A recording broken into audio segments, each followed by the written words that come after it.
And well, that was it for day one, just after tea yesterday when the bad light set in. And then this morning it's been rain for the most part, but it looks as though we're in a little bit of luck here with the fact that there's going to be more play than perhaps was forecast, which wasn't very much at all. I'm Kevin Hand, the live stream team here at Lords, bringing you this one in Division 1 between Middlesex and Nottinghamshire. So an interesting first day, started well for the visitors. Let's have a look at that card.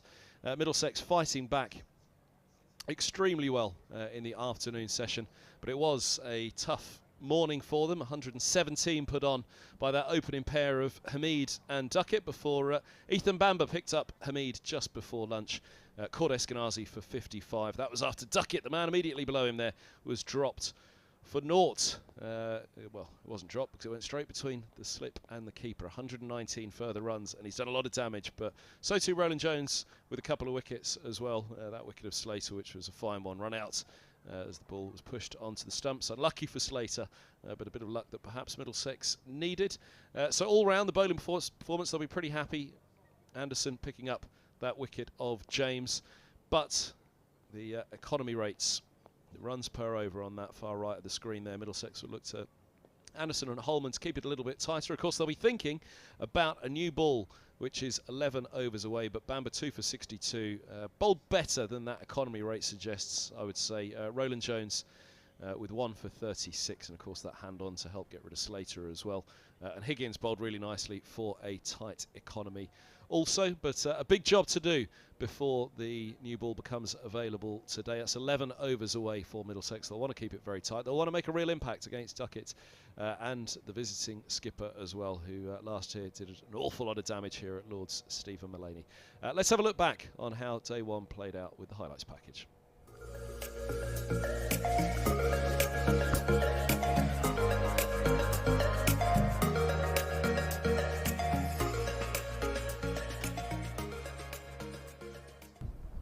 Edged, oh, and not taken. Through it goes. Simpson and Eskenazi look at each other. Keeper and slip. Big chance early on. Given a little bit of width and given the treatment. Duckett doubles his tally. Ah, that's a lovely shot. No, it wasn't quite there for it, Hamid, and well, he's given it everything.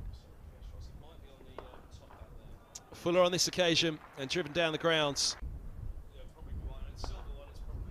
That's a lovely shot. Just full face of the bat. Little inside out from Hamid's. Scoop brought out for the second time this morning, and this time he gets 4 for it. Seen some great innings from him. Short and giving the treatment. That set up nicely for Hamid. Saw that one big. There he goes again. He's paddling that one, really.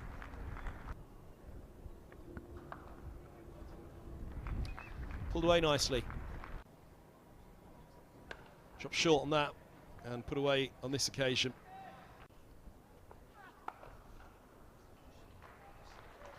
I'll put away. What timing. And there's the 50 for Hamid. Fantastic opening stand between this pair, and Hamid raises his bat.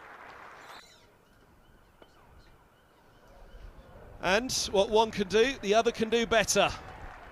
Duckett moves to 54 with a 6, massive shot. Edged and gone. And Bamber strikes in his first over from the pavilion ends. Eskenazi makes no mistake at slip, low down, getting his fingers cleanly underneath that one. Hamid goes for 55. Brilliant innings from him. Oh! Now is he out? He is! Middlesex have the wickets. Well, fingertips from Roland Jones. Guided again. They've got to think about this, Middlesex. Any little bit of width outside of the off, and there's a boundary to be had for me.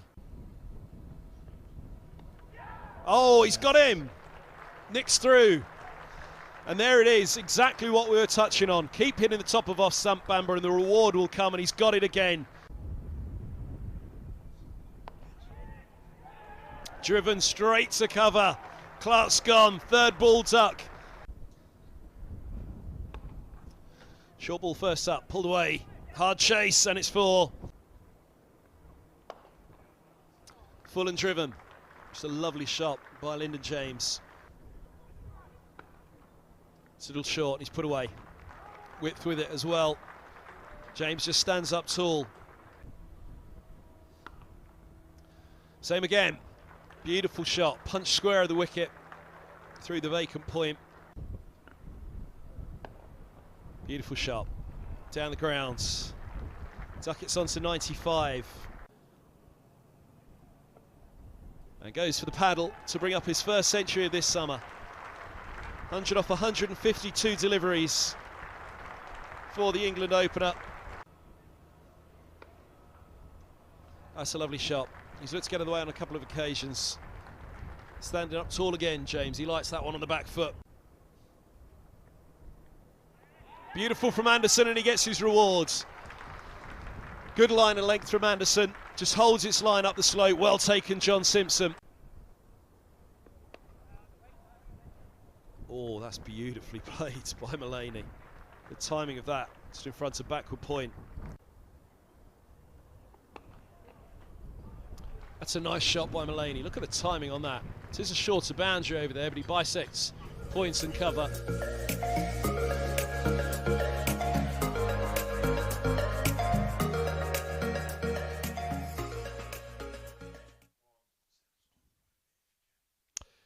And that was day one here at Lords. Middlesex winning the toss, mightily relieved to fight back for 252 for 5. So we're just under 10 minutes away from the resumption here at Lords in what is a bit of a cloudy afternoon, as you can see above the pavilion there. And behind us, a similar picture, but fortunately no rain. It's a pretty picture in the commentary box, I'm delighted to say. Middlesex and England legend Mike Selby's alongside me. Afternoon, Self. Legend. Yes, it's a long while since I was up this end of the ground, you know, and up here indeed, up in the media centre, old stamping ground. There's loads of different lifts and things. I never knew what. Honestly, it's extraordinary. But the great slow lift up to the media centre is still slow as ever. Ratcheting along as it goes up and along the way. Hand cranked. Right, we'll have more from Selv in just a moment. But first of all, let's look back on the interview from yesterday evening as well with Ethan Bamber. Ethan Bamber, thanks for joining us. The end of day one here at Lords. Ethan, first and foremost, congratulations and well bowled yourself. A 2 for today here at Lords. Thank you very much. Thank you. Yeah. Oh, sorry. I'll give a little summation of the game. Yeah, I was on a personal level actually pleased today with how I bowled. I thought it was threatening. Frustrated with a few too many loose balls from a personal perspective. And when you're bowling at players of that quality, you just have to be better than that. But I thought actually from the start they had 90 for 9. The lads pulled it back really well.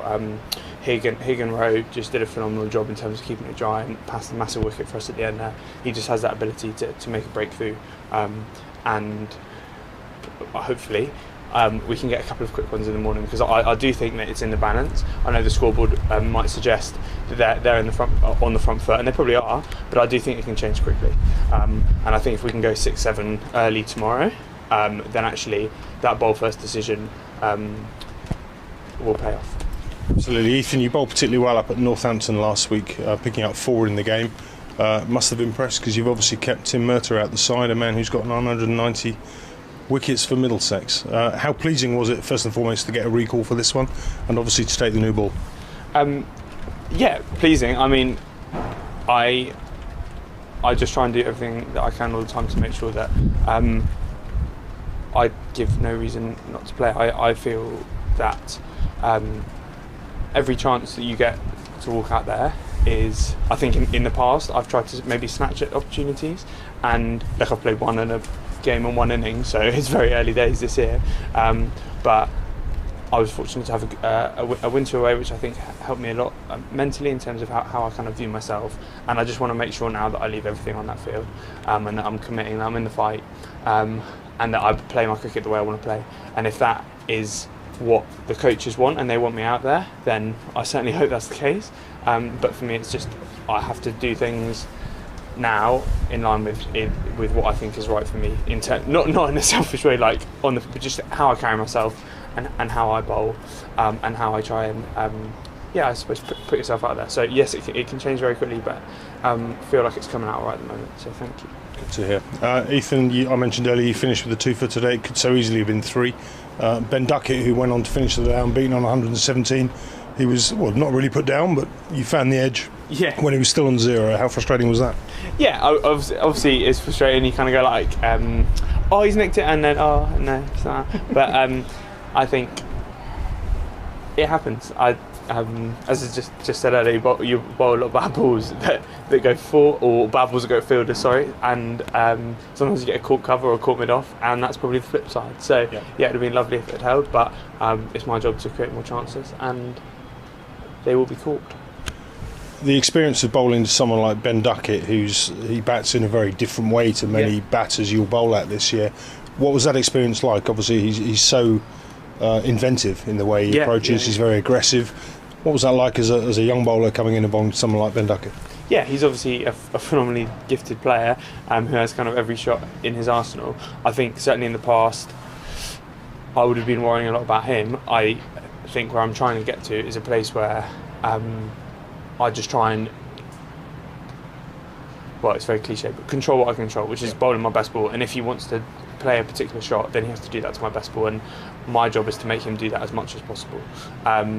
I think I'm experienced enough now, I'm confident enough in my skills to stand there and compete and make him do something different. And I was probably, gave a couple away too many loose ones today, but I feel like if I bowl my best ball, I just make it as hard for any batter to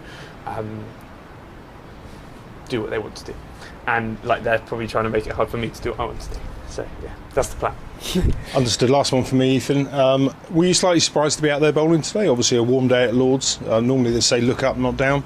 Warm, bright day, possibly the best day to bat on in the 4 days. Were you surprised to be out there with the ball in your hand? No, because from when the kind of toss was discussed to the wider group, we were always going to bowl. I'm absolutely bad. I love bowling. So any chance, and also it's just nice to get out there early. But those decisions a bit above my pay grade. I just instructed to bowl. I will bowl. Ethan, thanks for joining us. All the very best of luck tomorrow. Hopefully we'll get those early wickets, and we'll see you tomorrow. Hope so. Thank you.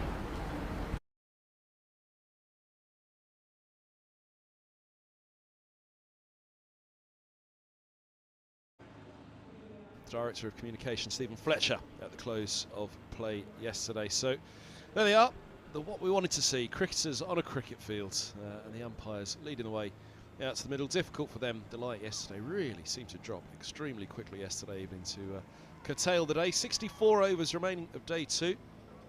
Crucially, 11 overs to that second new ball. Rope still being run around, so we'll have to wait a moment. They'll also need to skip those fielders out there in a moment, because a few of them, well done, have managed to avoid just about the rope and just about the mower. I think Selby was he winding them up there. I think caught Luke Holman, was it, at mid wicket. It was nearly caught in the headlights.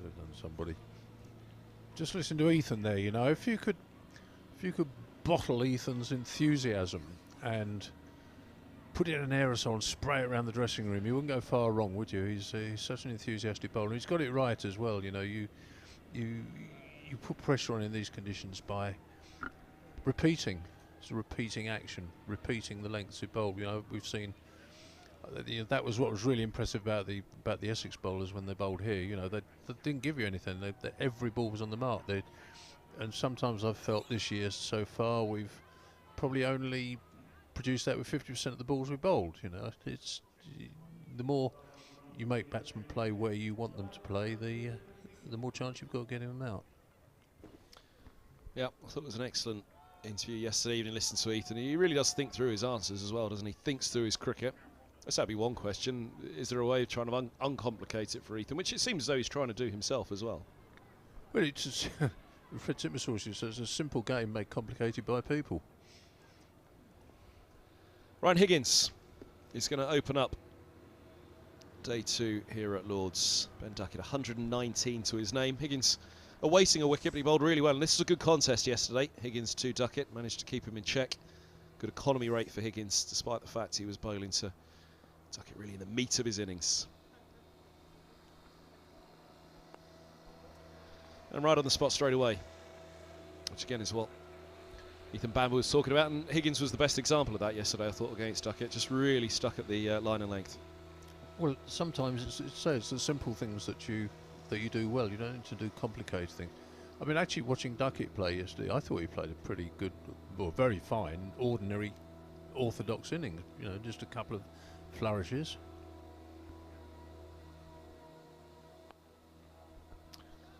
Off the mark for the second day, Duckett, and Nottinghamshire is on to 120, 253 for 5. I think what he's very good at is manoeuvring the fielders into the places he wants the fielders. You know, just a couple of little scoops, which makes you think, well, we've got to put a fielder around there to cover that. Then you take the fielder from somewhere else to go in there, and suddenly you're doing what he wants, not what you want. And I think that's a great strength. But I thought by and large he played what I would call a proper innings. It was a very classy innings.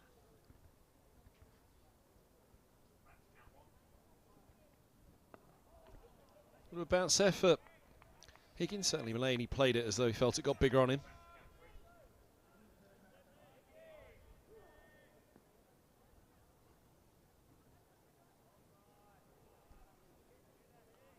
Well, yeah, the little bit of shape that Higgins was getting to Duckett, just getting it to swing away from the left-hander, starting it straight, but really respectfully played by Duckett yesterday afternoon. Similarly so from his captain, Mullaney, who scored that extraordinary century in the second innings here of the match in Division 2 as it was last year.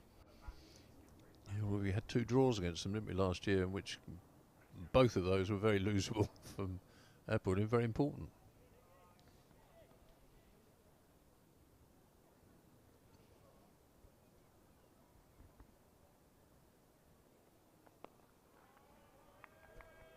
Solid again from the Nottinghamshire captain. So 11 overs to that second new ball today for Middlesex. Higgins starting up at the pavilion end. Roland Jones will have a quick burst. Yes, it is. Indeed, it's Martin Anderson at backward points. Should be a big spell for him in this game.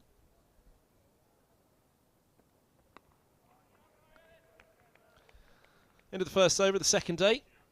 Delayed start, 64 to be bowled on this second day, 63 remain. Duckett 120. Mullaney on 14, and a partnership with 28 so far. And, well, if they get going, these two, we've seen just how quickly both can score over the years to know what damage can be done. But, yeah, 10 overs to the new ball, that's a big mark for Middlesex in this day's play. And I'll say a big moment here, throwing the ball to Martin Anderson, who was expensive yesterday, 1 for 60 from 11. So a lot of thrust on him here.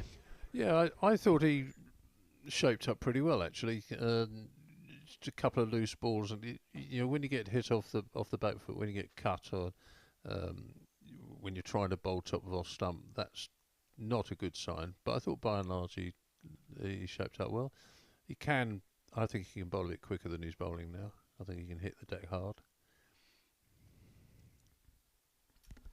He's got Duckett to look at first. There's a deep point, a deep third, long leg and a deep square. Putting it right up there, first ball. Anderson. Quickest of the Middlesex quartet in this game. We'll keep an eye on the speed camera in the bottom right for him. And his struggles over the years with a back injury. How much of a struggle will he have against that man, Duckett?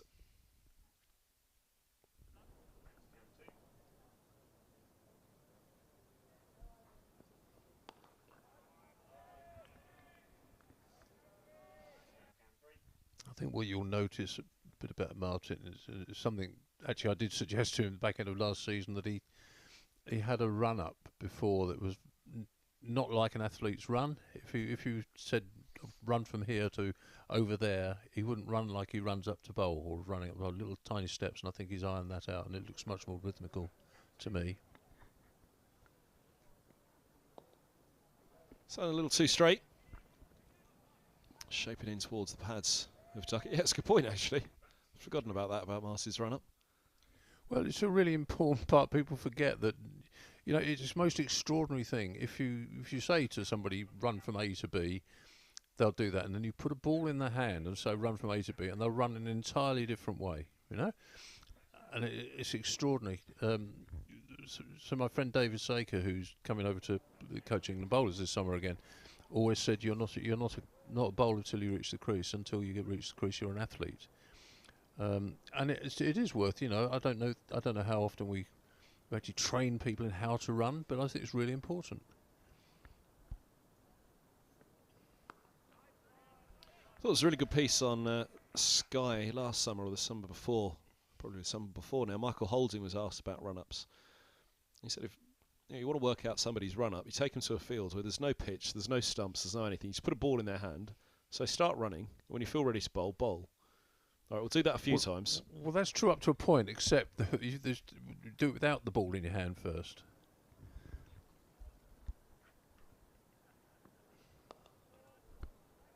It's a nice length there from Anderson. Just asked the question of Mullaney, well fielded by Holman. Getting a throw back in, holds him to a single. Much the outside of the bat from Mullaney. If you'd have said that to Bob Willis, right? Bob, and put a ball in Bob's hand, Bob would run up, flapping away the stranger. But if you took the ball away from Bob and said run up, he'd run straight. You see, that's the point I'm making. It's extraordinary how many different people. If you look at a really good, you know, look at Stuart Broad later on, and watch how measured and frippery free his such saying that without your teeth. Yeah, you try. You know, he's got rid of all frills and things. Same with Jimmy Anderson. You know, there's no excessive movements in there. I look back to people like Richard Hadley or Mikey again. You know, just beautiful athletes run. End of the 71st, 2:55 for 5. Decent first over there from Anderson.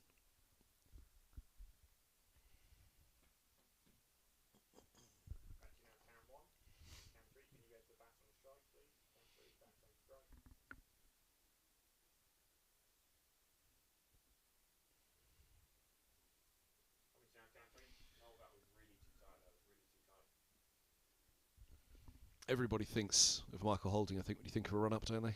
That glide. Well, it was, yeah. I mean, I faced Mikey quite a few times, and it's mesmerising actually. When he was off a very long run.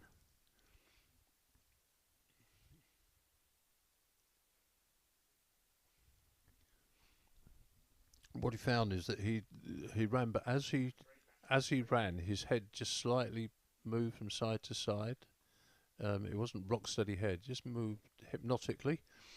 And because his run was so long, it was for somebody like me to think, I'm not going to watch him until he gets quite near the crease, because otherwise you just lose complete concentration.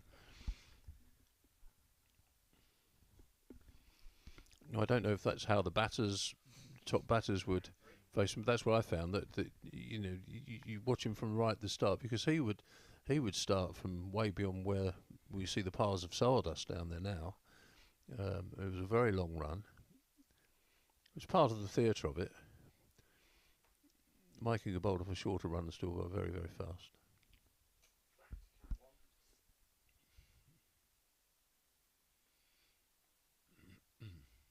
Might have been yourself saying that to me previously. I remember somebody certainly just saying by the time he was halfway through his run-up, you felt as though he'd been in your stance for an eternity already.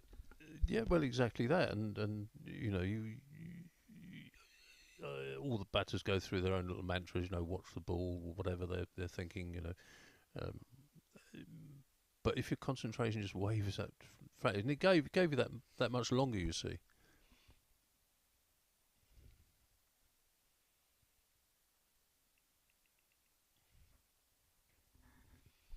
And you didn't want to lose concentration because he was very, very fast.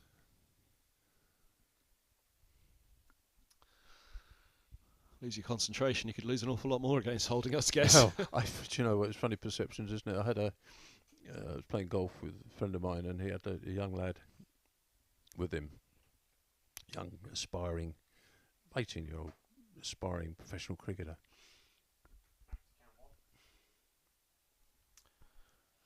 It's a little high. Coming back down the slope as well to Mullaney. Let's have a look again.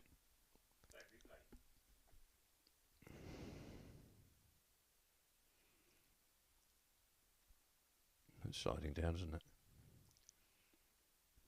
Especially from that end, from the pavilion end. Yeah, it's top of leg as well. 2:55 for 5, end of the 72nd.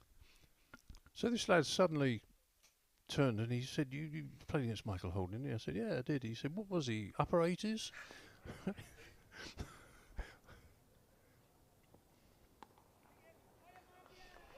Time to perfection by Duckett. 2 set back, deep square and long leg.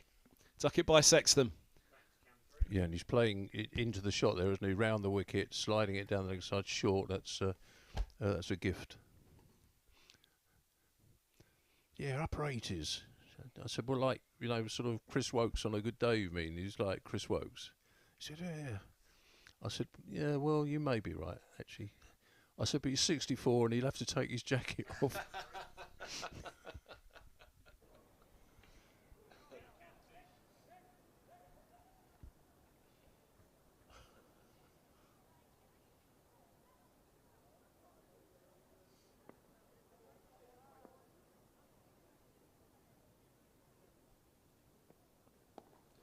It's a little leg side again from Anderson. Single out to deep square. It's the difficulty around the wicket to the left-hander. You can get slightly entrenched, can't you, into the mindset at the moment of we'll just see it through to the new ball without thinking, well, actually it'd be quite handy if we got one or both of these out with the old ball before the new ball comes, rather than, you know, say, sit back and hope something might happen. I don't think they're necessarily doing that. They're certainly not doing it with Mullaney.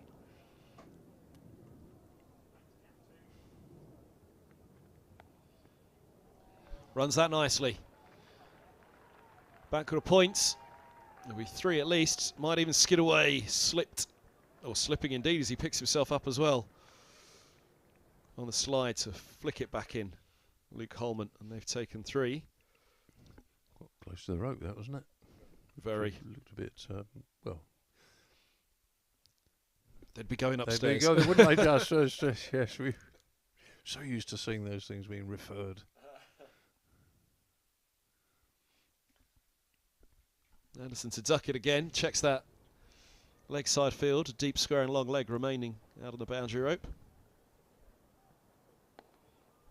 Again, a little leg side, tucked off the hip for a single. Duckett onto 127. Alan Coleman was up yesterday morning, I don't know if you caught a bit with him. He was talking about Richard Johnson likes to start each session with his best bowlers to set the tone. Interesting conundrum for them here, 11 overs they had to the second new ball. If they wanted to start with Bamber and Roland Jones, what would it be? It would have just been a couple of overs each, really, because you want them fresh and firing for that second new ball. I agree with that. I think you know your best bowlers, fresh start of the day. The pitchers had a little bit of tickling up under covers. Good pitch by Anderson, but 2 in the covers. One of them, Peter Mullaney, had extra cover. From a bowler's perspective, how does that feel in terms of go out and have 2 overs and then come back? We'll see again in 8 overs time. It wouldn't have resonated very much with me, I must admit, but you know, I could see the sense in that.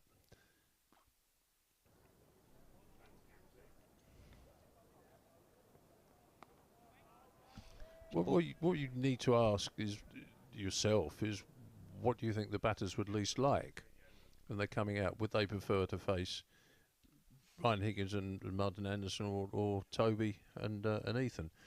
I think you know what the answer ought to be to that.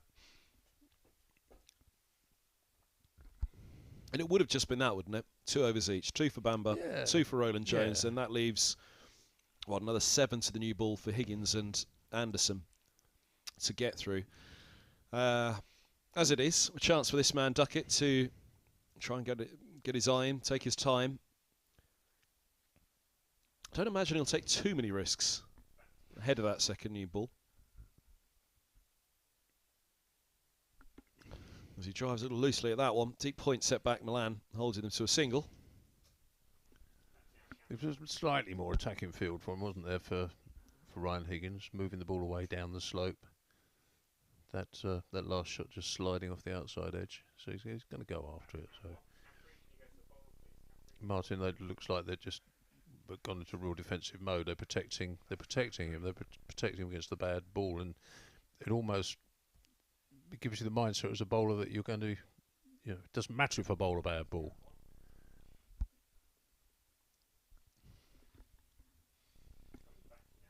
A bit of shape up the hill there from Higgins. I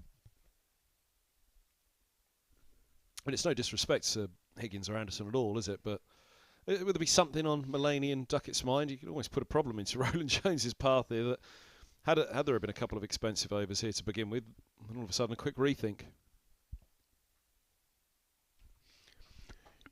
I think Ryan is a pretty good bowler in these conditions. It's sometimes when the pitch, yesterday, what I saw of the pitch yesterday, it looked pretty sluggish, pretty slow pitch.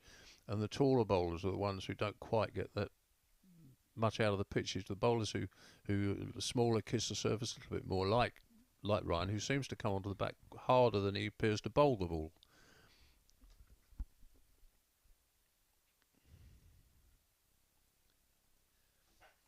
I mean, he looks as quick as any of them, doesn't he?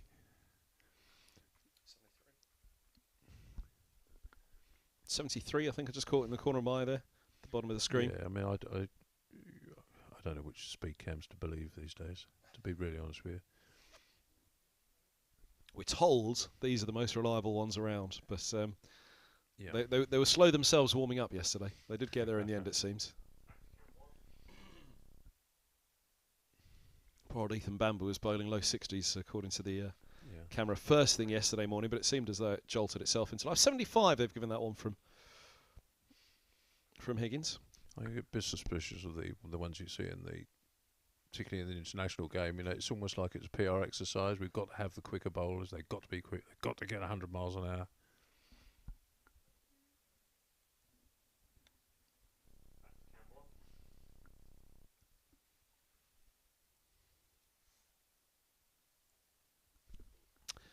End of the over.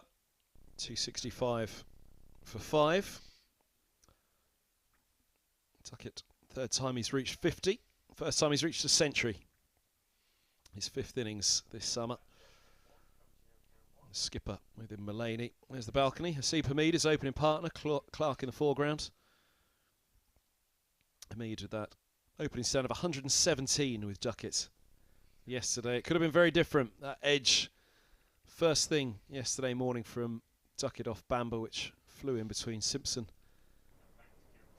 and Eskenazi. They paid the price against Essex when they put down Lawrence on 32, and they've done so again here against Duckett.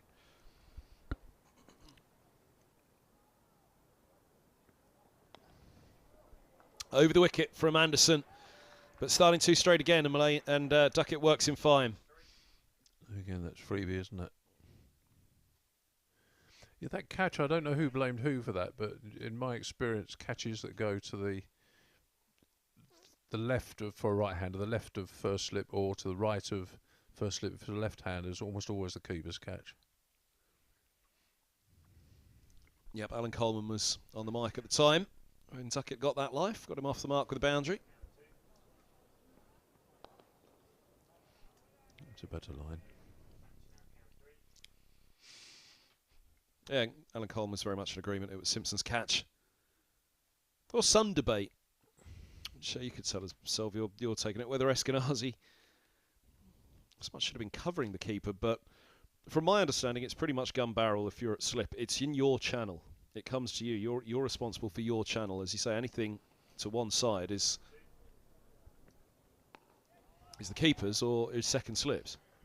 You certainly shouldn't be taking wide catches between to the right of or left of the keeper as if your first slip. You shouldn't be taking those or looking to take those. I guess as you stood pretty much within your knees, isn't it? If you're at slip, are they yours? Never fielded there, so I'm kind of thinking of the edges that kind of went through, and you're looking at the two of them. That's crunched away. On a very good stop out on the boundary rope by Max Holden. Excellent piece of work there. I didn't really give him much hope, to be honest, on the slide. Saves a couple.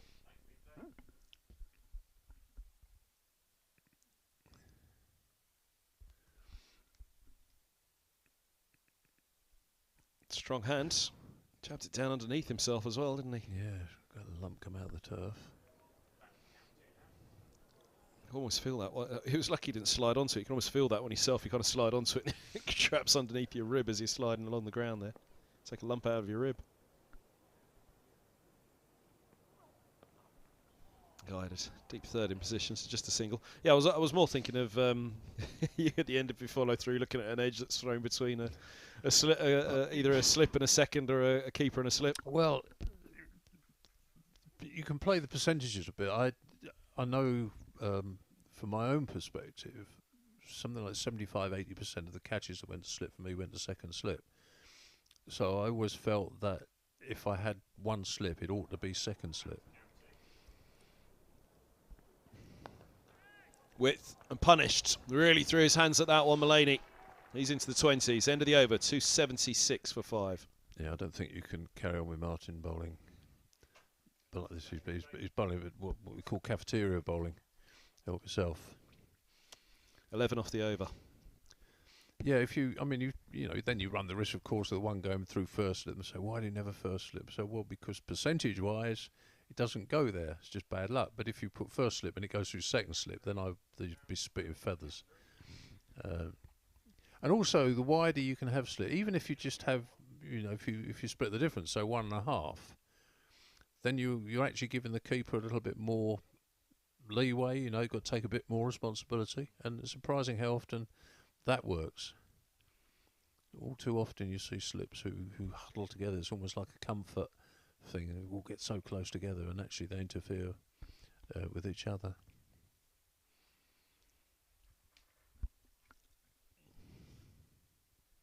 Yeah, we looked at that on the replay just to see if there was anything positional-wise.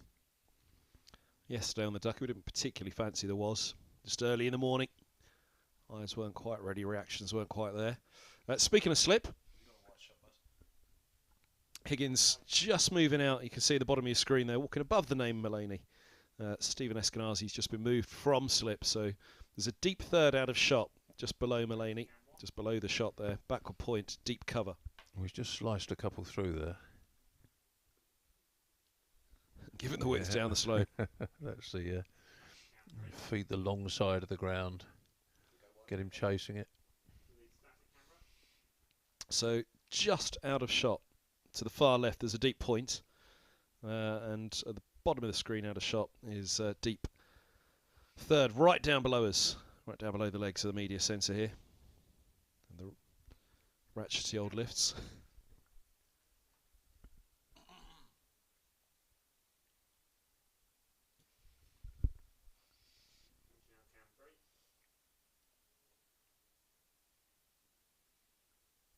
Dangerous, dangerous customer. It is a dangerous match position. Ethan Bamber said, you look at the card, they are just ahead. Nottinghamshire in this match. If these two stay together, get themselves in against the new ball, Middlesex could have a problem.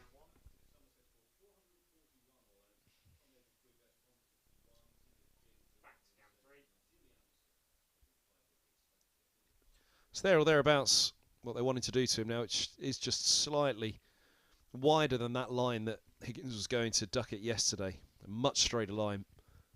That swing that he was getting away from the left-hander, starting very straight. Just ask him to watch, not close that bat face. It's just given that little bit of width, as Sal was mentioning. For that offside field, he's offered a...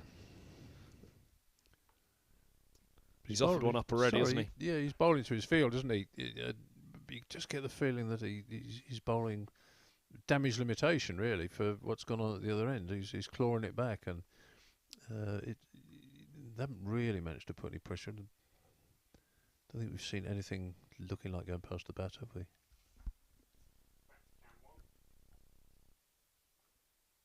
Oh, it's a beaut. Absolute beaut. No sooner said. You can say that again, Self.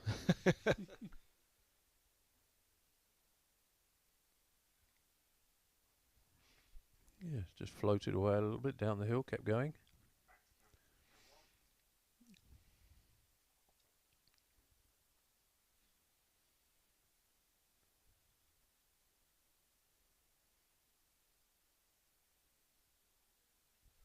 Bumps back, end of the over, 276 for 5. It made an over, a good one too. Now from the nursery end, Luke Holman is going to replace Martin Anderson. There's the bump ball. Happily grasped onto by Higgins to end the last over, but it's going to be Holman who's asked to hold these two down, which was difficult for Anderson yesterday. He's won for 82 from 14 now.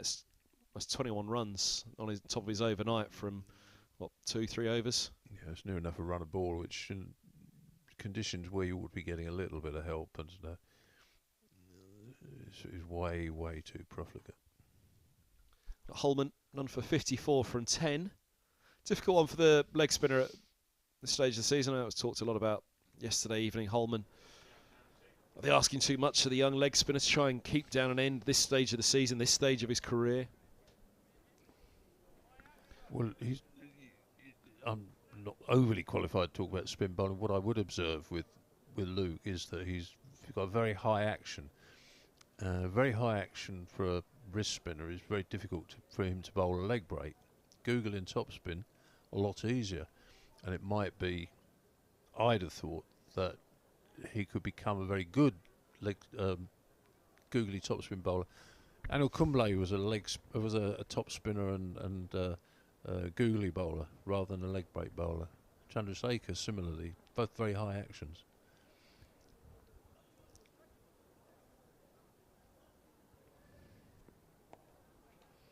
Just a little bit of width. That's all Mullaney needs. Not the boundary for the Nottinghamshire captain.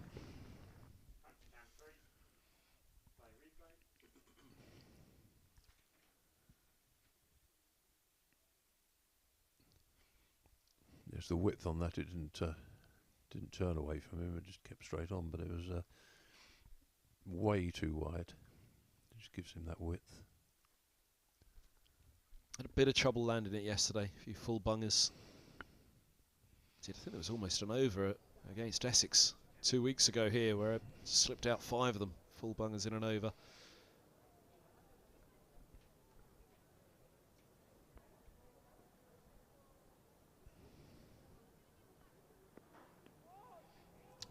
That one had a little bit more width again. Mullaney looking to punch more than cut this time. Trying to angle it down there, wasn't he, again?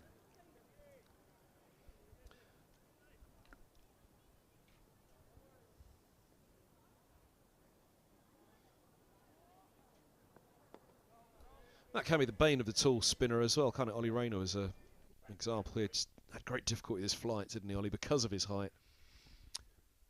Yeah, it's a strange phrase they use.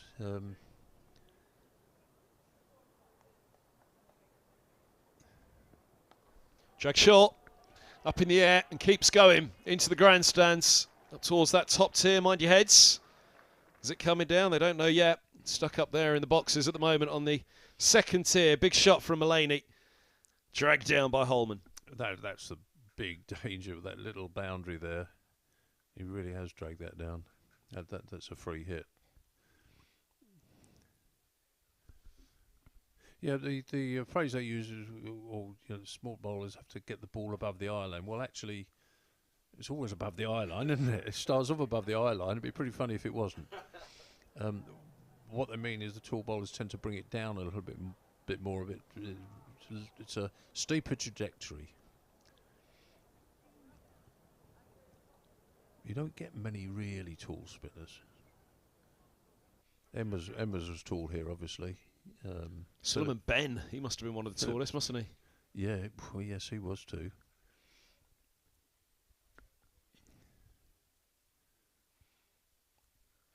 A lot of them, by contrast, are quite short. You know, you think of the recent bowlers who are, high quality bowlers, Hereth and people like that, little bowlers, good flight.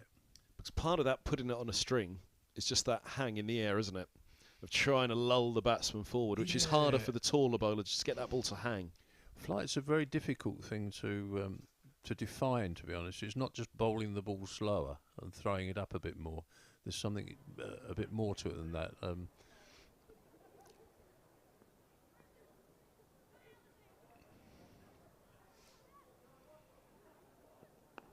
Better from Holman with the replacement ball. Haven't fetched the other one from the top of the grandstand just yet. You know, again, playing with Fred Titmus, Fred always used to say that there was just a slight delay in his action. We just held it back a fraction, so the batsman was expecting it to come before it did. It wasn't the fact the pace he bowled it was that. What are they over to? 86 for 5. Bishop Beatty, I remember, had very similar. Just, you know, it was a wonderful flight, but it was all predicated on just a fractional delay in letting the ball go and releasing it. There's the hunt in the meantime for the other ball. To your left a bit, to your right, to me, to you. It might not be the last one either. Stay up there. He'll have one more, won't he? Will he have one more? I don't know. Was it 77 gone now? So yeah, 2 more from the pavilion, 1 more from the nursery.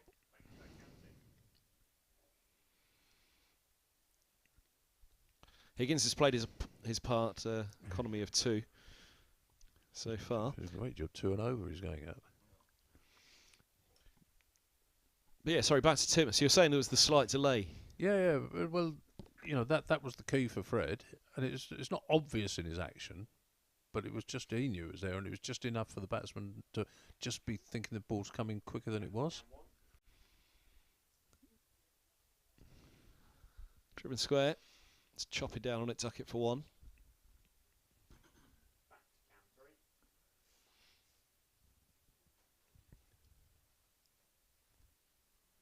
I think a lot of spinners rush through actions too, rather than a little more measured.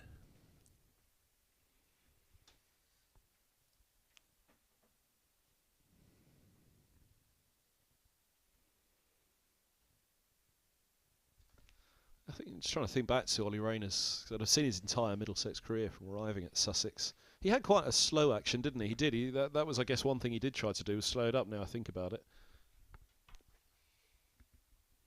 I think Ollie could have taken Embers as a role model, really. I don't know whether he did. I don't think he did, actually, but I think that would have been ideal for him. And John didn't spin the ball hugely, but he got people caught from a bounce more than anything.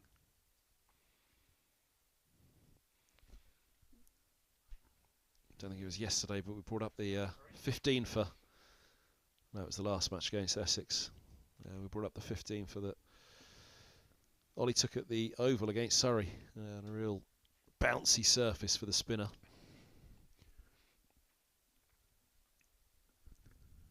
Great encounter with Hashim Amla it was.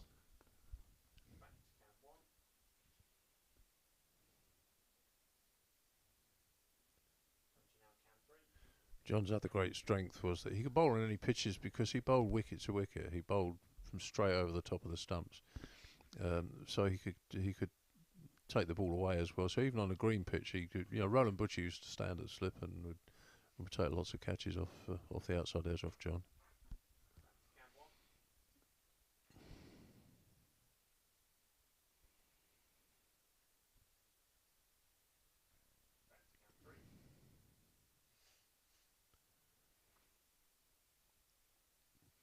If you watched Graham Swan, for example, Swanee didn't have that. Swanee spun the ball hard, and he wasn't I wouldn't call a flight bowler. We'd call a flight bowler, but he spun it hard.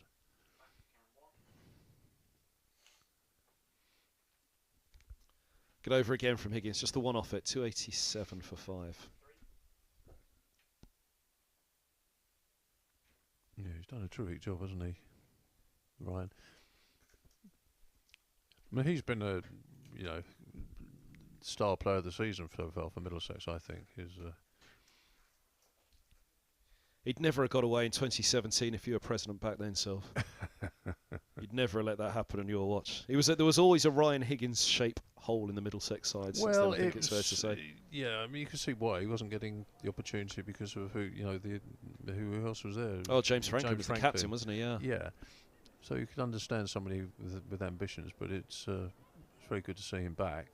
He's invaluable. He's a really, really good cricketer.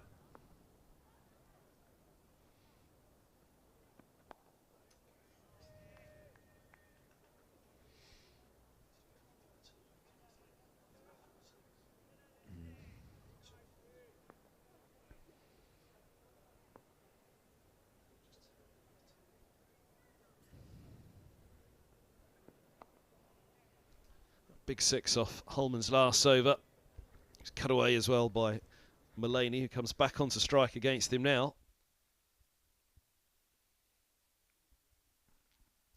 Probably the last four for quite some while. Well, Middlesex will hope so anyway for Holman. That would suggest that the new ball's gone well for Roland Jones. So anything from here, a bonus really from Holman, but obviously he'll like to get out of this spell quickly and cheaply. Might not be that cheap here. Chase down the slope. Or around the slope, down on the lowest end there for Milan. They've taken a couple.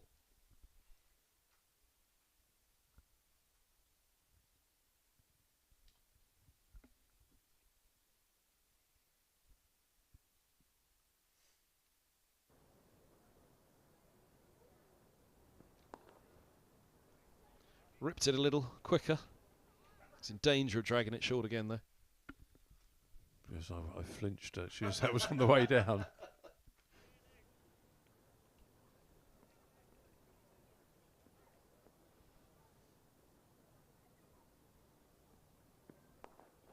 Now, that goes up in the air. Scooped it a little and it plugs just over the top of mid-off there, but he got enough of it. Mullaney was close enough of it that he wasn't completely underneath the ball. That bat face was opening ever to the heavens, it felt.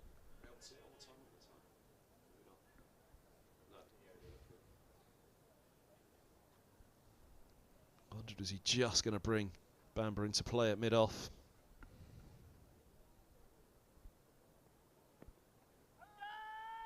Sliding down. Slides down for a couple of leg byes as well to end Holman's spell. Just 5 off that over. Last over from the nursery end with the older ball. Mullaney there. Looking to tee off on the slog sweep. Here's the ball before. Just watch that bat face. Straight off the toe. He was lucky in the end, wasn't he, Mullaney, with that one? Yeah, good carry off the toe of the bat there, isn't it?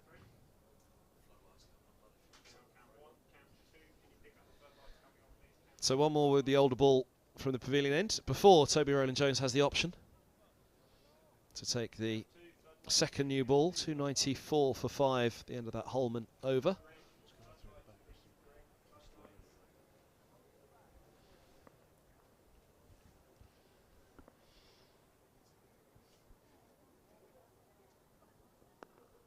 I doubt Duckett will be quite as aggressive as Mullaney was to Holman in that last over. He'll be watchful of this one, you'd have thought, to Higgins, who's kept him in reasonable checks. We've been saying his over rate, as you can see, his run rate, his runs per over has dropped below 2 and over now from Higgins, which is excellent from him. You just see the floodlights have come on here.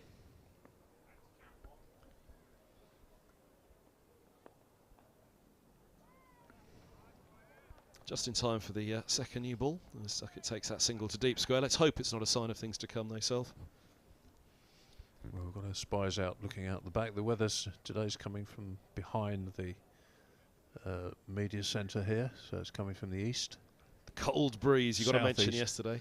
Well, I was sitting in the garden yesterday, you know, had some lunch in the garden, and it was really warm.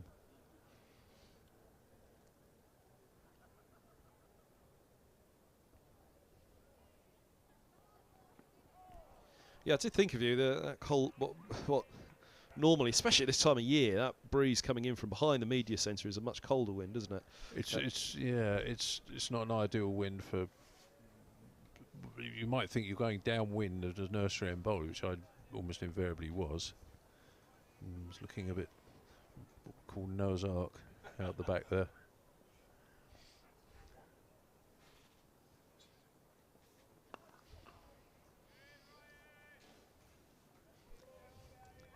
Yeah, so the prevailing wind here is from the southwest to the northwest, which sort of from Warner Stand through to where just to the left of the pavilion, I suppose.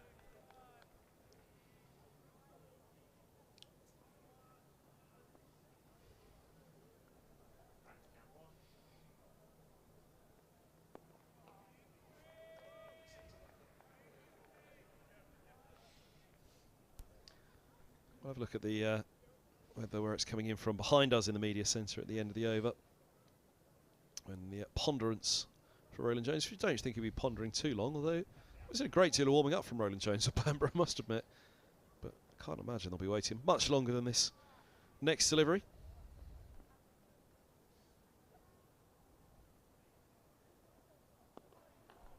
Well bowled again. Ryan Higgins, just the one off the over. 295 for 5 here at Lord's. Nottinghamshire haven't been put in yesterday. 80 overs done. So all eyes on the umpire. I think we'll be seeing in a moment the umpire signalling a new ball. But first of all, we're just looking over the back of the media centre. And yes, it looks heavy, shall we say. Building up a little bit, isn't it? Dark stuff away there. Maybe a little bit further north than the really dark cloud. So this end has always been the best end for a swing bowler to bowl, or away swing bowler, because of the prevailing wind. Because generally it would come, if it wasn't masked by the pavilion, it would come through the gap between the pavilion and the old Warner Stand, and there was also a gap underneath the Warner Stand between the two levels, and so that was perfect for an away swing bowler. From this side, if the wind's coming the other way, it's not quite so good, and it's not what you call a swinging wind. It was always seemed like a cold wind, as you say, or a dry wind, and it never seemed to swing, if you bowl from the other end, the same way into that wind as it would do into the westerly. The old beast from the east. Yeah, indeed. The man running in from that direction, looking to be a beast for Middlesex, Ethan Bamber. New ball in hand, as you'll have seen, signalled by the umpire there when we were framing up on the media centre. The umpire, Mr. Saggers, waving away with the new ball in hand. And there you can see that sweet little cherry. And the new ball in Ethan Bamber's hand as well.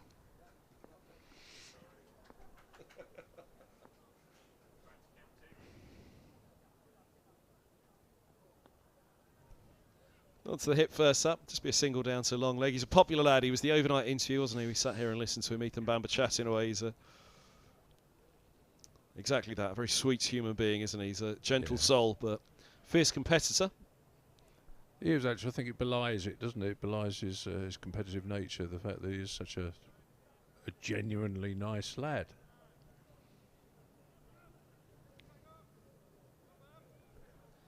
Baby-faced assassin, as we first called him when he arrived. Yeah.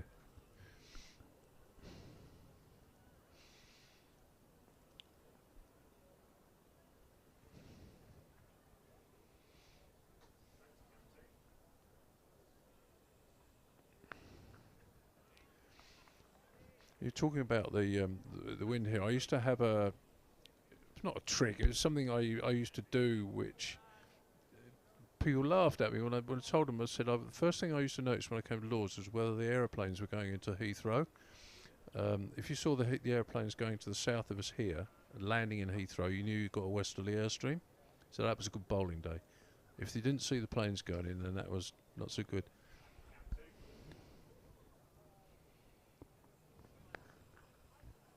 Just bringing that back up the slope again there, Bamber. Yeah, we saw it is unusual when we sit up here in the media centre looking out over the back of the pavilion to see the planes almost split in their direction. They head towards the media centre and then one veers off to the to the left as we look across the pavilion. Then another one steers off towards the right. Yeah, and that would way be behind the grandstand. They're taking off. And the flags are no real guide. And funnily enough, people say, "Why don't you look at the flags?" Well, because they swirl around.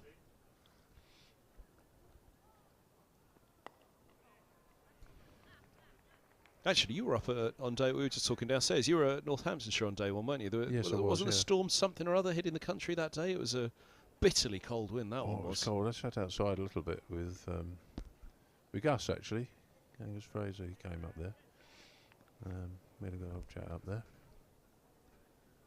Yeah, with the coat and hat and scarf and so. Ooh.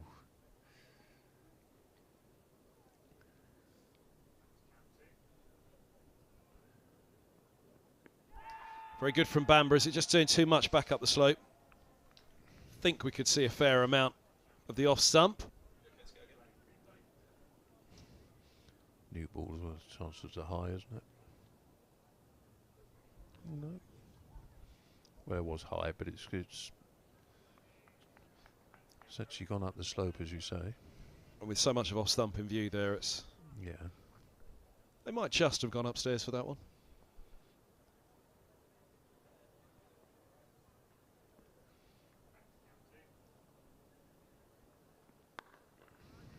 Good first over from Bamber with the second new ball. 296 for 5, just the one run off it. Yeah, he's on target, isn't he?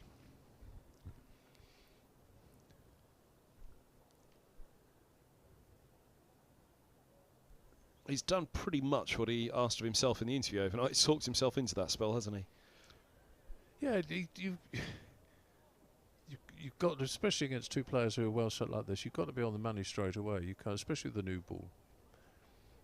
Nothing more dispiriting than you get that new ball and it goes for a couple of boundaries because you've got a loosener and.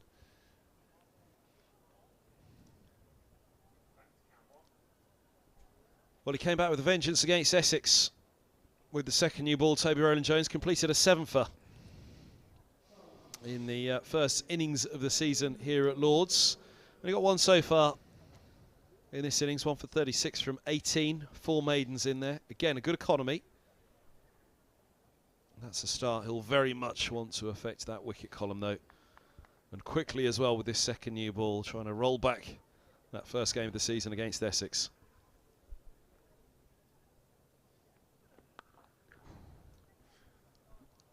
Deep point set back.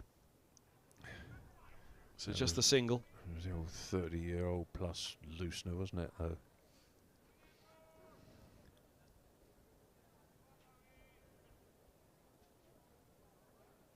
Because that new ball does go harder off the bat too, or can do. That's the danger of this partnership. That man there, Mullaney, we've already seen 1 6, haven't we? Duckett brought up his 50 with a 6. Attacking that shorter boundary, which he faces there.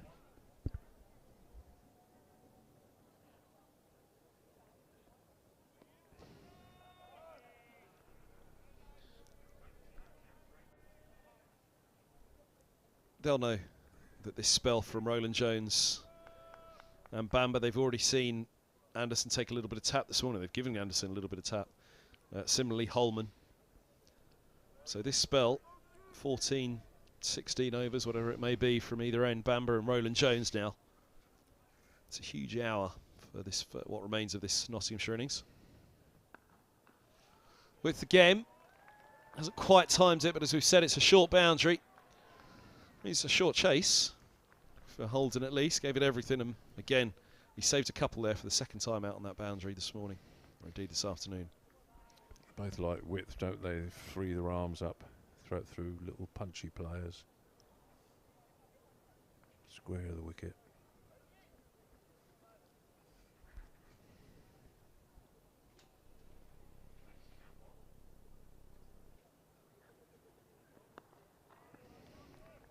Second bowling point in sight for Middlesex. One more wicket for that. Second batting point in sight for Nottinghamshire with this change in the batting rules this year, that it's 250 for your first batting point, 300 for your second. A few questions over that as to the merits of asking sides to go that little bit quicker.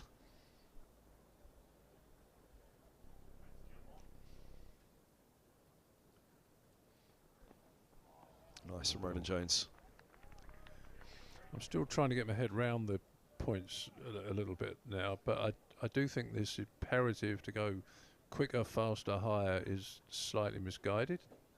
I certainly think the reduction in points for a draw is created by people who don't understand or don't seem to understand that the game county cricket is played with promotion, relegation. You don't want to give your opponents 3 points. It's not like an international game. I think the draw is a really important part of the game.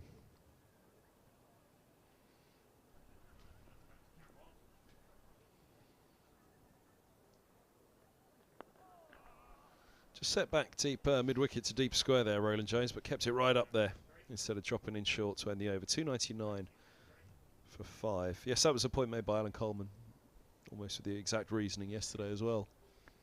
Yeah, I mean, you could see how you could, make a game of it here. If they get their 300, they pull out, they try and bowl us out. We give them, you see how you can manufacture a game if there were no points other than the only thing you're playing for is a win. You have to have the option to say, we're not going very well in this game, but we'll do all we can to make it as difficult as possible for the opposition to win, and we deserve some credit if we don't. We had 2 draws against Notts last year in exactly those circumstances, didn't we?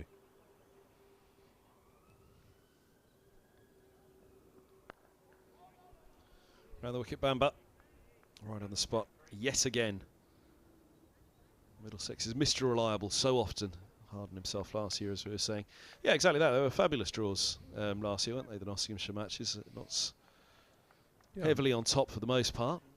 Yeah, I think I can't exactly remember the scores and circumstances. Really, I mean, we batted our way. Trembridge, we certainly batted out of trouble, didn't we? Robson got a century in this match after Mullaney, 92 in the first innings, century in the second. A strike rate of very nearly 200 for his century. That's a lovely ball. A long way across, a long way forward, Duckett. Holds its line up the slope from Bamber around the wicket.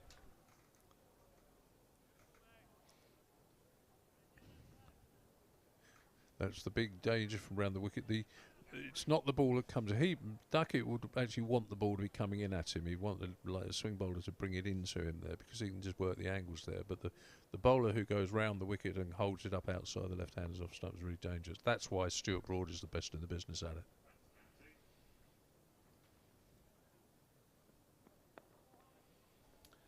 Angles the bat, picks up a single. There's the 300 up for Nottinghamshire, 300 for 5, put in by Middlesex and brought up by the man Duckett, who was put down on naught yesterday. It was a moment that you felt Middlesex could well ruin, so it's proved. 141 for Duckett of the 300 for 5 for Nottinghamshire. Mullaney will still want to play a big role in this innings as well, but you do wonder if the catch was held off that man, Ethan Bamber, yesterday morning, what Middlesex could have been looking at. Said they were looking down the barrel of a century stand between Hamid and Duckett.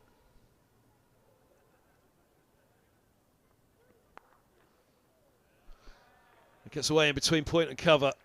Very hard chase down the slope for Higgins, who's done well. They scamper back for 3. Lovely shot there of the arm. A throw required from the biggest boundary, handsomely biggest boundary. Just giving him just a little bit of width and short enough there again. Well, that's why this partnership are right-handed, left-handed as well. It's a real nuisance for Middlesex. It could become quite the handful. So we've been teeing up. If they stay in, they will certainly tee off. Oh, now. That was coming back down and into Duckett as you were teeing up, Self. But that's where he'll want it to come, almost into his arc.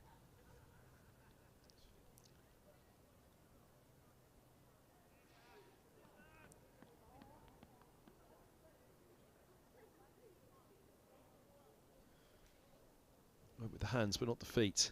Duckett on that one, looking to drive. Yeah. Little hands and eyes, wouldn't it?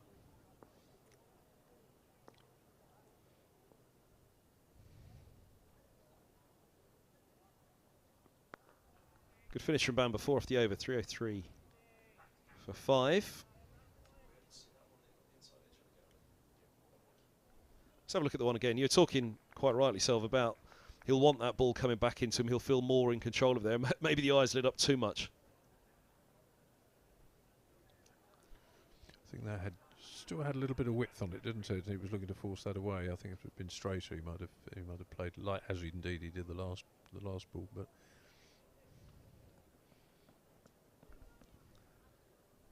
length wasn't quite there for him either, was there? To really crash at the new ball just away from the body. Goes the Middlesex skipper. I'll check on those behind him in the pavilion, make sure everybody's seated.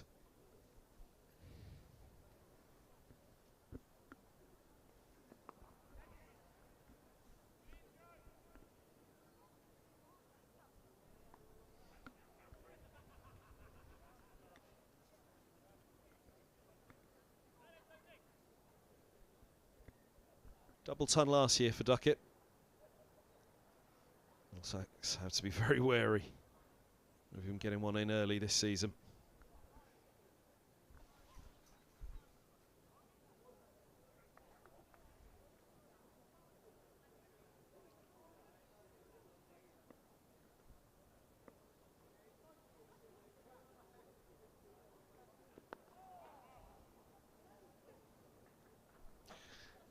Interesting as the right-hander usefully comes back onto strike, but the left-hander scampers a single. You're talking about Stuart Broad, one of the best around the wicket to left-handers in world cricket. That's something that Mark Sloman's going to be up against. Can we see him in there? Somewhere in the back of the dressing room, maybe.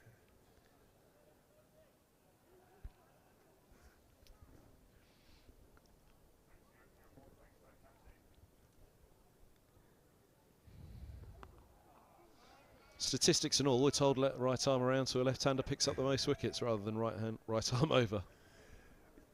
yeah, it depends what sort of bowler you are, doesn't it? Again, but if you're a seam bowler, you're only just shaping it a little bit, then if you're over the wicket to left-handers and you're not swinging the ball, then you're giving them that width. They love to be able to free their arms and square the wicket on the offside, a lot of them. Round the wicket, you're cramping them, and if you're just taking it away that little bit as well, then it's the equivalent of right arm over to a right-hand batsman, really.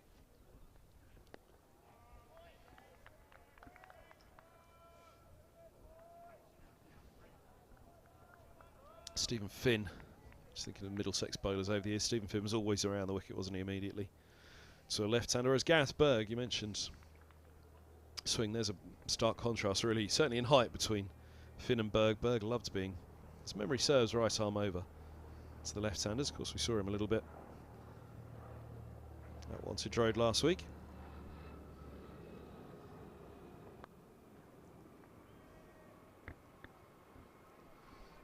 Well, for many years, certainly getting back when I was playing, it was almost like bowlers would ignore 50% of the crease by not going around the wicket, and I tried it one time. I can't remember exactly.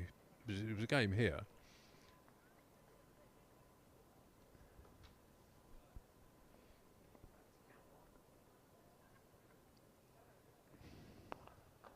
Oh, clattered from Mullaney, straight to mid-off. Aaron Jones throwing the hands up, almost in protection at first, but back down the grounds. Mullaney moves to 46, 309 for 5. We won't make much progress, and so I bowled round the wicket to right-handers, and they started nicking it. And this right-hander started nicking off. I thought, this is all right. And they kept doing it. And I spent 2 complete matches where I didn't bowl a single ball over the wicket, right or left-handers, and they kept nicking it. And then we went to Worcester. Remember this distinctly. And I just got a batter called Ted Hemsley out. Got him LBW, and managed to swing that one into it down the line like Procky used to. You see, oh, this is good. And the next man in, I'll tell you after this ball.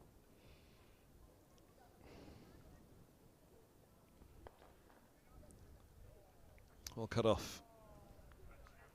Anderson at mid-on. So not a single ball over the wicket for 2 matches, or 2 and a bit matches, until Basil came in. Basil D'Oliveira came into bat. And the first ball he played it entirely differently to anybody else who played it. And I thought, I think he knows how to play this, and I went back over the wicket. Basil was different class to that everybody else had been, just chasing wide, nicking them off to slip and gully. That swings back in. Now, it was a long way outside the line of off as Bamber goes up, hopefully for the LBW first of all. Then they were looking for the deflection through towards the slips to see if there was an inside edge as well. It's in miles outside off, dies on the way through to second, not taken. Yeah, not quite sure what he was appealing for there, just a hope, just to keep his throat clear. Unbounding enthusiasm from Bamber, as ever.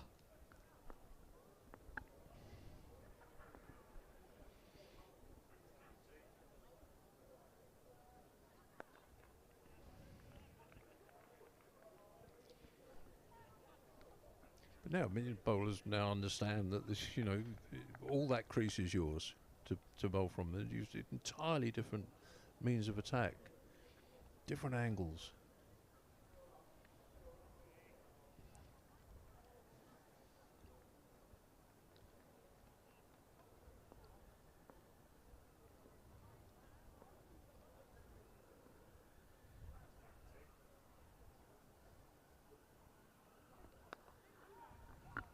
And was it Oliveira's natural ability, or did he sense what you were doing and he made an adjustment to his own, whether it be at his stance, opened up slightly, or?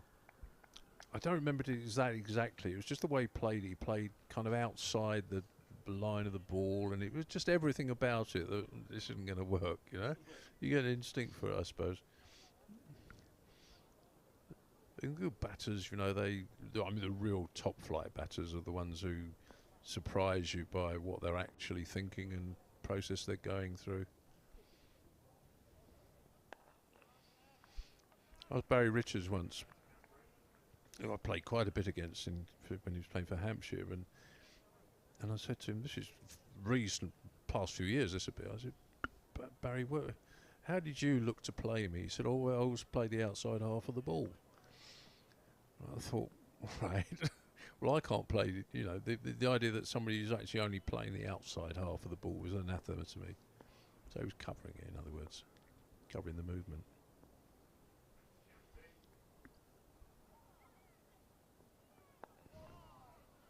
Single 20 over, 310 for 5. Duckett will keep the strike. I asked Greg Chappell once about playing fast bowling, because Greg played in the World Super Series in the Caribbean, in the Test Series out there with the Packer people at West Indies. It was a no holds barred, no Queensberry rules contest, and I reckon that Greg played fast bowling as well as it's ever been played in that series. Averaged about 60 in this series, and I said, how did you play back foot, Greg? He said, no way. Why? Because I thought you just wanted to play back foot against this really quick bowling, and then he kind of rationalised it down for me.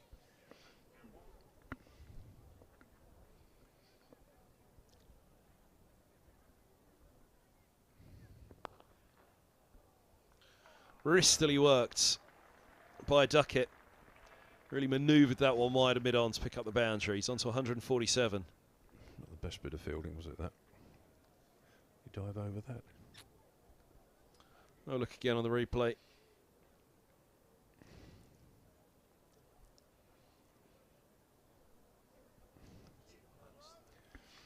So to say, Greg, he said, well, look, I'm getting 10 overs an hour, probably, 11 overs an hour, 60 balls an hour. I'm getting 30 of them. 2 of them are going over my head. 2 of them I'm fending off, so I'm getting 2. How many does that leave? 30. It's 10 balls an hour, isn't it? So I'm just fending. Just a single down to deep third. I'm defending a couple. He says, so probably I'm getting 6 balls an hour that are up there, and I've got to hit those for 4. I've got to score off those balls.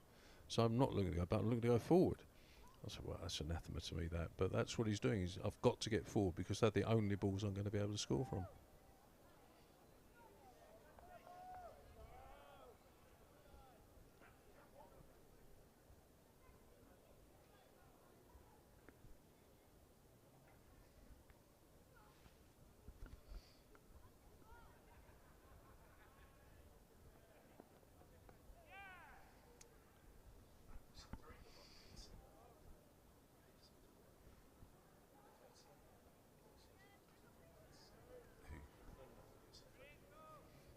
Well, he was. Yeah, but Kevin's tall players can do that. They can get further down anyway, can't they? But and we're talking about very fast bowling and a lot of short pitch bowling too.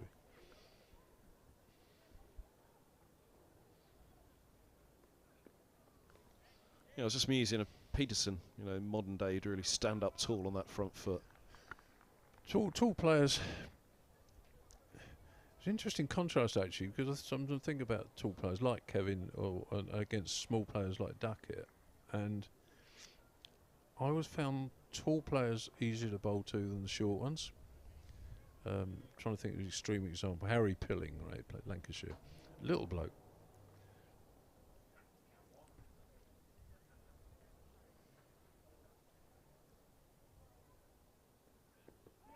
Now, doing too much. No, it's not. Mullaney's gone. Slight movement of Mullaney's hand there to wonder, was that slipping down the slope from Roland Jones? Very similar, actually, to the dismissal of Mullaney here at Lord's in the 90s last year. He's gone for 46. The skipper makes the breakthrough for Middlesex. I don't think he was very far forward to that, was he?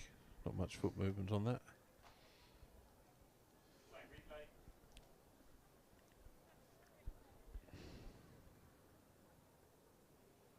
It might be shading down, who knows. That was some days you win, some days you lose. I think that was one of those. He was begrudging, I think, fair to say, last year. Mullaney, ooh. I reckon that's a generous call from the umpire, to be really honest. But well, he did put that little hand signal, didn't he, as he walked off there, Mullaney. And I wonder, will that mean any repercussion for him? And will we just catch it here? Watch for that right hand. Yeah, he might be right about what it did.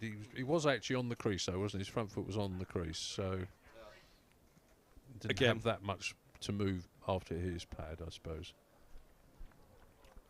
One or t'other would be going upstairs. If that had been turned down, Middlesex would have been asking a question, and Mullaney, likewise, he'd be making the tea himself right now, wouldn't he, if he could? But Mullaney's done. That's a big breakthrough. Patterson White comes out to bat at 8, replacing the captain, just shy of a 50. And the new ball has taken 6 overs. Patterson White, who averaged 23 last year. 250, top score of 54 in 17 innings, replacing Mullaney with a fabulous average of 52. And nudging gloves with a man who averaged 72 last year, Duckett. Plenty of batting still to come. Hutton next, Broad, and then Patterson, number 11. At what point it may or may not change Duckett's approach, we'll have to wait and see. But Middlesex will certainly feel that, what has it taken, an hour and, goodness me, time's flown, an hour and 10 minutes already, Sylv. Middlesex have a wicket. They needed it desperately. It's taken a while, hasn't it? Guess we had that 11 overs, we must remind ourselves. Watching Middlesex bowl through 11 before they got to the second new ball. So 16 overs pretty much.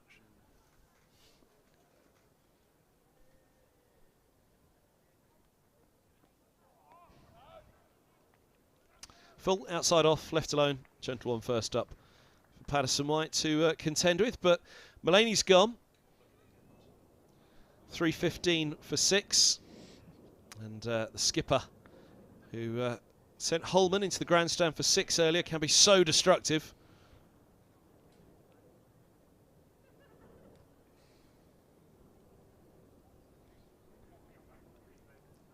You'd be disappointed, to be fair to say, wouldn't you? You'd be disappointed as a batter. You know, you can mitigate a bit, but I think that was probably did a little too much. With the slope, you'll always feel as though you'd hope the umpire would have your side on that one, but 3:15 for 6 it is. So over to Bamber against Duckett.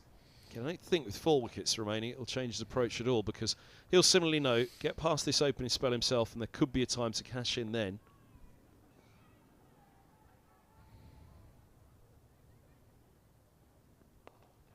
Can Middlesex winkle him out in between? Picks up a single, moves to 149. Just talking about tall and short batters, I found that tall batters, by and large, were kind of stereotype. You knew where they were coming. They'd always been coming forward, looking to come forward. Short players usually good bottom hand players, good chunky cutters and pullers, and you try and bowl a length to them, and you find that actually they're quite good drivers of the ball, because you have to pitch the ball out a little bit further up, and then they're driving you. I found it quite tricky, the real small players.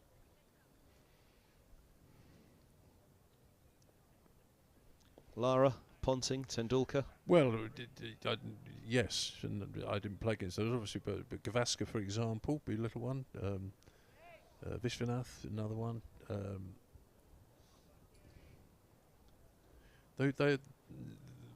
Gavaskar was unquestionably the best judge of length I ever played against. He never went back when he should have been forward, never went forward when he should have been out, in my experience. And that if you're a small player, you have to have that. Tall player, you don't necessarily quite need that, do you? That's a lovely shot by Patterson White. Bringing the bat down hard on that one, and yep, slides with Anderson over the boundary. Hope he had his work cut out there to chase that one, Martin Anderson. Boundary to get off the mark for Patterson White. In nice fashion as well. You mentioned Kevin, he was an extraordinary player, and Kevin could get forward to most things unless it was short, and if it was short, then he could pull. People like Duckett or whatever have to judge length better.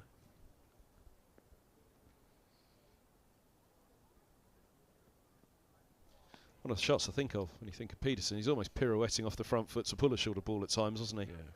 Yeah, front foot pullers.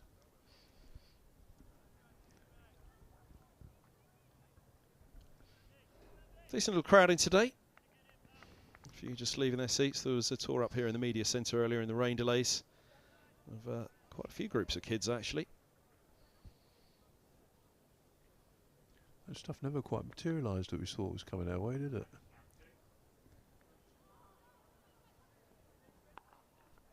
Certainly an improved forecast for today, isn't it? To have got it as early as we did this action. Even if there were to be another delay at some point, you'd hope there might be something later in the evening. Although light will certainly be an issue today. Just how dark it got yesterday evening. It really was quite dramatic. Somebody had flicked a switch and the umpires had no choice at all really, as the artificial light heavily overtook the natural light.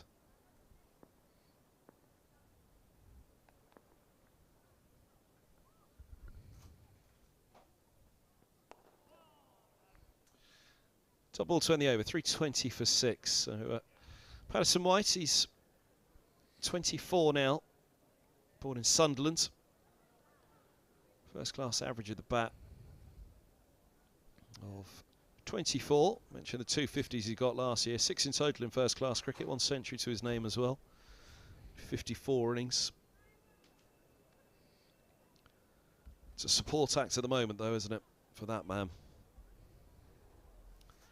Mentioned the double ton that he got last year. Highest score for Duckett of 282 unbeaten.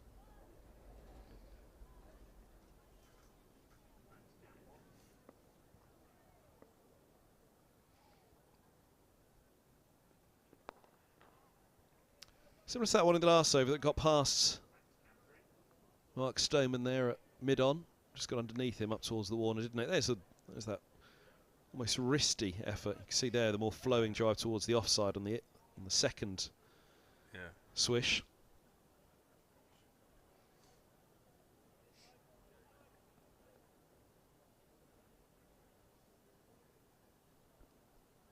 First century of the summer, already to his name. A run shy of a 150. And there it is. And he'll bring it up most likely with a boundary as well. It's a long old chase and too long a chase. Out towards the Allen stand. And the third time in this innings, Duckett will lift his bat to the pavilion, to that away dressing room and to the grandstand. Appreciation from Patterson White. Really is leading from the front with this innings. 153 from 222 deliveries for Duckett. Chances apart from that, offering on 0 since then. He's not giving them a sniff, has he?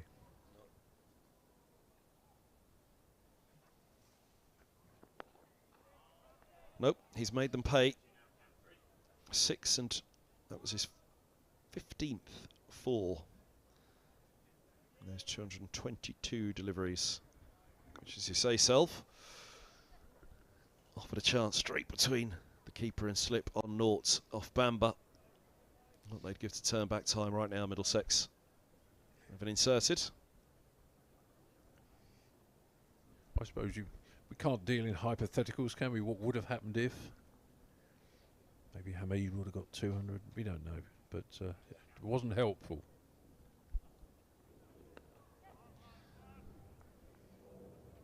Single taken. 2 to come of the over. They'll certainly rue the fact that it's the second game here at Lord's, and for the second opening day of a game here at Lord's, having inserted the opposition, they've put down a man that's gone on to make a century. I think that's the thing that matters, isn't it? It's, you know, that they're the sort of things that get snaffled up by sides that are playing well. But if you're not playing well, then are you not playing well because you're missing chances? Yeah. Which one's contingent on the other? Do good sides catch them because they're playing well, or are they playing well because they take the catches and it makes them look as if they're playing better? Well, when the Lawrence drop came in the Essex match, he was on 32 at that point, went on to 107. Middlesex had a really slow start, Mercer and Roland Jones. It was only 38 on the board when they eventually made the breakthrough. Then it was 38 for 2 as 2 wickets fell in 2 deliveries across the end of an over and the start of another. So that's the end of this over. A bit of a leading edge about that one from White, but all along the floor to Anderson. From Patterson, White, sorry. 325 for 6. So yeah, by that point they'd had a bit of a rough hour, Middlesex, basically, hadn't they? By the time Lawrence had gone down on 32 thereafter, having been 38 for 2, so they were another, probably what, 60, 70 on the board, should have been for 3 at that point, but on Essex went. So in a rough time of it. This was early, first morning of this match here at Lord's, when Duckett just nibbled at one outside off. My recollection is that we Middlesex caught flies last year. Catching was exceptional.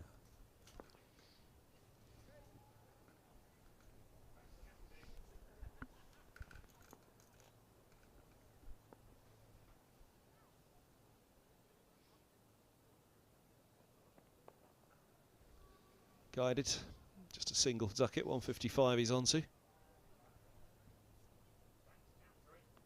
Yeah, and it's a trusted and well set slip cordon now, isn't it, with Simpson, the keeper, so reliable for so many years. Eskenazi at slip, Robson at second, you'll just see going across in front of Simpson there. Higgins or Holman now in the 3rd and 4th position. Sorry, Higgins, Helm or Holman indeed. Holman in this match, Helm previously in at 4th.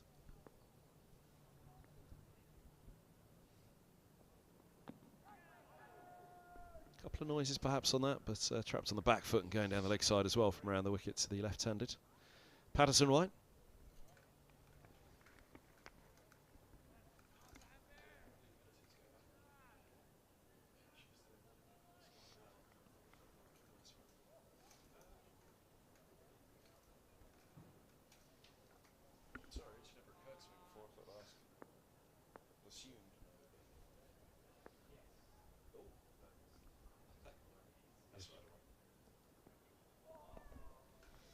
Good from Bamber again. He's got 2 left-handers to look at now, Bamber, from around the wicket. Be interested to speak to Bamber actually and ask him what is your preference, around or over. The statistics all say you're going to get more wickets around, but it doesn't necessarily bear out that it's your preference. Well, I suppose it works if you've got some movement to help it.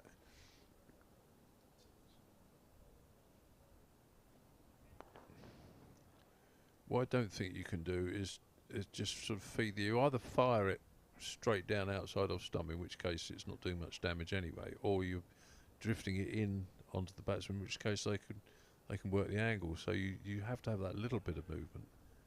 One can counter the other. You know, again, if you watch how Stewart works, Stewart will send it away, send it away, send it away, and then one will come one will come back because they drag the batter across the crease, and then one in, and you get an LBW.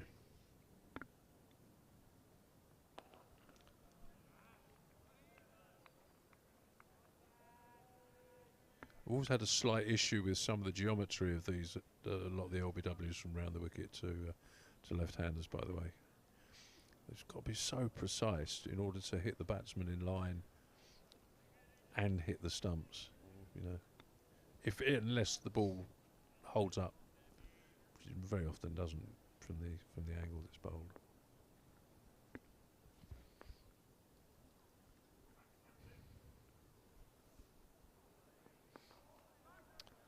Top ball turn the over. 326 for 6. Nick Gubbins, remember talking to him a lot about that when he felt he got a couple of rough ones towards the end of his Middlesex time now with Hampshire. Well, I think what happens is you see so much on the DRS now where, you know, the DRS will show that the ball's pitched just fractionally enough in line and just clipping the outside of the leg stump, and that's, you know, that's good enough on a decision that's been given. And so umpires think, well, it's okay to give them because the stumps are effectively, you know, probably another stump's width, aren't they? 2 balls' widths wider. But as I say, the geometry of it has got to be so precise for me.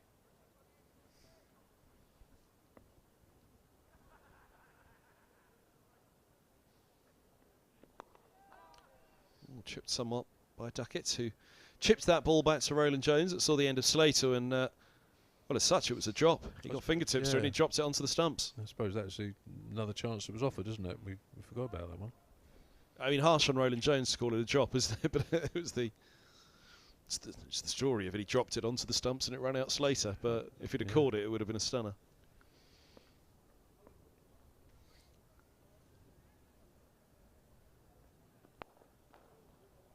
Brilliant piece of fielding there at mid-off.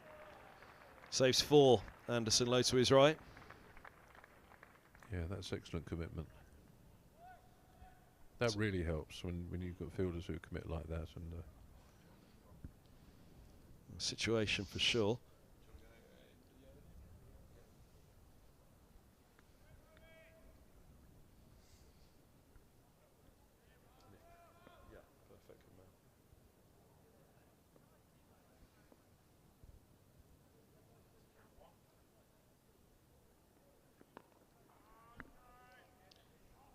And this end as well, Angus Fraser talking about it to me a couple of years ago on the mic. Right arm over to the left-hander from the pavilion end at Lords. You've really got to do a lot to straighten it, haven't you? yeah, oh crikey, yeah. Pitching in line and taking off. Extremely difficult with the slope.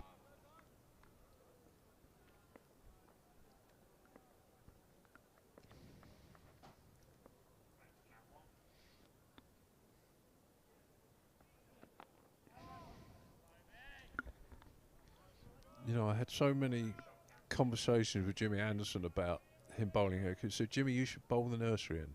You should bowl, absolutely the nursery end is made for you. Oh, I don't like it much. Why don't you like it, Jimmy? Well, I can't get the line right, and blah, blah, blah, blah, blah. Okay, so, all right, Jimmy, you spend your time bowling from what I think is the wrong end. And I tweak that one of the reasons is that he's bowled to a lot of left-handers, and Jimmy's default against left-handers is to bowl big booming away swingers. Lovely from Roland Jones. So actually, from the pavilion end to a left-hander, if you're bowling away swing with the slope, it's exactly what he wants. I think he did bowl from this end one test match. He got 5, so I was kind of.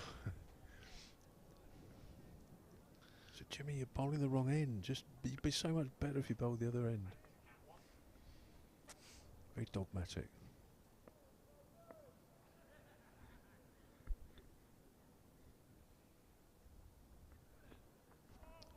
Very good end to the over from Roland Jones. Goes past the edge twice. Maiden from the Middlesex skipper. It's the big pairing at the moment, you'd say. Roland Jones to Duckett.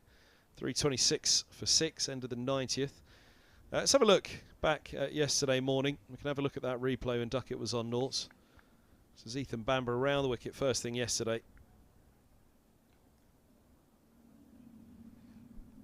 Actually, you know, I look at that again, and that's not Simo's catch. That's Eski's catch. That's down.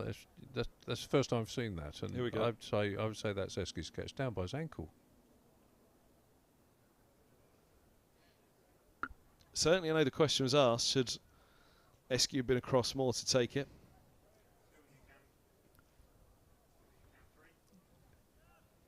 I think that was his catch. And Coleman at the time alongside me was feeling it was Simpson's, but either way, it's a long time ago now for Middlesex. And there's that man Bamber around the wicket again from the nursery end. The other name that springs to mind when you talk about the pavilion end and the nursery end and bowling with a bit of swing, it suits the swing bowler more from the nursery end here. James Harris picked up 9 for running into a storm, and it was quite literally a storm that was battering England when he took his 9 for against Durham from the nursery end. And I remember it took a while, but I tentatively walked up to Harry one day and said, where do you take the majority, where do you prefer bowling from, Jimmy? The pavilion end or the nursery end? Pavilion end, Kev. Where do you take the majority of your wickets from? Well, the nursery, Kev. You know why? I reckon because always the fast bowlers always want to bowl, partly because it's down the prevailing wind. That's part of it. I think back in the day, I mean, I am going way back in the day before my time, you had 2 things here which helped that. One was the ridge, famous Lord's Ridge, which was at this end, just a length, and the other was they didn't have any sight screens in the pavilion.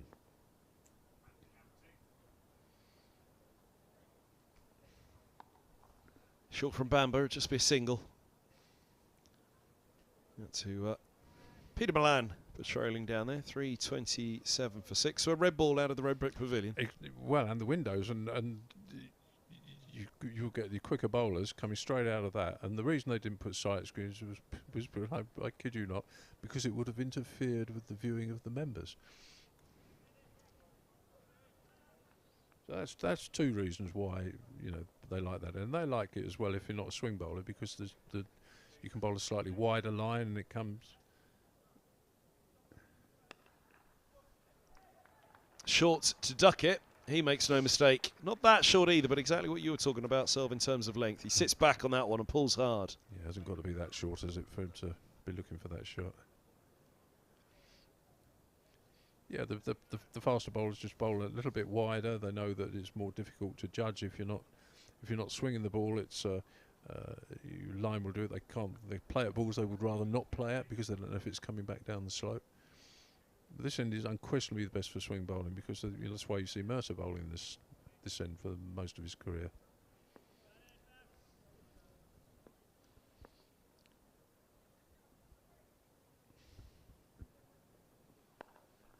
Better from Bamber. I always used to say, you know, the one thing nobody ever said to me for my entire Middlesex career was, which end would you like? Because if you got, you know, Wayne at the other end, okay, well that's fair enough. But if they had have said which end would you like, I still would have said the nursery end, for that reason.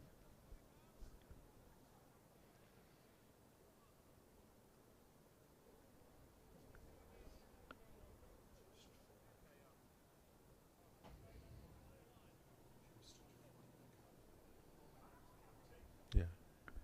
Just pondering how fine a fine leg you may have been at any particular time to Daniel right arm over from the pavilion end. Right-hander on strike, if you're at fine leg, you get something of a feeling of what... sliding down there. You got something of a feeling of what, you know, he looked like out of that red brick pavilion with the big dark windows as well.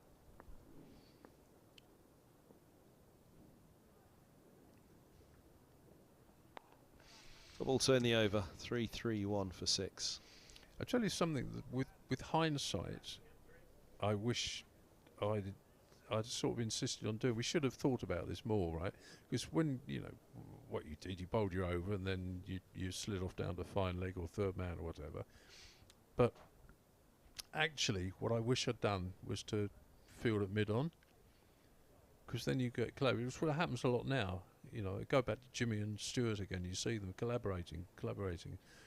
I never get that opportunity to collaborate with Wayne or with Alan Jones or with any of the bowlers, because you just go down to fine leg and graze until it's the next over, and I think missed a trick on that. I would have quite enjoyed that from my perspective.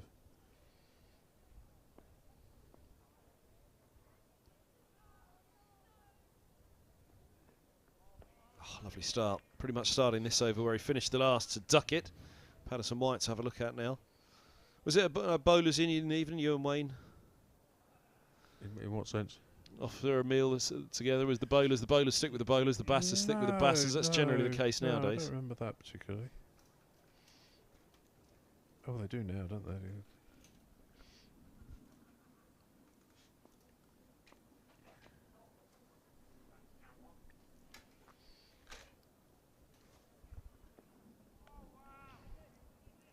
think Wayne had a slightly more advanced social life than I did.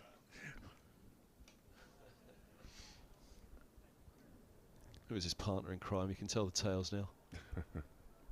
As if.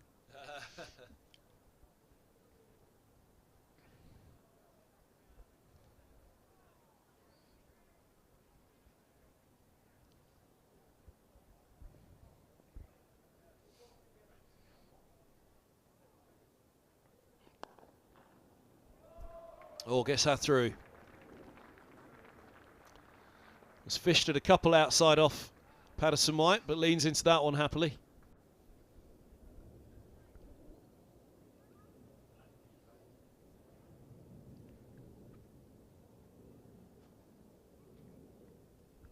Long old chase down to that corner too. And you know it's going to beat you down the hill. They're good boundaries though, they tire the field out.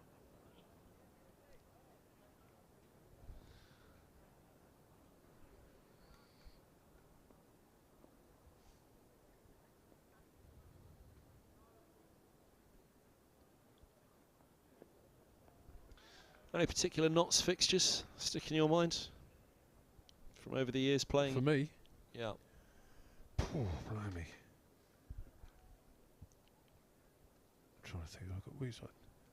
I got 12 against them once. Here at Trent Bridge? No, Trent Bridge. I was 17 actually. You were 17? Playing against Richard Hadley. I learned such a lot watching Richard Hadley.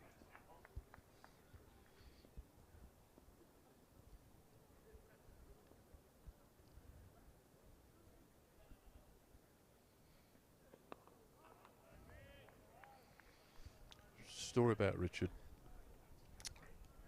So you get to 1981 probably. Up to that point, Paddles, as he was called, it was kind of almost a bit like a poor man's Dennis Lilly.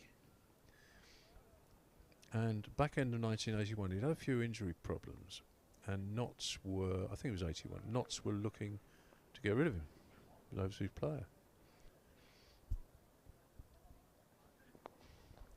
Oh, a little shuffle from Patterson White, picks up a single to end the over. 3-3-6 for 6. 30 years old probably, and he got this injury. And the very last match of the season they had was a Sunday League game against Lancashire at Trent Bridge.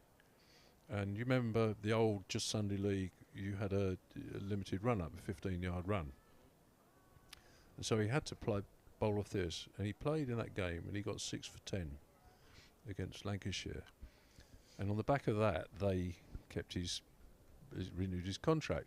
At the same time, he said, actually, I think this is the way I should go. And he kept that run, and he rationalised his game right down. Eliminated all, like we're talking about Jim and Stewart, took all the frills out of the game.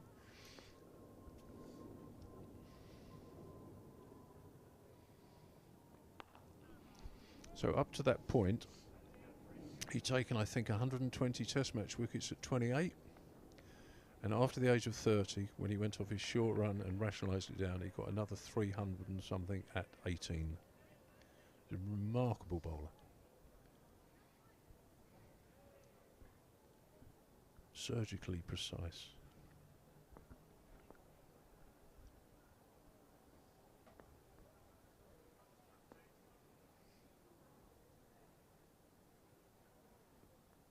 Edged and gone. Just hung that one up outside the off stump. Round the wickets, the left-hander, Patterson White following it. He goes for 10. Middlesex have their 7th. And the new ball has picked up a couple in 13 overs now. One apiece for Roland Jones and Bamber. He's earned that, hasn't he, Ethan? He's an indefatigable bowler. He keeps coming. It's a bit of an indifferent shot. If I'm just wasn't doing anything, was he? Neither one nor the other, was he? No, no. Almost an afterthought it felt, didn't it? I suppose it's one that if if they weren't 300 and plenty for 6 at the time, he might have thought, I could leave this one, not play it. Did go away a little bit up the slope. Yeah, the swish of the bat, I think that says it. Yep, he knows he's made an error for his side. So Patterson White's done. And 7 down, Middlesex. Have to get past this man next. Hutton is another one who can be pretty fierce with the bat when he gets going. And Brett Hutton. He's a big fella, isn't he? Yeah, those shoulders. The contrast out there now. We seem to say it every single one of them that walk out for Nottinghamshire. If he hangs around, if he gets going. Well, there's a few jack of all trades out there, aren't there, in this game? Top scorer 74, 550s to his name in 111 innings. Average just 17 for Hutton. Doncaster lad. Just the one requirement, or the one opportunity to bat this summer. 8 and 28 against Somerset in the last match. I'd like to see Ethan getting a little roll here now. He's got a little 5 for if he's... Yeah, he deserved it last week at Northamptonshire. Yeah. I thought he bowled well.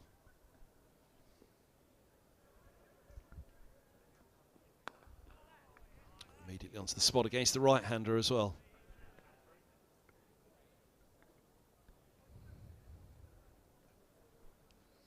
Didn't play in the match last year, Hutton, here at Lord's, in that draw. As they went with Fletcher, Broad, Pattinson, White and James.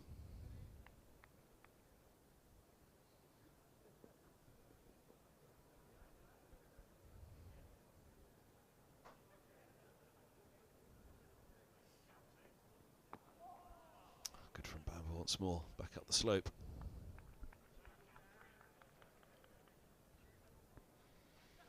I think with Ethan, what he's worked out, I'm sure, over the winter, I think his action repeats more and more now.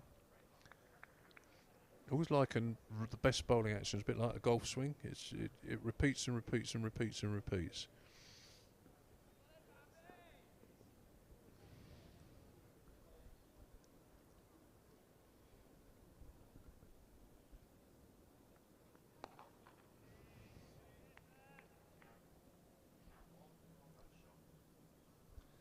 For Bamber, it looks relatively uncomplicated in that he bustles through. Yeah, straight lines. It's a game of straight lines.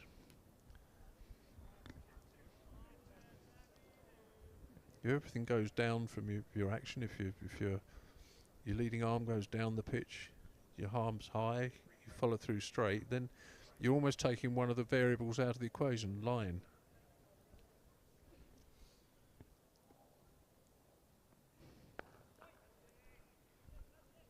See, that could be one of any of those 4 balls there, couldn't it? 3-3-6 for 7.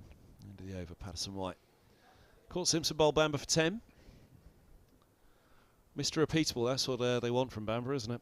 Definitely. Action and performance. I think that's what you want from all bowlers, obviously, but you work at that, work at repeating it, making sure it's repetitive. Don't try and do fancy things, just do the simple things well. A lot of sport is about not doing the a lot of fancy things occasionally. It's about doing the important things well and more often. Now, back into the attack, Ryan Higgins. So Roland Jones is done. Picked up the wicket of Mullaney, LBW for 46 in his spell with the new ball. 13 overs with the new ball for Bamber and for Roland Jones. Before the skipper makes the change, takes himself out of the attack.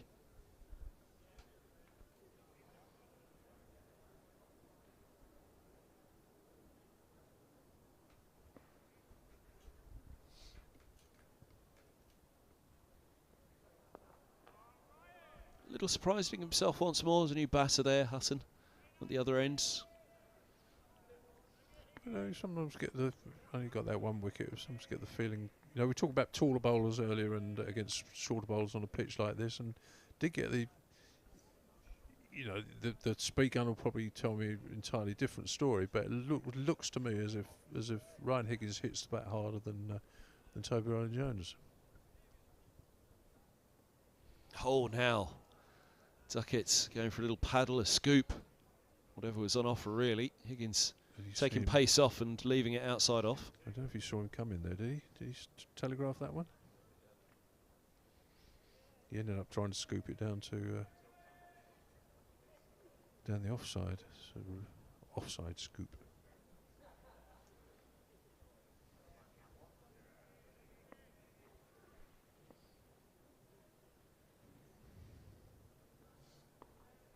Oh, catch it's the cry. It's up in the air over backward points. Deep point coming around. So they've taken two. Duckett with a little bit of a change of approach already. I was just going to venture the points. You had 8 down. Maybe we'll see a change of approach from Duckett. It looks as though there's a little bit more invention. Perhaps not wanting to let Higgins bowl at him as he's done so far with that excellent economy. I think he might find that the ball comes onto him a little bit easier from that perspective if he's trying to ramp and flick.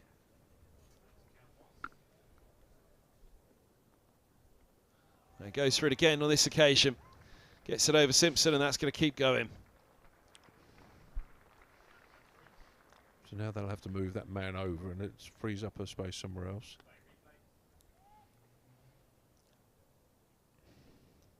Premeditated for sure. As you say, he might have gone early on the other one to Higgins. You could see that bat was always ready to go from Duckett.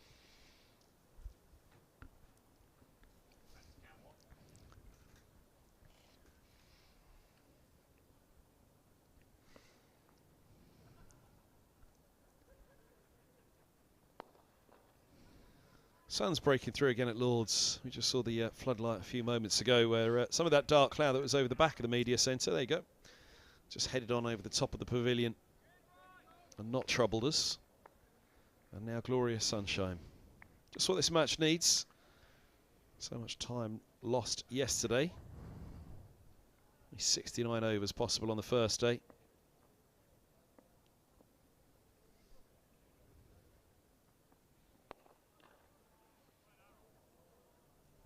That just squirts through and they'll manage to get a single for Duckett to keep the strike. End of the over. 343 for 7. It's that scoop shot. It immediately changes the dynamic of the field. You know, it's an unwritten law of cricket field placings that the number of fielders you're allowed is always one fewer than the requisite. Always want one more.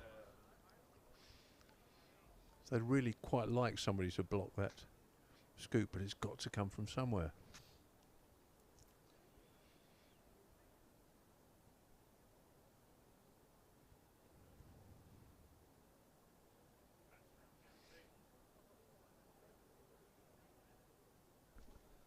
Never quite pondered actually, but you might know self. 11-man team cricket, much like football, 11 asides. Rugby 15, but for cricket, I don't know if they ever settled on it for football and for cricket. 11. 11's the right number. I don't know, really. There's probably something in the museum over there will tell you all about that. Was it always 11? Yeah, I bet there was a tipping point, wasn't there? If we had to go Well, far I mean, it enough was back. never always definitely 11. You had the 22 of Kent against smokers and non-smokers used to get, didn't you, all those things?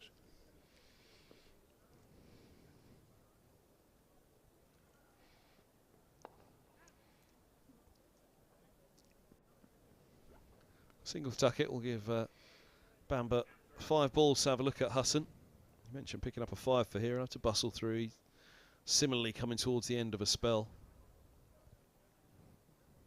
Ethan Bamber. Yeah, we gave that a mention as well yesterday. The 250th anniversary last year of the first scorecard of a first-class game at Hambledon 250 years ago. How many aside was that game? Who would that have been in that side then? You name the 11. Was it 11? I don't know. Exactly, yeah. Silver Billy Beldam. Did he play? I don't know.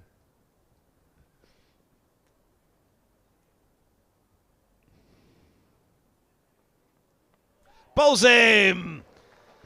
Top of leg, push back. Bamber nips on back up the slope. Hutton not really in position to play the shot, especially when that movement came into play. Yeah, I don't know if he got a little bit of battle pad on that one, but again, you can see he just looks as an urgency to his bowling. It came back at him, didn't it? Just Found himself in no man's land, Hutton, didn't he? Looked straight on once more, and yeah, just really didn't get himself into any position to play the shot. And as soon as there was a little bit of movement as well, this is where you get two different thought sets out there at the moment. You're seeing Ethan out there saying, "That's great, a little bit of movement there. That's really good. I might pick up 5." And you've got Robson and Stoneman thinking, "Oh God, it's still moving around off this pitch. Hasn't flattened out."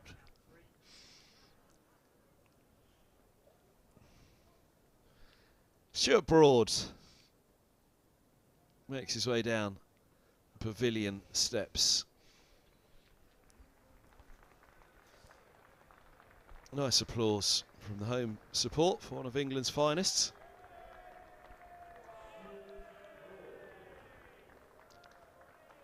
A pretty good reception from the crowd on Scallywag out there, so somewhere from Middlesex. Those days where Stuart used to be able to bat. I was just going to say, Strange one, isn't it? fabulous flowing batsman, wasn't he, at one point? Yeah, he was a proper player. I kept talking. I never thought he was that good enough to bat. People kept saying he could bat 7 or 6 for England. No, he's not that good, but he can play. Now they just use him as a somebody go out and do some damage. Yeah. 10 minutes of damage, and you know, it's fine. It works. His father taught him well with the bat.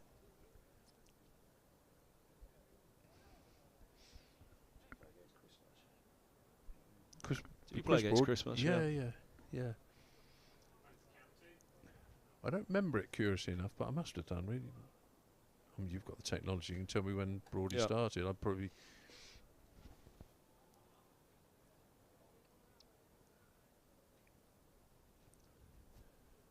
Been playing for Gloucestershire. Would he have been? 65 now. Chris Broad. Here's Bamber to Stewart. Oh, what a bouncer first up to Broad. Broad has a little look at the square leg umpire. Hello.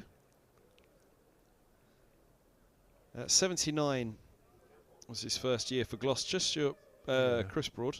So I must have played against him, yeah. 4 years with Gloucestershire. 8 with Nottinghamshire.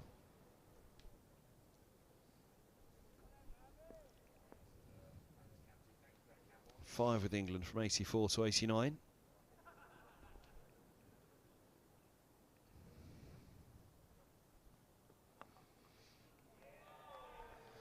Off the mark. Stuart Broad with a single turned off his hip. 347 for 80. Started against the West Indies in 84 and ended against the Australians in 89. Yeah. It's one of those imponderables about Chris Broad is how he would have match refereed himself. because he wasn't shy. You know, the two things I remember about him, one, well, apart from his batting, one was him refusing to leave the crease in Pakistan when he nicked one. So he didn't nick it. I'm not going anywhere. Well, you are, said Gucci. I think you got to go.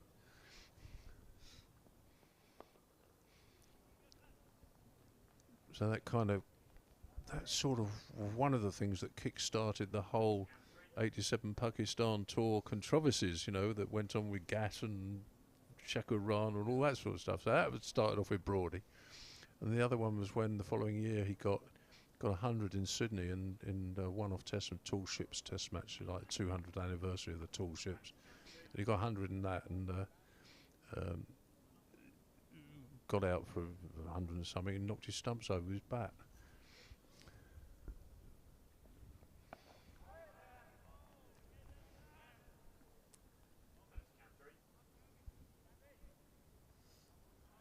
Gat was captain. Gat afterwards was asked about it. He said he was trying 150%. That's why it was. We went on from there to New Zealand, and there was a big incident in Christchurch where Graham Dilley kept getting Martin Crowe, OBW, not getting given out, and he swore and everything else, and he got done for that. And Gat said Dill was trying 300%. He said. So Gat, that means that Graham Dilley was trying twice as hard as Chris Broad.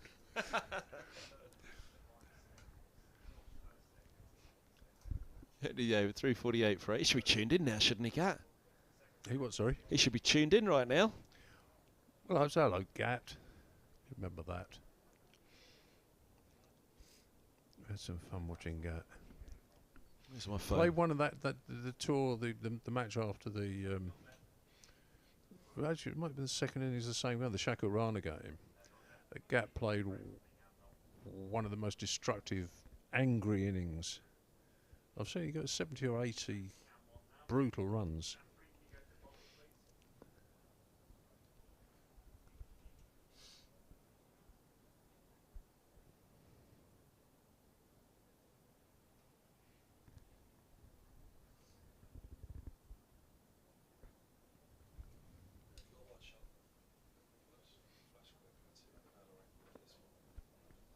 Field spreading for Duckett. Little advance to push. It's one of 3 in front of the bat on the single. But have a quick look.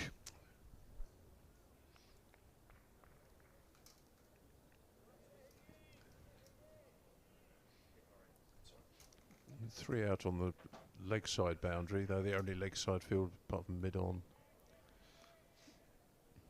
So they're protecting the flick. First time around the wickets, Duckett. Oh, now top edges. They're going to take 2. Comfortably back. It's the 350 up. 350 for 8. Third batting point for Nottinghamshire. Middlesex a wicket away from a third bowling point. Still within, what, 15 overs still to go. Just lining up that short boundary, isn't he? Here's a good example, actually. 350 for 8. To take the wicket column out of it, but they've been going pretty well. Look at Duckett 170 off 244. 95 overs. 15 overs left to get maximum batting points, which is still 100 away. Ooh. Now, just a single again. They'll think about 2, but it's not there. Milan, good arm into Simpson.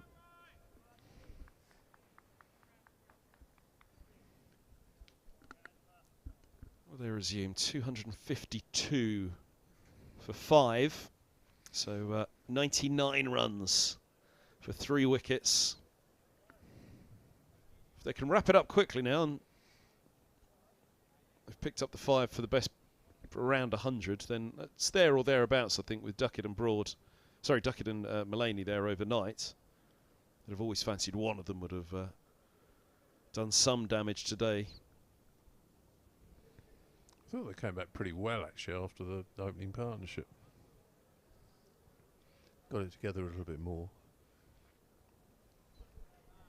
Been a bit slow out of the blocks, haven't we, in all 3 games?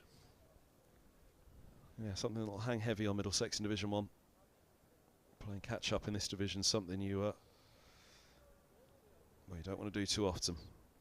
Phil being well meticulously placed for Broad. 3 to come of this over.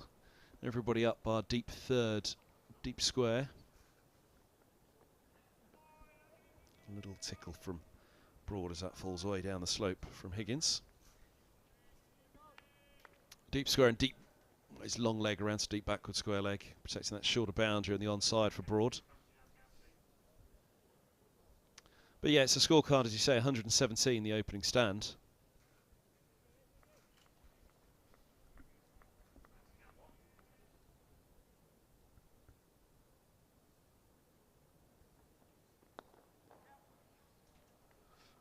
Squirts away in between cover and points, 2 for Broad.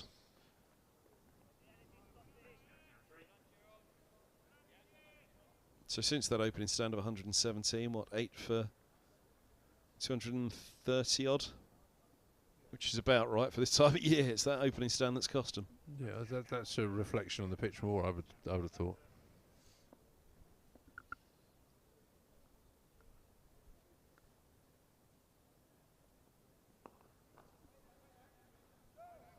Stumbling stop. Mid-wicket by Robson. End of the over, 3:53 for 8. Duckett to have strike. Yeah, Hamid batted really well for his 50. Didn't offer a chance until he was out. He's done well against. Got 100 last year against us. Yeah, He got 100 here for Lancashire, do you remember? Yep. Even when he was really struggling with Lancashire. Yeah. A very well constructed 100, if I recall. Much like the hashtag around the ground, Hamid loves Lords. Yeah. So we all self. It's good to be back, isn't it? It certainly is. So it's a change to be up here again. We haven't even had a slice of cake yet. Imagine how much you'll love Lords after tea. Oh, good point. Well made.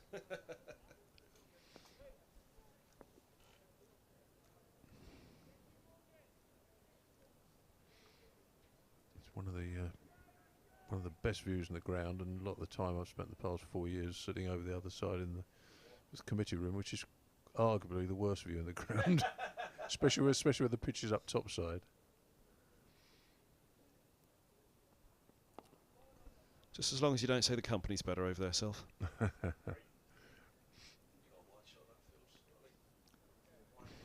Well spread now, aren't they? Deep thirds. You can see up below the Warner stand there to the right. Long leg, deep square, deep mid-wicket. Just out a shot at the bottom of the screen. A deepish mid-on.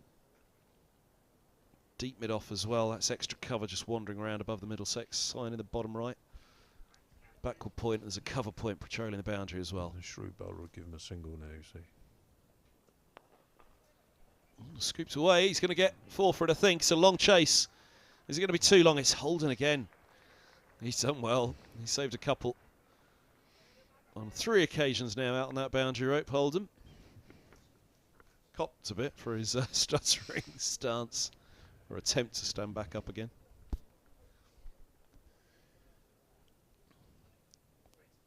Come on, Ethan, you've earned a 5 here.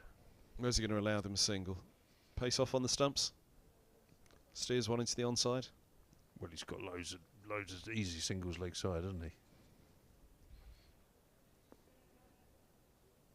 Pace off onto the stumps as Just well. keep See if he just mistimes keep it. it away from the offside. Yeah.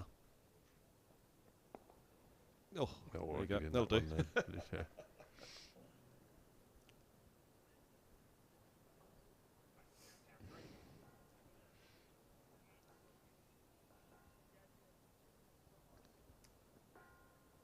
So yeah, things that'll frustrate Middlesex in this innings. That run rate, 3.69.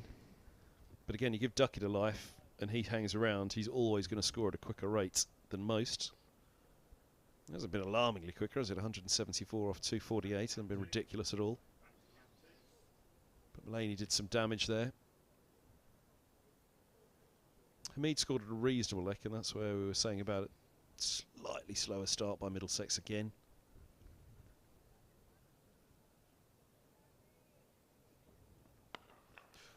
Where's that gone? Up in the air, backward point. Not going to get to it. Holden, there could be a run out though. Non-strikers then. Broad's got to get back, and a dive, he's in. Comfortably in. But scooped up, as you say, over backward point.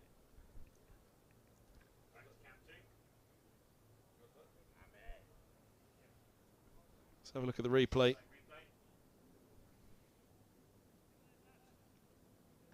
Similarly eyeing up that, well, say offside boundary. He was looking more down the ground, wasn't he? He was trying to hit it over mid-on, wasn't he? Gave some bit of width. Oh, Duckett. Chop on territory, that one.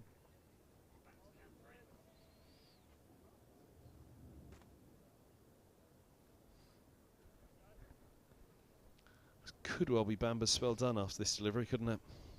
It's been a long while on. 17 overs since the new ball was taken. This is the 17th. Oh, I don't know. Squeeze one more. Fit young man. Fourfer. Tail in. And bowling well.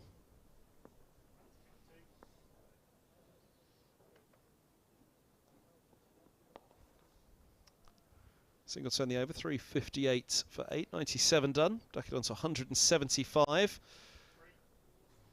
Middlesex's best bowler at the moment, Bamber. I know he's been expensive. Runs per over, but feels like he's just been Mr. Consistent for Middlesex in terms of his threat as they take themselves off for tea. So 36 overs to go today. That shortened session due to a late start. Play to resume at 4:32. They need to knock these last two over. It's pretty simple from up here. It's pretty obvious to say, isn't it, Mike Selvey? 2 wickets quickly after tea for Middlesex and get about trying to make a solid start. Yeah, absolutely. He's Duckett's played superbly. He's going to carry on like this, accelerate. Stewart, we know how he's going to play this. I suppose Ethan can put his feet up now for 20 minutes, and I'd be very reluctant to give the ball back if I was him. Perhaps a chance for that man, Roland Jones, to take it as well after tea. So, 3 going down in the session. They've added 106 runs in that time. 64 it was to bowl today, so what have we had? 28 in the session. Flew by. 11 with the older ball. A little expensive for Middlesex, but Higgins, Bamber and Roland Jones tightening up. We'll go off to find out what the cake is here at Lord's. Certainly, it's Nottinghamshire will be dining a little bit happier at the interval on the other side of the grounds, but Middlesex will be desperate to wrap this up. Join us back just under 20 minutes here on the live stream. Mike Selvey alongside myself. Kevin Hand on the mic today. Nottinghamshire at tea, 358 for 8.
Well, good afternoon, everybody. Welcome back to Lords. A swift tea interval, that felt like. Middlesex, I'm sure, raring to go again. Roland Jones, Higgins, Martin Anderson on the far side there. John Simpson.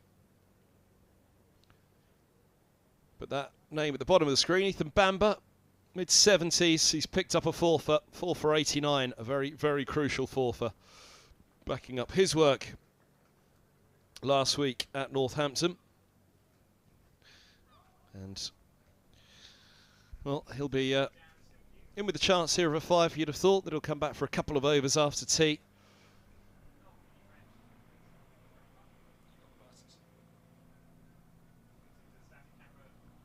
There you can see Duckett and Broads.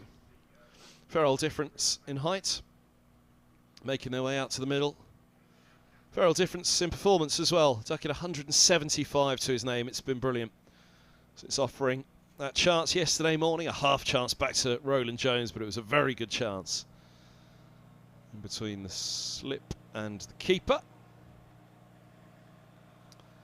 It's a long time ago now for Middlesex. And at 358 for 8. Middlesex need to remove him pretty quickly. Nottinghamshire will have another batting point in mind, so at least one more. If Duckett's still there in the 110th over, they might have 2 more in mind, but 42 more runs for a 4th batting point, so they've been pushed back 1 now for the new season. 250 for the first, 450 for the 5th. And here's Higgins after tea to bowl to Duckett, who eases that one away into the offside.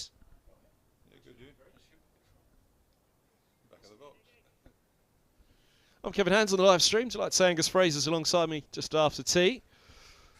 And Middlesex looking for a couple of quick wickets, just looking to see who's warming up, and expect it's going to be Bamber to go. Another over or 2 in the nursery end, see if he can claim his 5 for try and wrap this up. We'll drag into the onside for a single for Duckett to move to 176. I haven't watched a great deal earlier on, but is Stuart swinging or? A little. Hasn't been. He's only had the 8 deliveries, hasn't he? So perhaps with tea in mind, but he's checking the field now, isn't he? For sure. And against Higgins at mid-70s. Oh, nicks that one through. Doesn't carry. Any temptation for Simpson to stand up here for Broad? He'll use the feet anyway, stand and deliver, I guess.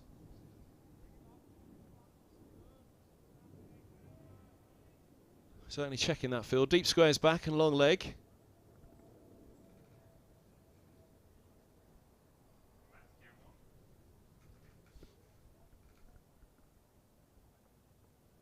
That's a lovely ball. Wouldn't mind bowling that one to Duckett.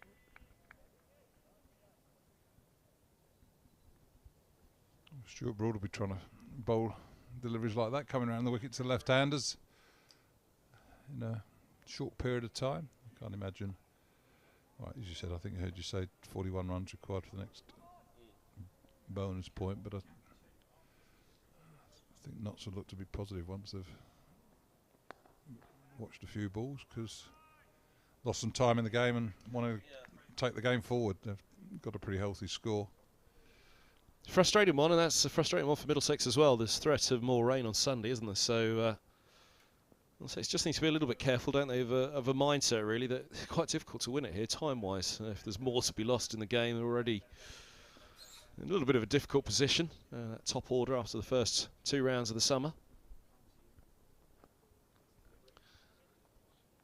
But that's got to be the main thought, really, hasn't it? Is putting that right first and foremost when they do get out to bat. End of the 98, 360 for 8. It is, and I'd imagine that's the cello. Well, so the game looks after itself, and what happens, happens. The main thing is that some batsmen start spending some time at the crease and start getting their season moving forward. As you say, after 2 championship matches for lowish team scores. Although I said a couple hundred they got in the second innings against Essex was probably quite respectable, considering the the pitch conditions and everything else. But yeah, there's some batsmen in the Middlesex side that need to get their season moving. All the work put in through the winter, sitting there probably when the team pictures are being taken, press day at the start of April, thinking, is this going to be my season? And 4 innings in, so quite a chunk into your season now, isn't it? I mean, it's sort of 10-15% of your season gone by, and you don't want to. You want to be out there having some impact sooner rather than later. Here's a man making his bow for the season, Martin Anderson. No hiding him here. Mike Selvey and I were wondering before tea whether they go straight back to Bamber, let him try and pick up the 5 or 1 for 82 from 14 for Anderson. This is a big spell for him again. We'll have an early look at Duckett, or Duckett will have an early look at him. He's bowled in fits and patches. That 1 for 82, it hasn't been, you know, a constant struggle. There's been some good spots in the 14 overs for Anderson so far, which is why I'm sure Roland Jones has trusted him to go back to him again now at this stage. I think, well, everybody who's followed sort of Martin is, I suppose, he's a daisy cricketer. Some days he does, some days he doesn't. And when he's got the potential to sort of take 2 or 3 quick wickets, the way that he bowls, but he can go for runs, and it's almost if he bowls 1 bad ball and over, he's like to bowl 2. It's sort of that's the problem. If there's the odd bad ball here and there, but it gets it right 1 over and can look quite pretty threatening because he's the quickest of the Middlesex bowlers. But sometimes it gets a bit full, and then there's an overaction a bit short, and there's 2 boundaries there rather than just the 1. Leg side again, gets away with both of them. Duckett hanging his head backwards, feeling he's missed out on a little tickle on both occasions.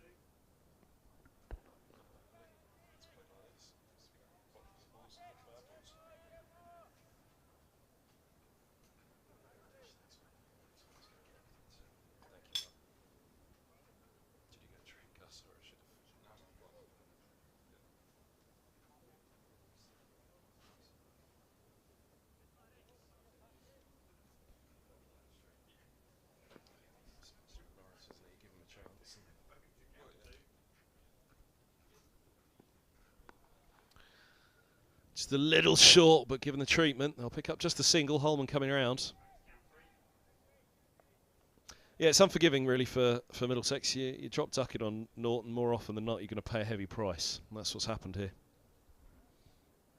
Look at those 2 in the play there for Middlesex. Anderson, the bowler, Holman, the fielder. They've both been on the receiving end of it, both been the most expensive. Economy rates, quite heavily so.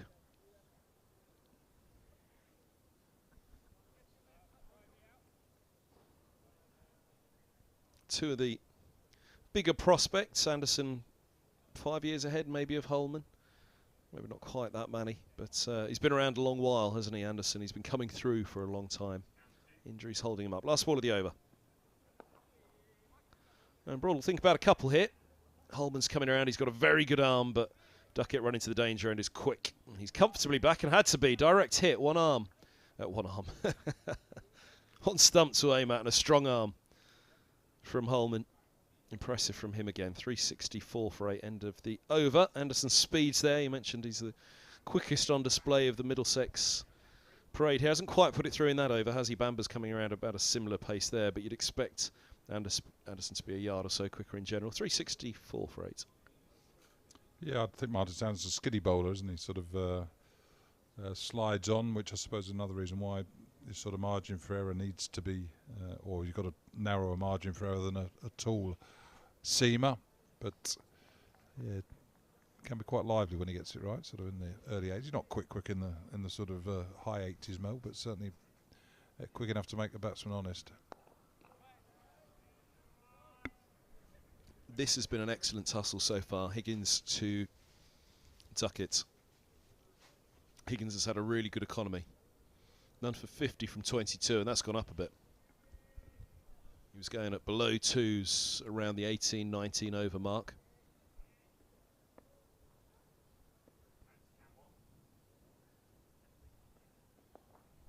Now there's a step across and the launch, and it's up in the air. Underneath it is a long leg and holds on. Martin Anderson with the catch, and a big catch. Middlesex needed to remove Duckett quickly after tea. They've got him. He was looking to access that short boundary. It's been a brilliant innings. He's made Middlesex pay for not taking that chance when he was still on naught. 177 fine runs later, the hosts finally snare him. Yeah, you could see what Duckett was doing there, looking for the short boundary to the leg side, to the grandstand. He's walked across and tried to whip Higgins in, and a good due reward there for Higgins, as you said, has been bowling accurately, doing a roll, keeping an end tied up. But I was a bit nervous there watching Anderson underneath that catch. I could see him sort of moving forward and stopping and moving forward and stopping. But it's been a fine innings by Duckett, deservedly raising his bat and accepting the applause of not just his balcony but those that have turned up today. So a stunning innings by him. Just what the England selectors would have wanted to see going into the international cricket in a month or so's time. And again, performing here at Lord's. So an excellent innings by Ben Duckett, well played. And it's put Notts in a strong position here. But important for Middlesex as well. That's their 9th wicket, so it's their 3rd bowling point. So they're not going to relax, but it means that they're not going to be chasing that wicket in the last few overs. So yeah, Anderson there. Sun in his eyes probably. Sunglasses have done his job there. He was directly into the sun there, wasn't he? Sort of waltzing a bit, isn't he? But a good catch, that'll do him some good as well. Yes, and he's got a big job to do with the bat at some point for Middlesex today. It's another reason for getting him in. This lineup is short on runs at the moment, I isn't hope it? it's not today, but sometime. Well, indeed. Yeah, no, he has. I mean, he's a very talented cricketer, and I suppose some people might sort of think with Anderson and Higgins arriving, does that sort of close the door on him? But I don't think it does. I think they're different sort of cricketers, and Anderson can definitely sort of earn his place in the side. Patterson, the last batter, and bowls! All over, 2 and 2 for Higgins. He'll be on a hat-trick in the 2nd innings. 364 all outs. Right up there on off stump. Big smiles from Higgins.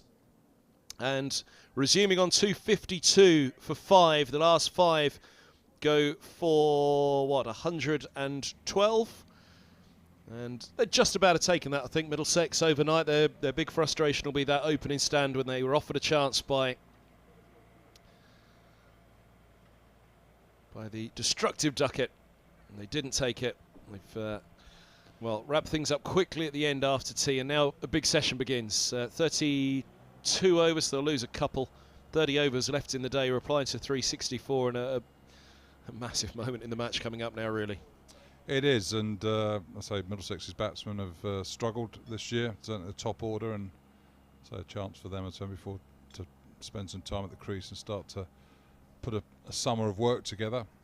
But so Stoneman and Robson run off as they normally do, and the rest of the side making the way. A couple of wickets there for Higgins, and I say all of a sudden figures of 0 for 50, 2 for 50, average of 25 suddenly start looking respectable. So well done to him, deserved that from his efforts. And Roland Jones leading the side off. Obviously when you won the toss yesterday morning and stick a side in, you'd wanted to be bowling them out for less than 360. But pitch seems to have played quite well, but as again, it's one of those situations where let's judge a surface when both sides are bowled in it. Well, absolutely, and Salve and I were just musing before the break there that 117 put on for that first wicket, and the chance offered with Duckett on naught. That's probably the difference, really, in that scorecard, isn't it? When you look at 364 and think, have they scored a few too many there? Probably. It's done a bit, seemed about. Duckett's batted brilliantly, though. 117 was that opening stand with Hamid before Bamber, who had Duckett, took his edge in between slip and the keeper at Ram, but just before lunch on day one, a change of ends and a change of fortunes as he picked up Hamid for 55. Eskenazi taking the catch. Slater offering, well, it was Duckett who offered the ball back to Roland Jones. As such, he dropped it onto the stumps, which is harsh to say as he got fingertips to it, falls onto the stumps, and Slater's out, gone for 4. Montgomery then going for 9 not long after. Bamber, a second wicket for him at that point, and then Clark allowing Roland Jones to pick up his first wicket as Anderson took the catch.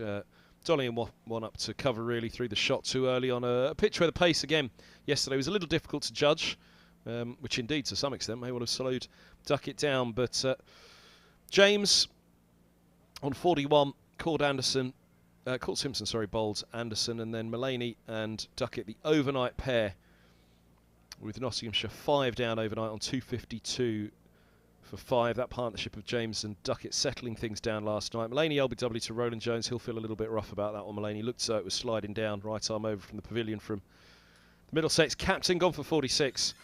Patterson White caught Simpson, bowled Bamber for 10. Bamber's 4th then was Hutton, bowled for 0. Then Broad and Duckett.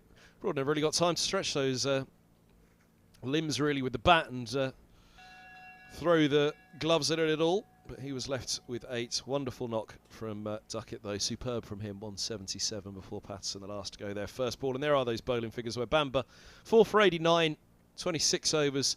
The economy rate of 3.5. He probably bowled better than that. He could immediately take 4 out of that one from the start of yesterday morning when it raced away. Similarly at Northamptonshire, I thought he was the pick of the bowlers there, and likewise again here. Roland Jones stuck at it well for 2.5 and over for his 2 for 60. Again, perhaps could have bowled with a little bit more luck or reward at times. Higgins an excellent economy, which was pushed up only at the end. He was going along at 2 the whole time. Anderson and Holman, both of them taking a little bit of tap. First game of the season for Anderson. Bowled in fits and patches really, but holding on to a crucial catch to get rid of Duckett there just before the end. His 1 for 86. Holman probably deserved one as he had a tough time of it. But yeah, an innings that Middlesex, well, as you say, Gus, your thoughts, I think, sum it up perfectly. You have to wait now and see when both sides bat, but no doubt about it. You look at those figures, 177 from Duckett, you really feel somebody in that Middlesex top order is going to have to go big and go early from the top, just to alleviate a little bit of that pressure that is undoubtedly building on a top order who will wear the pressure with big broad shoulders because they've got a lot of experience behind them, but pressure nonetheless. Yeah, and 177 basically half not to score, so a huge performance from him. And again, he's been out there all but one delivery, hasn't he? The last wicket was the only ball that's not been out there so far, so he'll sleep well when he leaves this game, having spent a lot of time on the field, because he's going to spend quite a bit of the next 2 and a bit days out there too.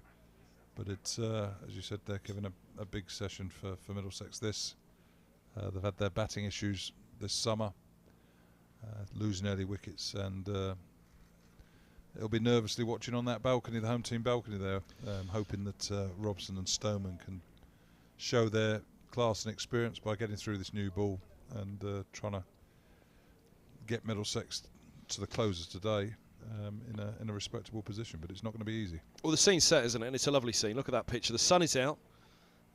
Floodlights on, as they were for that. A bit of dark cloud. We were worried before tea whether another rain band might blow in, and there may well still this evening. We'll have a look at the forecast in a moment. But we've certainly got far more play so far today than we perhaps feared we might. But if you were to come out and bat at any point, there's a session here to be had, isn't there? Overs left 31. I thought it was going to be 30, but 31 it is. So it's a full session to be had this evening. It's a real, there's really something there for a batter to get their teeth into. There's an innings, there's a partnership to be had, isn't there? There's something to take away from today.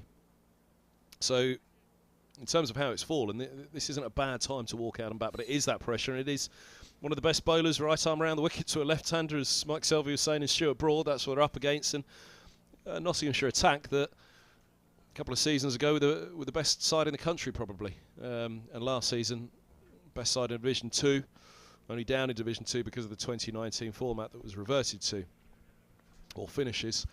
And Middlesex twice had to hold on for the draw last year against this Nottinghamshire side. No Fletcher, who's out injured for them for this. He's a big figure. The Bulwell bomber, is it they call him?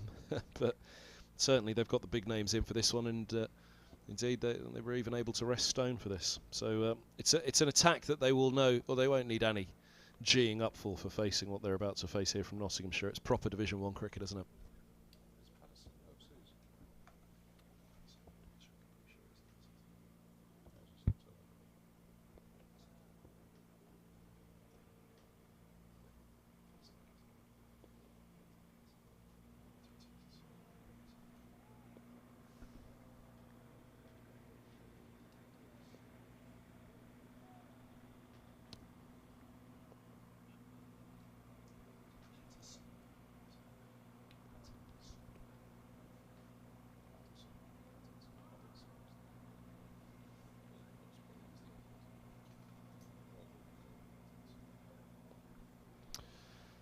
Here they come.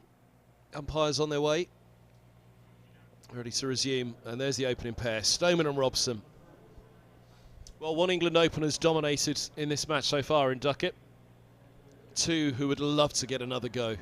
Robson certainly hasn't given up. You'd be very surprised if that man, Mark Stoneman, has. Gritty fighter. Does scored a decent raid as well. In one of these innings, one of those two, if not both of them, are going to go very big. They would dearly love, as would Middlesex, for it to be this innings. Nottinghamshire would be very keen to make sure that they continue to put pressure on the Middlesex top order. 0 for 4 in the first innings of the season that they batted here in reply to Essex's first dig. There were 4 ducks in a row. 6 noughts in a row on the scoreboard on the big screen here at Lord's. It was uncomfortable viewing at the time. They were then 20 for 5, having been 4 for 4, the 4 runs being no balls.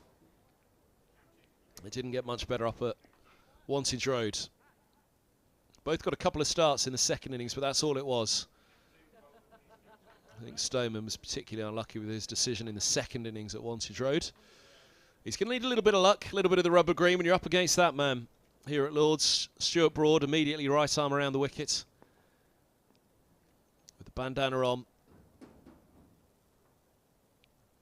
Didn't really get to show his talent with the bat, but a big opportunity here this evening in the sun to show his talent with the ball. 4 slips behind Mark Stoneman. As Angus Fraser said, there'll be a few nerves on that dressing room just watching on, because this is a big old start to the first innings coming up for Middlesex.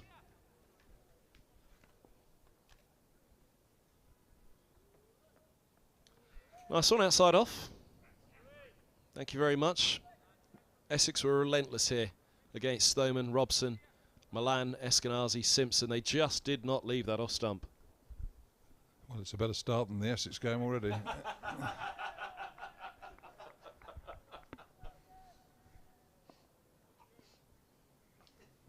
First 2 legitimate deliveries taking wickets. It was wicket, no ball, wicket.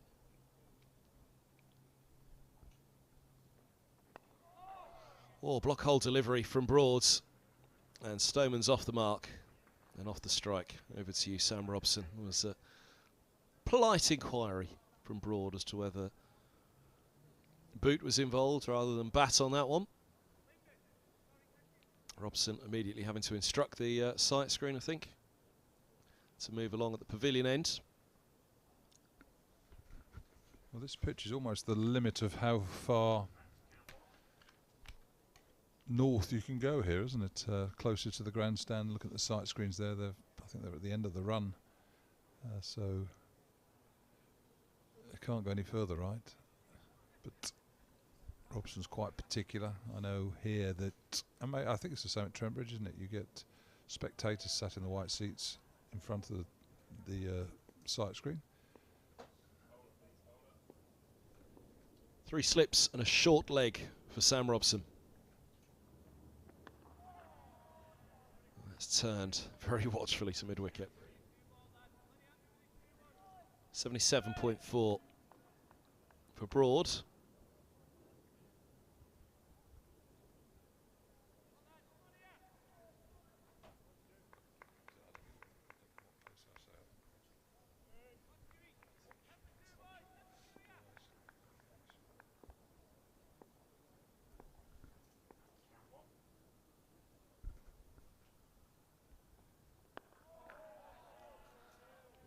Playing solid bat on that into the offside. Sam Robson towards another England opener, Hamid.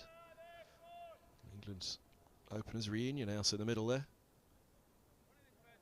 Robson, Stoneman, Hamid, Duckett. A few international players around, aren't there? Broad. Roland Jones. Simpson.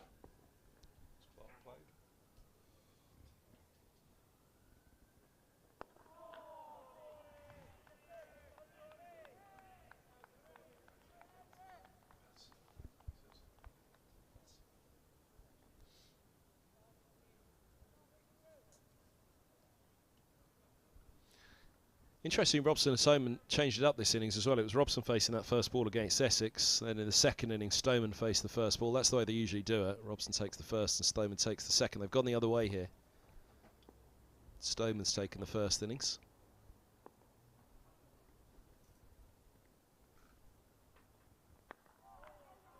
I assume just to not have Robson facing the first ball of the innings again at Lords. Well, they've switched it that way. That is the end of the opening over. One off it, just that one for Stoneman. Gentler start to this innings than there was against Essex. You can imagine sort of conversations between batsmen, isn't it? Two experienced players there, and changing something like that. I suppose they share the responsibility of taking the first ball of the innings. I'll do it first innings, you'll do it second, but it's obviously not set in stone as to who will do what when and maybe at what end. But little things you do, probably trying to change the fortune, or believe it might sort of change the fortune of the situation. I always remember talking about batsman's form.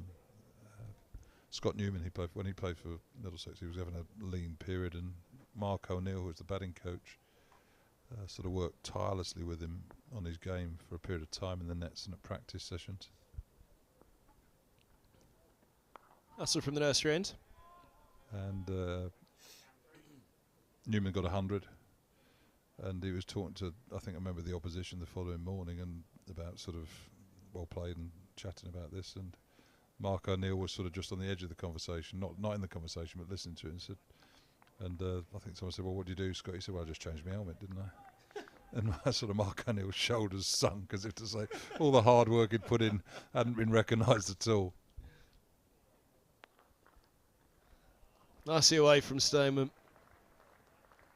Another left-hander brought across from Surrey. With a little bit more success so far for Stoneman. He's on to 3. All of Middlesex's runs. But it is, having not sort of spent much time sort of worrying about a run of low scores when I was playing, you sort of, the mindset of a batsman and what they're tinkering, what they're trying to do and what they're trying to change the thought process is intriguing. Yeah, Stoneman faced the start of the second innings. He was out for a third ball duck against Essex, LBW to Porter. Robson, who'd gone first ball of the first innings. Stoneman 10th ball of the first innings. Milan 2nd ball of his first innings. Middlesex were 4 for 4, 20 for 5 in the first innings here against Essex. 3 for 15. It's nicely bowled right up there with a bit of shape on it. Stoneman had to be watchful. Pushes a single straight back past the bowler. Is that Mullaney? Almost done a sliding tackle on the ball there. Just shows how much moisture there's still in the outfield there. Take a quite sizable chunk of turf out.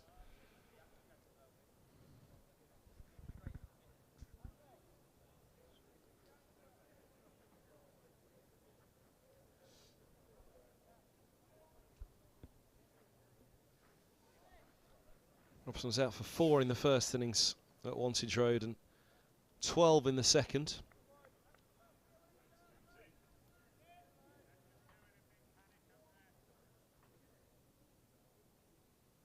Just pulls out of his stance, Robson. Yeah, in the first innings at Wantage Road, Middlesex were 11 for 4, 36 for 5, so very similar to the situation in the first innings against Essex. A slightly better start to the second, but it fell away thereafter.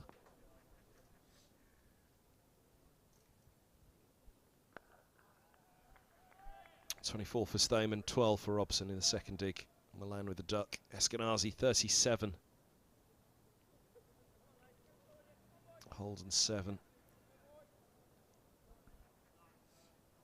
Second time Eskenazi's hit 37 in the 2 matches. He got 37 in the second innings against Essex as well, but those are the only runs really to speak of from the Middlesex top order so far.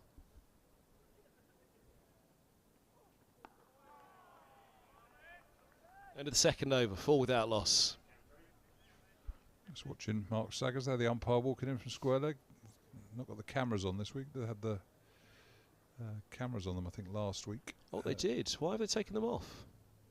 It was a glorious shot of the Roland Jones dropping onto the stumps from the umpire's camera. Oh, really? This ends. Yeah, it was brilliant. So why have they taken them off second innings? That's a very, very good spot. Angus Fraser hadn't noticed. Just looking at that, because it sort of, it was, well, initially it was something to do with the Hawkeye, wasn't it? To sort of help with the Hawkeye and the way that the sort of what takes place here is recorded, which is getting more technical and better every year.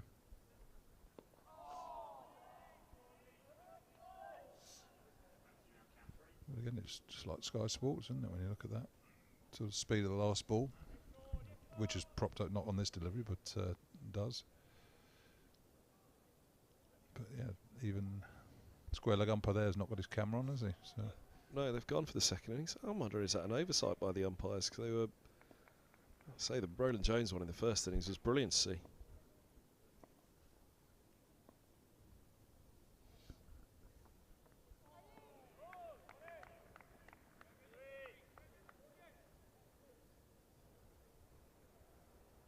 Was a polite request made by the commentator to see if there's any chance we could get it hooked up to our stream so we could use that as well for the replays, but not so.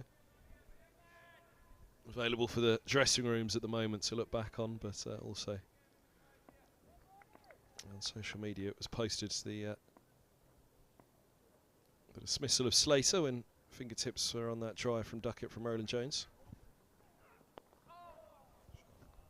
Clipped nicely. First boundary in the Middlesex innings, and Stoneman dominating the strike at the moment, 8 without loss. Yeah, lovely shot there by Mike Stoneman, looking to hit the ball straight, not to come too square, hit the ball nicely between mid-on and mid-wicket. A short boundary. Lovely controlled stroke. Make him feel a bit better.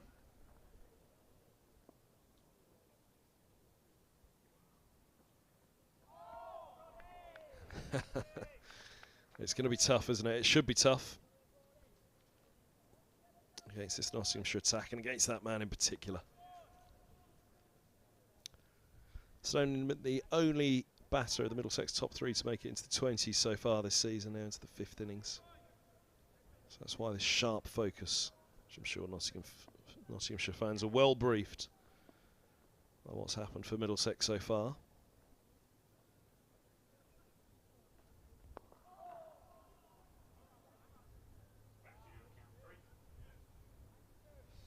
35 years of age.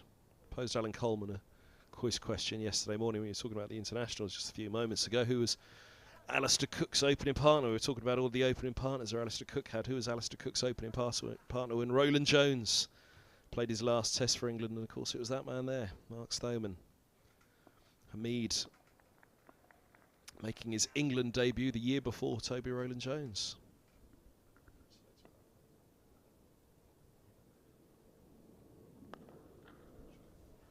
Lovely shot, straight of a wide mid-off. Possibly would have been straight, of a straight mid-off. Glorious shot, he's into double figures, Stoneman. End of the third, 12 without loss. Yeah, lovely. Another good shot there by Stoneman, looking at the ball straight down the ground. Same situation with the drive. I know, just followed the angle of the ball there. The problem you get sometimes at the start of the innings, you're looking to hit the ball too square, so you're not showing the full face. But that's very much playing in the V, isn't it? Looking to hit the ball back where it's come from. And he'll be feeling a little bit better about himself. Robson still looking for that first run. Been in this position a lot of times, but as I sort of said, had a difficult start to the summer, and he'll be keen to get off the mark and off and running. 2014, the last time Sam Robson played for England.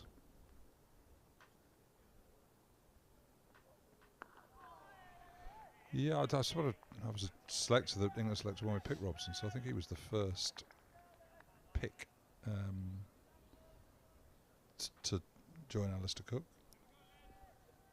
And to be fair, he did quite well. I mean, it's look back at it now, and obviously England playing the brand of cricket with Crawley and with Duckett opening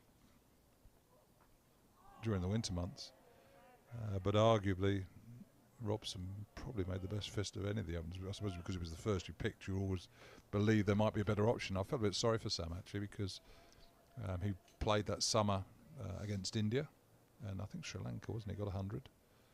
And the winter was dominated by white ball cricket. It was a World Cup winter. England had that obviously poor World Cup,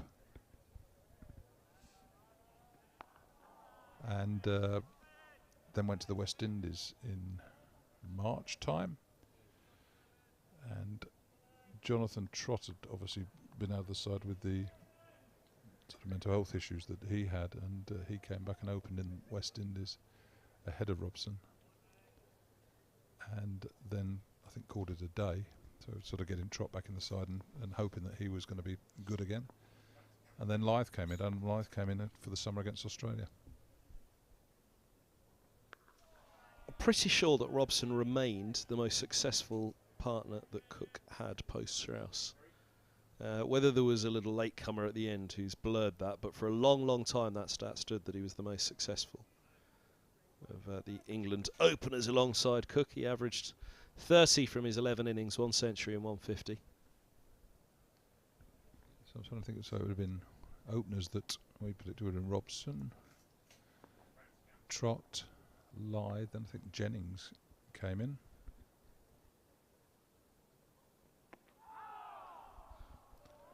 Then Hamid, Duckett, Stoneman. and Stoneman.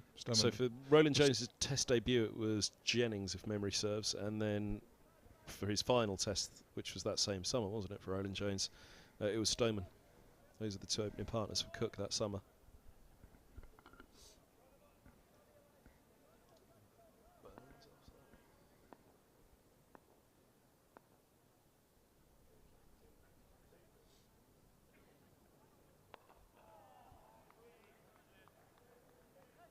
Maiden over there by Hutton, so Robson's still on naught, but feeling the bat on ball.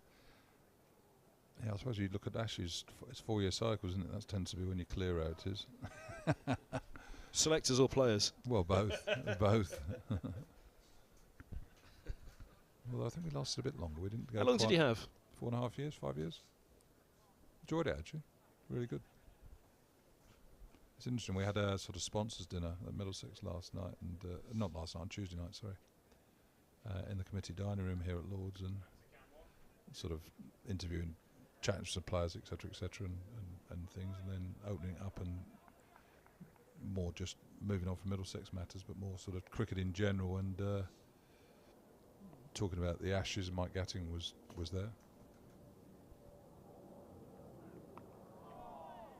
And sort of into asking Gad about the Ashes, and there's only 2 people in here that sort of played a role in winning the Ashes. Gad, that's you and me. And you? Well, I was a selector when we won the Ashes in England. Ooh. I said, well, look, you blame the selectors. Selectors get the blame when England don't win the Ashes, don't they? You're either responsible or you're not. So if you're responsible for the losses, you're also got a role to play in the wins. So I'll take that. So.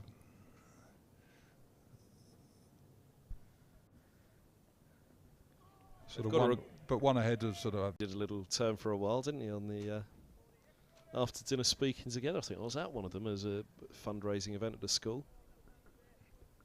Might have done. I mean, we did I say we did. It wasn't I interviewed Strauss, amongst others, after the Spirit of Cricket Cowdrey lecture. Couple here at least. We'll pick up on the rope. Couple of days. Stoneman on to 14. Yeah, just looking again at Notts. I mean, Middlesex have had their square or fine legs pretty square, don't you? When you have a small boundary, you're trying to cut that off, and not that I watched a lot of Duckett's innings, but you certainly get some of the medium paces, wasn't it? Duckett all of a sudden gets that little fine dab sweep to hit the ball and starts playing with the field. But you're trying to look for your fine leg to sort of cover two positions, and just almost 10 yards behind, square on the leg side here, so more for a pull than for a genuine inside egg or leg glance.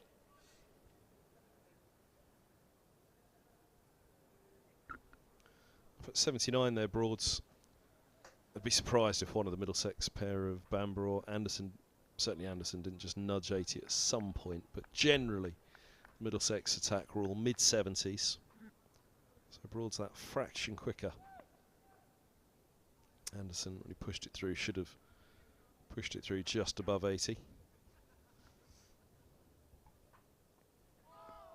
Beautiful. It does make a difference. I mean, I suppose everybody always quit. I mean, it's almost as though sort of 80 miles an hour as medium pace.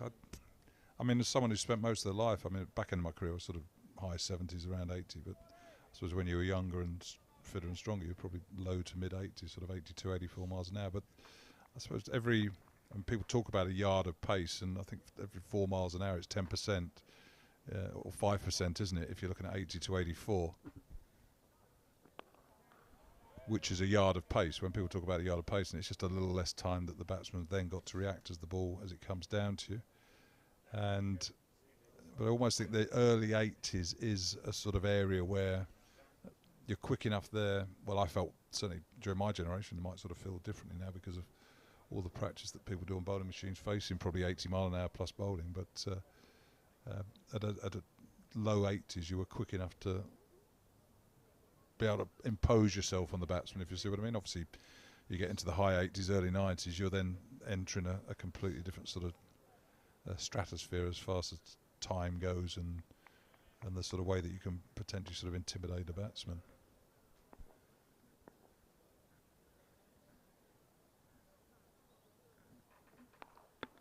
But there sort of is a big difference there between, let's say, mid 70s to early 80s. And then there's you get up to high 80s, 90, and that's sharp. It does, well, certainly as a limited play, you do stand out there thinking, I don't want to protect my wicket, but there's some ribs that I want to still, and fingers that I still want to have intact when I walk off here.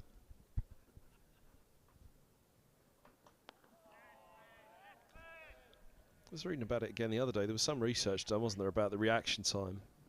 You know, the human eye, what it can detect, how quick from that distance. And wasn't it something along the lines of, well, actually 90 miles an hour from that distance, the human eye can't really react. So there's a lot of, lining up and getting in line and doing the right things. Whereas 85, you've got a chance to react. But then you speak to batters, an 85 mile an hour man who's moving it, as opposed to a gun barrel straight 90 mile an hour man. But there's also the height as well. I mean, I think that the biggest thing, I mean, when you speak to, I know someone like Alan Board, who was obviously a great player. I mean, whilst he thought Malcolm Marshall was the best bowler he ever faced, he also said that it was tall bowlers that you struggle with because you can't get forward. So they're bowling the fuller length, getting more bounce, getting that ball coming through at an uncomfortable height. So height sort of, again, can make up for a yard of pace. Toby Rowland-Jones. Yeah, nice high action. Sort of, I say, if you're releasing the ball from a foot higher than another bowler,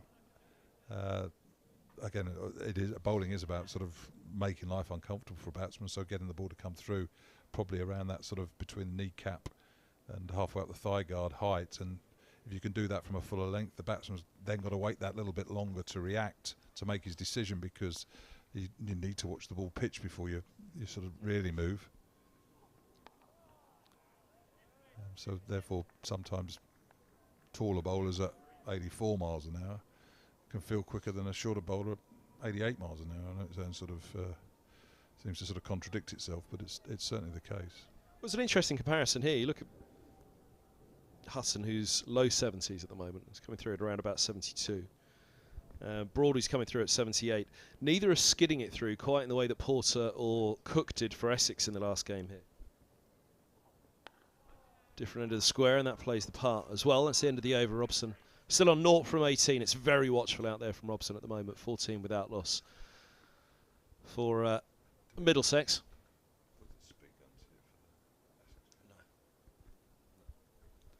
I don't think the speed guns were here for the Essex game, so therefore difficult to judge, but you did sort of certainly sense, comparing the Middlesex bowlers to the Essex bowlers were on Middlesex's batsmen a little bit quicker. There was that sort of little sharpness about it that sort of made, and similarly made a big here, difference. It's easy for people to say, oh, well, Middlesex bowlers weren't up to it. Well, look, Broad's going to use all of experience. He's probably going to go and pick up a couple of wickets now. But the Middlesex batters haven't been as rushed in this innings as they were against Essex. I'm glad Snowman survived that one. But, it's a marked difference, isn't it? Now, of course, there's the pitch as well. This is the higher end of the square. So that plays a part as well. But you look at Bamber, who was nagging and unerring at that off stump again. It just lacked a little bit of accuracy at times and too many 4 balls. He said it himself last night. But overall, bowled really, really well and always possessed a threat. Always felt like the most likely to get through.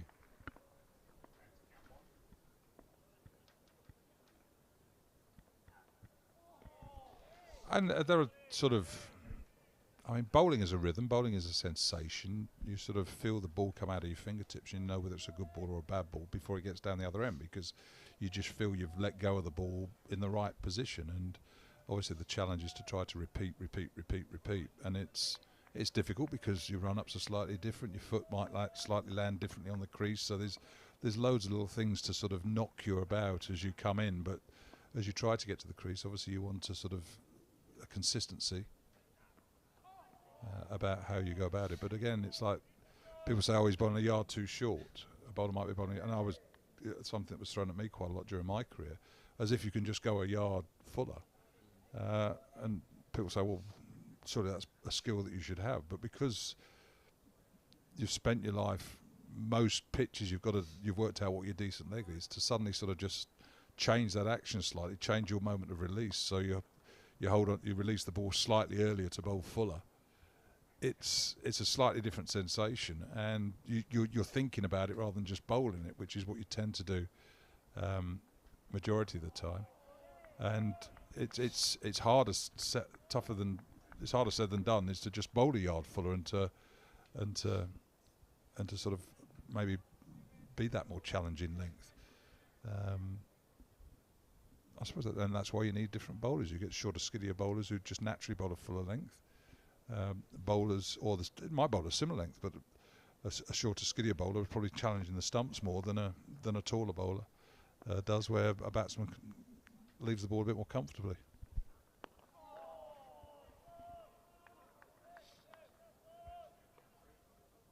And Stoneman's lined it up nicely in this over, hasn't he? You've seen Broad have a long stare at him. I think it was after the 3rd ball of the over when Stoneman was decisively playing inside the line. Broad at the end of his follow through, having a chat with his old England teammate.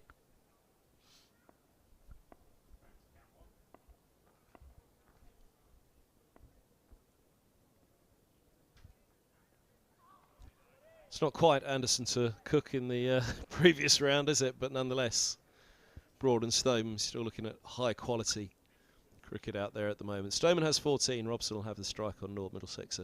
14 without loss here on a lovely sunny evening at Lord's. It's a shame the forecast will have put a few off coming today.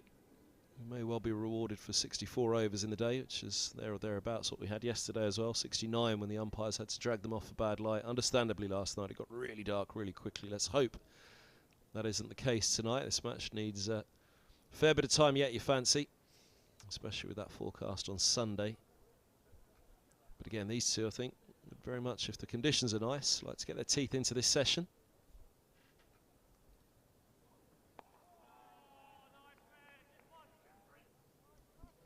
But equally, we're seeing good discipline from the Notts bowlers here.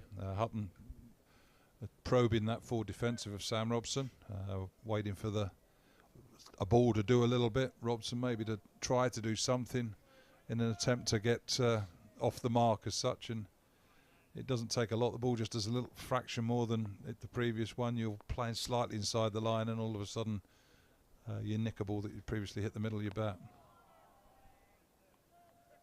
He looks quite calm out there, doesn't he, Robson? He talks about the year when England's let him go. I remember that following season, he was just a shadow of his former self. He really didn't. It looked so he'd lost his game heavily that year. It really looked quite difficult. In fact, there was an innings at Trent Bridge at the end of that season, 2015, where he finally got some runs going.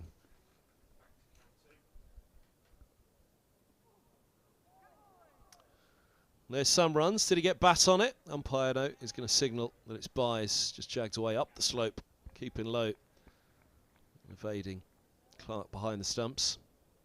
And actually, sort of looking at Sam there and his sort of non-selection, I felt pretty guilty about that because Middlesex were. I get the feeling we're on a pre-season tour in the UAE, and Sam was sort of wondering where he was because there'd been a winter of cricket played and no Test cricket, just the one-day stuff, and England had a disastrous World Cup and changes in coach, and there he is, he's off, so breathe a little easy there. Be happy that, even though to three-quarter edge, down to third man, but 2 runs for Robson, so he'll be happy to see that.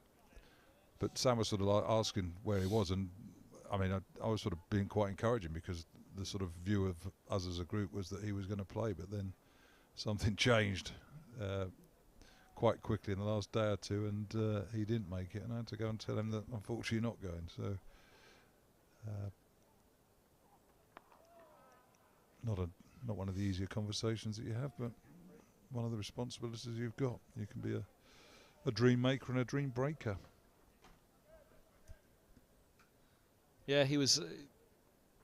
Even that innings that he managed to muster those runs at Trent Bridge, back end of 2015, even still, he was battling himself as much as the opposition, it seemed.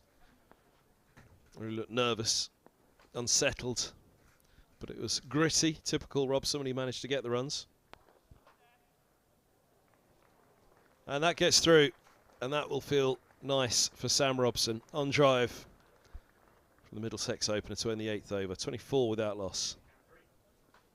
Yep, lovely on drive. We saw Stoneman looking to hit the ball straight down the ground, and we see it there again for Robson. Bowler's just got a bit frustrated, looking to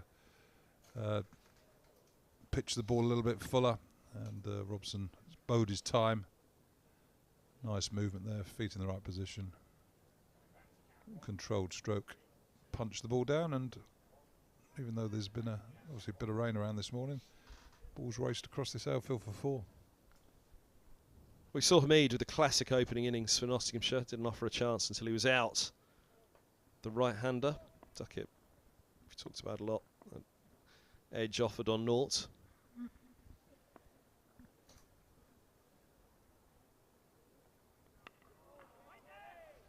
So that's off the toe end of the bat. Backward a point from Stoneman.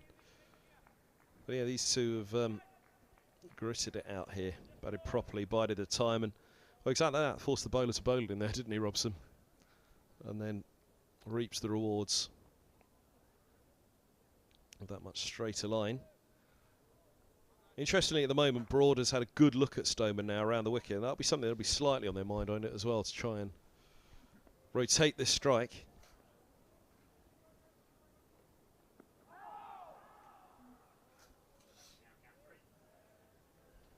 But it's fascinating now, and we may well have spoken about it before, about how many bowlers do come round, the right-arm seamers anyway, especially come round the wicket straight away to left-handers.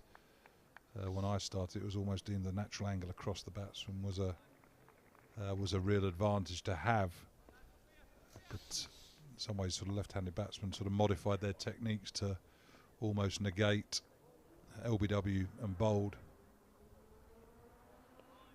by the way that they sort of line up the ball. And again, I always found if you're a good length ball to a right-hander can be a short ball to cut to a left-hander sometimes, because you just, with the angle, you drag it slightly short, and the sort of natural line, and because it's a bit shorter, it pitches a bit sort of, the straight ball then goes a little bit wider, and you can be cut and walked away. So coming around the wicket, you certainly bring bowled, caught behind, and LBW into the equation. Up there and clipped. Sweet timing. That was over the rope and a flash from Stoneman over pitch and broad, just going a little bit too straight. Again, similarly to Robson from Hutton, just forcing the bowler to bowl it in more.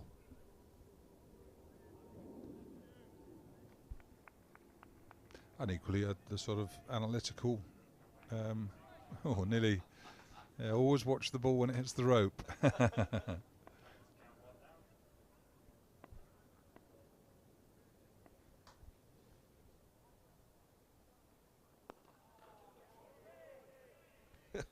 Not quite sure. With the boundary boards were allowed her to see that ball until it reappeared, hitting the top of the advertising board there. It was Stoneman's clipped through mid-wicket and then just pops up, doesn't it, off the rope.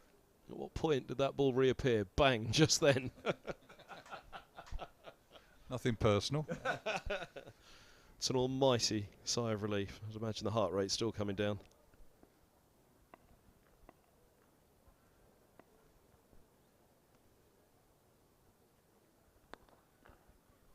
Nice shot. Just leans into it. Didn't give it everything.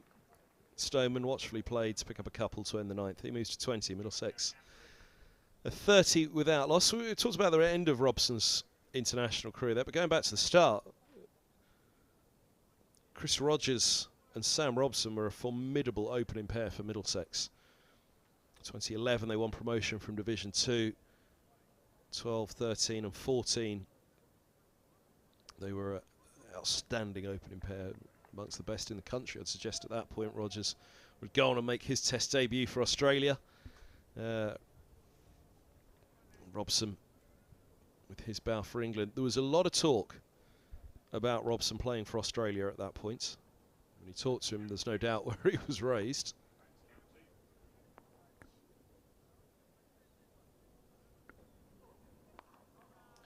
Now Andrew Strauss would have dropped down and played a little bit with Robson as well, and have had a good eye on him in his Middlesex, towards the end of his Middlesex time, the end of his playing career. Andrew Strauss. Was it scurrilous rumour to say that Strauss was very keen on England to pick Robson? I remember that was heavily the rumour at the time, that Strauss really didn't want the Australians to get their hands on Robson and wanted to get him in the England side and make him England's.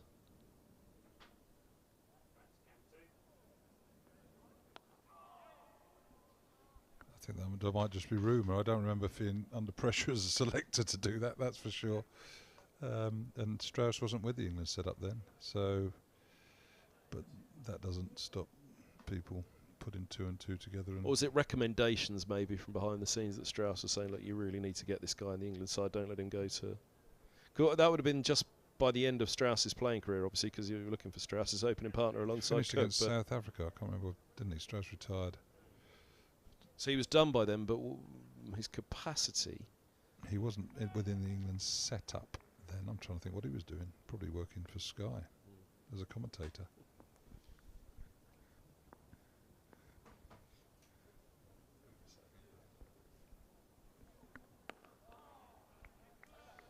Just remember there was an awful amount of talk about him. Rogers got the call up for Australia. I remember George de Bell writing a piece, I think then for Cricket Info at the time, saying the Australians had picked the wrong Middlesex opener, beginning with R. He was a big fan of Sam Robson's. Well, Chris Rogers is a fine cricketer, and really did have a positive influence on a number of Middlesex's batsmen at that time. Sam, he sort of had a really healthy, good mate relationship as well as sort of working relationship on the field.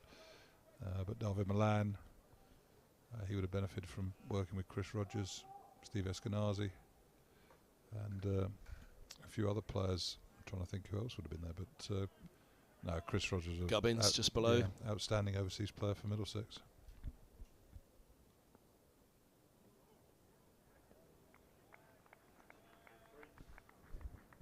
Indeed, the arrival of Stoneman at the back end of last season, it was almost seen as though Stoneman was the man that has kind of replaced Rogers a few years later.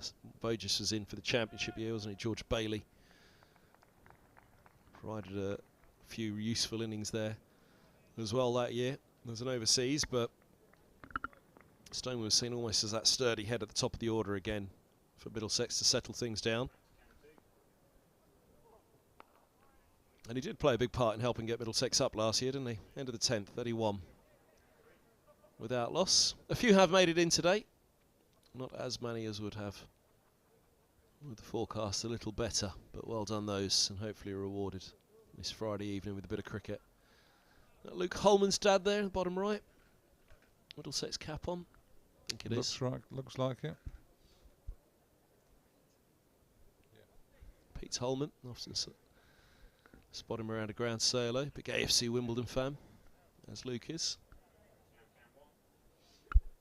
Very involved at North Middlesex, which is the club that's produced 4 players for our current staff.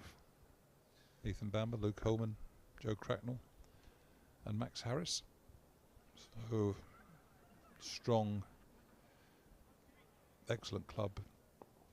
I was going to say North London, it's pretty central, isn't it? Muswell Hill, there's a, I don't know whether you've sort of know that area of London very well, but it's a place called Shepherd's Cot, and it's, as you look over it in the sort of satellite views that you see, it's a reassuring sight for cricket. There's a sort of little area, and there's 4 or 5 or 6 clubs all together. This huge area, there's Hornsey, North London, Crouch End, Highgate, North Mid, and Alexander Palace just around the corner. And it's just lovely to see a sort of hive of cricket taking place there, and how popular the game is in that little area there.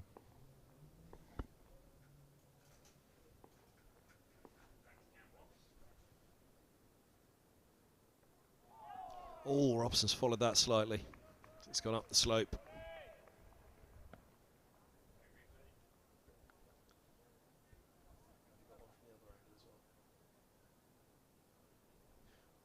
Have a look from the other side as well, from behind Robson. This one's perfectly in line.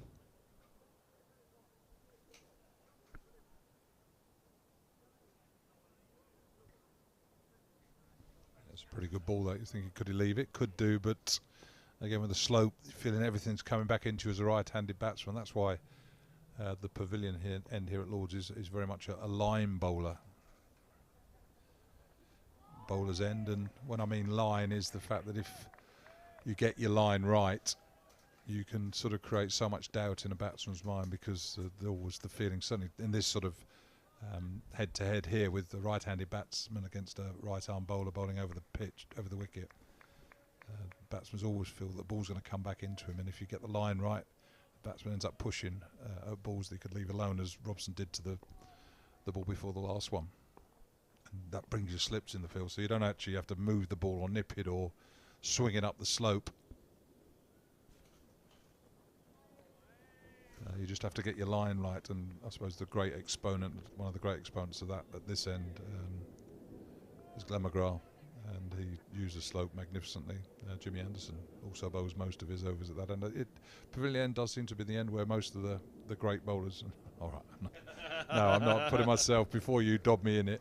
But far better bowlers than me, like Ambrose, Hadley,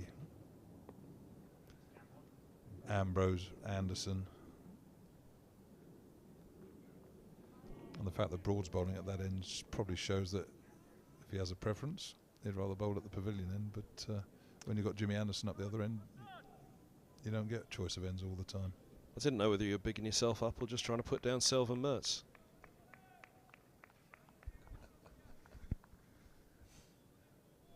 He was talking about watching Wayne Daniel from long leg running in from the pavilion ends. And he'd look up from long leg and see the big man charging in from that red brick pavilion, much as Broad is now. Last ball of the 11th. Left alone by Robson, 31 without loss.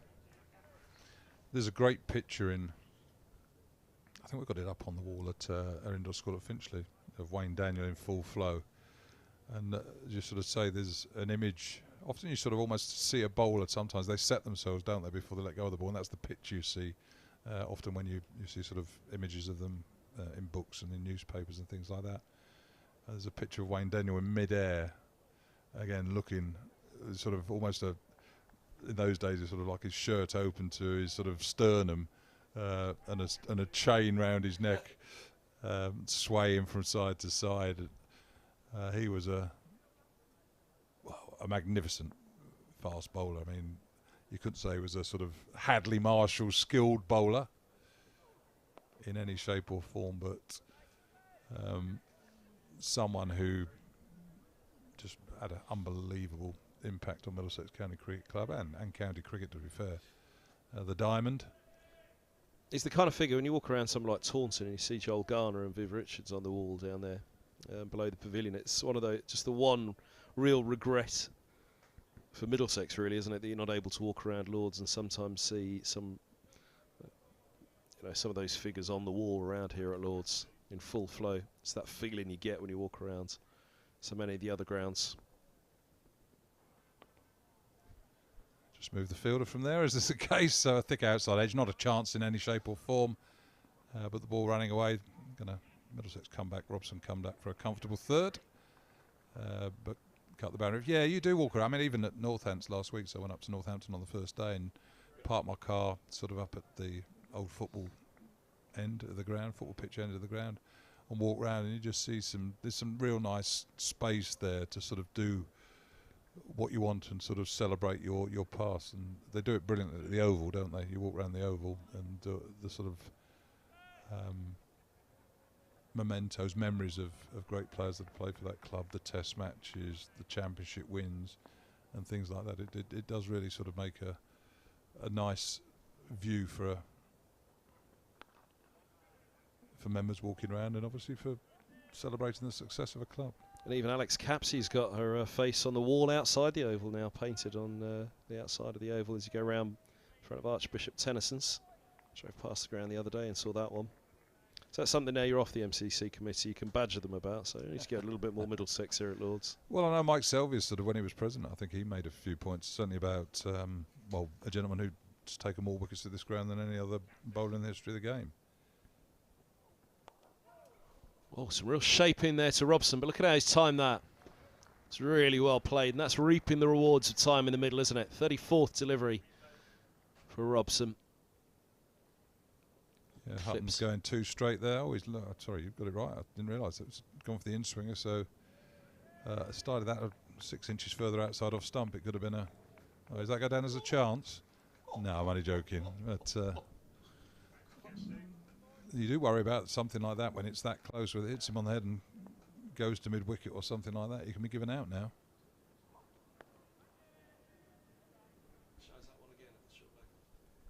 Let's have a look again at short leg on that. Goodness me. Actually, I've just thought of a predicament. I mean, I've been doing my stage 2 umpiring. Yeah. It's very close there. And one of the questions we get asked, well, one of the predicaments you talk about is that the ball is now dead ball as soon as it hits the batsman's helmet. So a dead ball is called, and if you get caught, you can't be caught. So if you glove it onto your helmet, you can't be out, because it's an immediate dead ball. You just wonder whether 38 without loss. In that situation there now, whether I'd have to sort of read my regulations and go and have a word with the umpires that took us on that course, whether if the ball struck short leg on the helmet and then went to mid-wicket, could you be given out? Because does the dead ball, i.e. concussion, etc., and fears of that, affect the fielders? If there's an umpire out there listening to this who might be able to sort of text in and tell me what the situation, I'd be interested in that, because I'm umpiring tomorrow. Not that there'll be short legs in at Eastcote, I don't think. Whether it's fit to play, I don't know, but I'll get my first outing as an umpire. Regular umpire over the year, Peter Mead, always tweets us in with these things. Go on, Peter. If you tuned in. But the concussion thing is a new sort of regulation that's been brought in, certainly to first-class cricket. The end of Stuart Broad. He had 6 overs. Just did wonder that last over there to Robson. And he went past the edge of Robson. Robson could see past that. Would he see past Broad? But into Dane Patterson.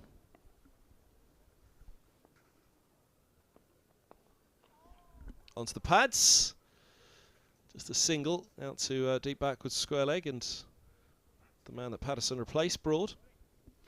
Yeah, Patterson pitched the ball up, looks to swing the ball, so it's going to test batters in a slightly different way. Broad, historically, and obviously had an outstanding career, it's more of a back of a length bowler, isn't he? Sort of, whereas Patterson goes searching slightly fuller length, looking to maybe induce a drive that might bring an error, an edge to slip.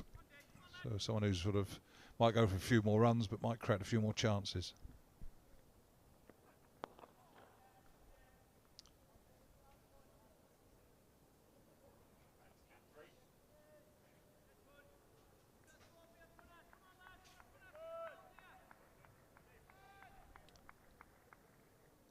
Tame Patterson picked up 56 wickets at 22 in Division 2 last year.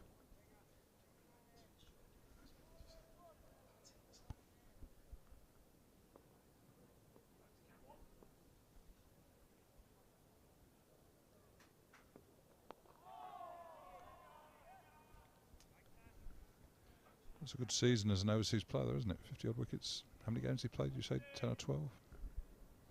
5 wickets a game, so. Yeah, 12 games. 56 wickets, so 4.5, 4.75 wickets a game. That's a nice strike rate. Yeah, didn't play this fixture last year, the corresponding fixture. James Pattinson was in for that one, the Australian. 32-year-olds. He was a real X-factor in that game. I thought was a marked difference between the bowling attacks.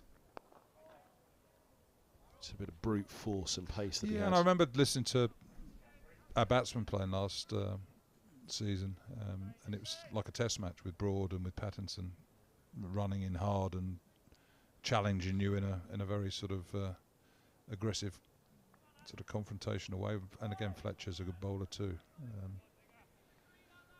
Might not look the sort of most athletic, but he's got a very good career record and has done a fantastic job for Notts over the years. I don't think he's on the graph this one, so he may well be tuned in. Afternoon, evening to you, Fletch. I don't know, it's certainly been put to me that you are who you are, aren't you? But it has been put to me that, you know, had Luke Fletcher been fitter, he'd have played for England. One or two really think very, very highly of him. Brilliant career for Notts. Had some fun overseas as well in club cricket. Oh, it's a lovely ball. But you look at Notts' attack, and it's a very disciplined attack, isn't it? Always has been. I suppose you could almost go through back to the days when I started. Sort of your Hadleys, Kevin Cooper, Clive Rice. Lots of good seamers have come from. I mean, all right, a couple of those are overseas players, but lots of good, accurate Jake Ball. I mean, again, he's a good bowler too. So it's very much a discipline, sort of attritional, sort of hit a good length hard type of attitude.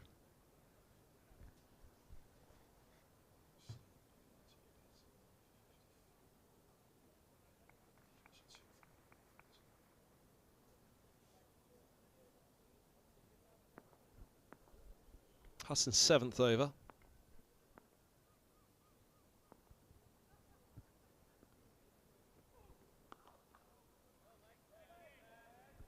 Lyndon James, the 4th seamer in this one. He's got the scorecard up from last year. Middlesex first innings, there was skittles here for 195 by Notts. Pattinson in that picked up 4 for 49 in the first innings, Broad 3 for 44. Fletcher 1 for 27 in the first innings. There was a wicket for Patterson, White as well. James will be the change bowler here. None for 14 off 4 in the first dig. In the second innings, Robson with a century to help save the game for Middlesex. 133 for 3 when the rain came. That's an extraordinary score, isn't it? 133 for 3, of which Robson had 101. Max Holden, 18 runs, 115 balls faced. 161 minutes out there for Holden. But Fletcher, 14 overs, 2 for 9, his second innings figures. Number 24, Broad 14. Pattinson in that second innings, 1 for 54 from 13.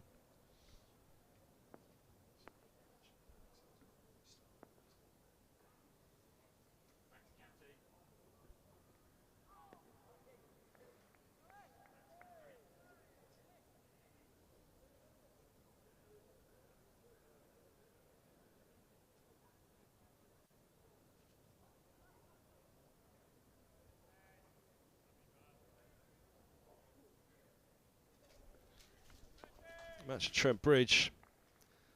Nottinghamshire batting first. 551 for 8 declared. I think they were put in by Middlesex in that game, weren't they? No, they won the toss. 551 for 8 with 155 from James, 101 from Hamid up there. Backing up the century he got earlier in the season here at Lords. Mercer 2 for Rowan Jones, 4 for Holman, 4 for 122. And the Middlesex first innings, top score of 92 from Simpson, 86 Holden, 67 Stoneman. Holman 42 as well. Sorry, 52. With the bowling attack in that one, Fletcher 1 for 64. Pattinson 4 for 65 and 3 for 97 for Patterson.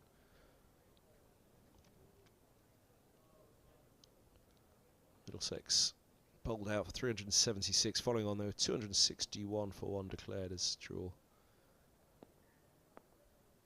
was declared in that game. Into the 14th here. Still another 17 overs to go on day 2. Middlesex 39 without loss. Reply to the 364 of Nottinghamshire. Yeah, second innings century for Stoneman, century for Robson before he was caught Moores off Duckett.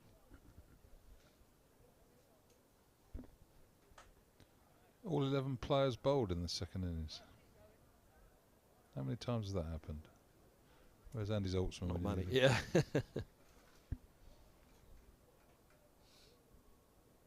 Well, they were all calling Andrew Sampson yesterday, weren't they, for Price's hat-trick and a century in a day. First time in first-class cricket it's happened that the entire hat-trick and the entire century were achieved in the same day.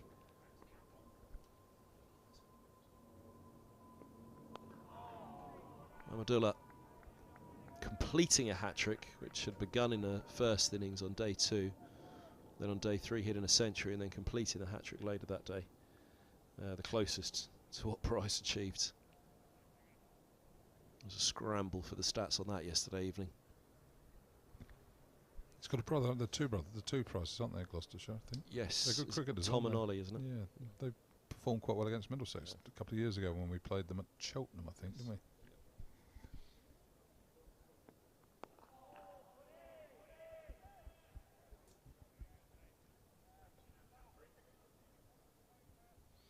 The old Kevin James stat got a dusting off yesterday as well, didn't it? 4 against India, 4 in 4. Would have been 5 and 5. Was it Ganguly that was put down the 5th?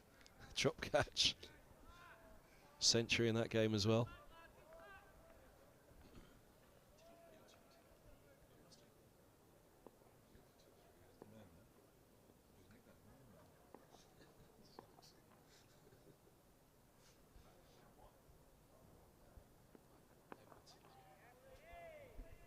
Kevin James started at Middlesex. He played most of his career down at Southampton for Hampshire.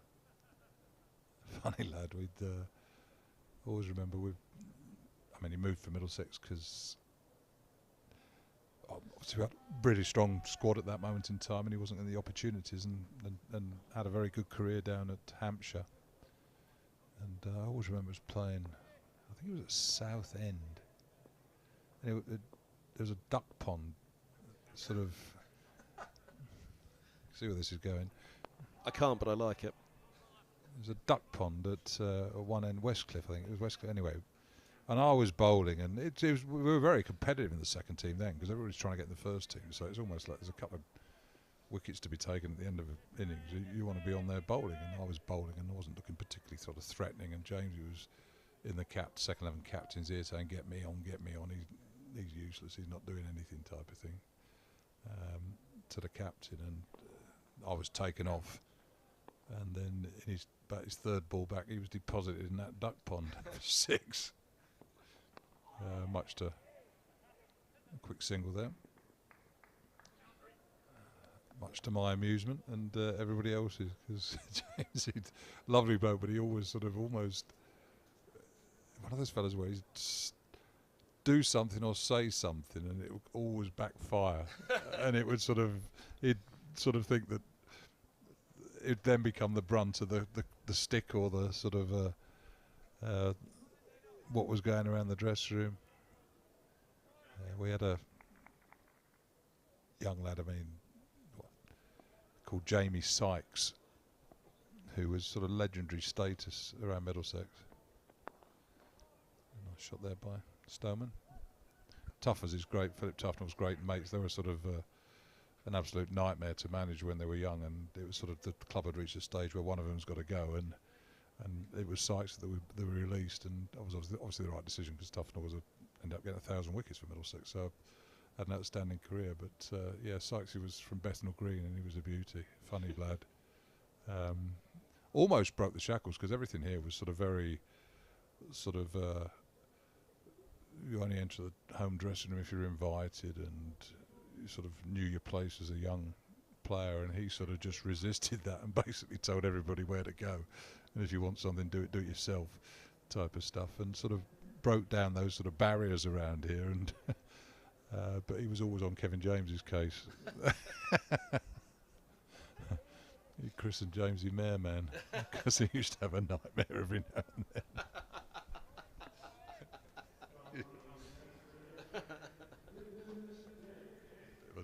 You're walking up, morning there, man. As you walk through the door in the morning, Sykesy, beauty. He's a black cab driver, I think, when he stopped playing. He could have gone and played somewhere else, actually. A good cricketer, Sykesy. Drifting down. Not out. A bit high, I think, wasn't it? James into the attack. First ball. Speaking of James.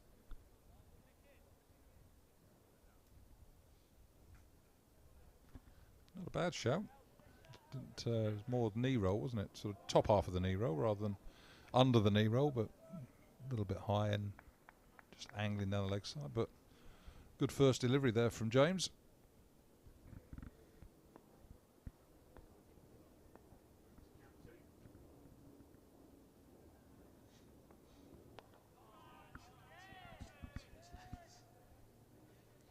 I'd say an important little spell here for Middlesex. I mean, done well. Faced Seenoff, Hutton and Broad, not two opening bowlers. Just keep your concentration, because Patterson, good bowler, international cricketer, played for South Africa. James, a good cricketer too, making his way. Tall lad, get a bit of bounce.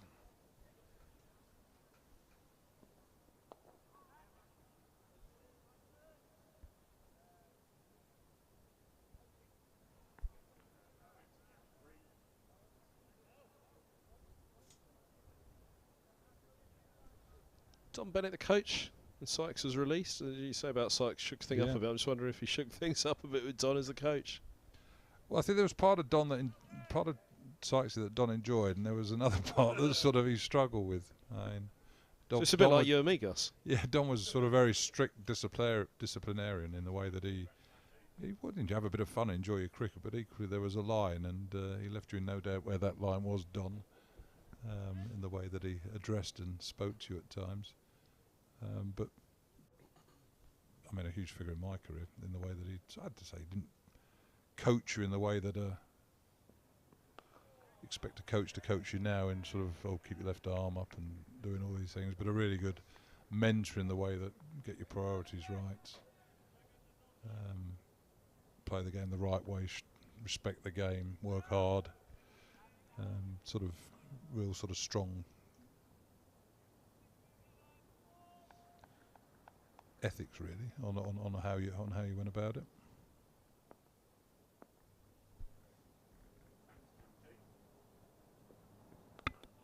But he also liked a bit of cheek and admired a bit of cheek. I mean, with Gat, Gat was his obviously adopted sort of son almost, really, the way that the relationship they had during the successful period that Middlesex had. But Gat always had a bit of cheek about him and a bit of, and he never sort of wanted to suppress that. And again, I say, you speak to Philip Tufnell about Don and the fact that, Middlesex could probably have sacked Tufnell once a week for about 3 years. Well, that's away. 4 runs for Stoneman. He's on to 28, 45 without loss at the end of the over. Yep.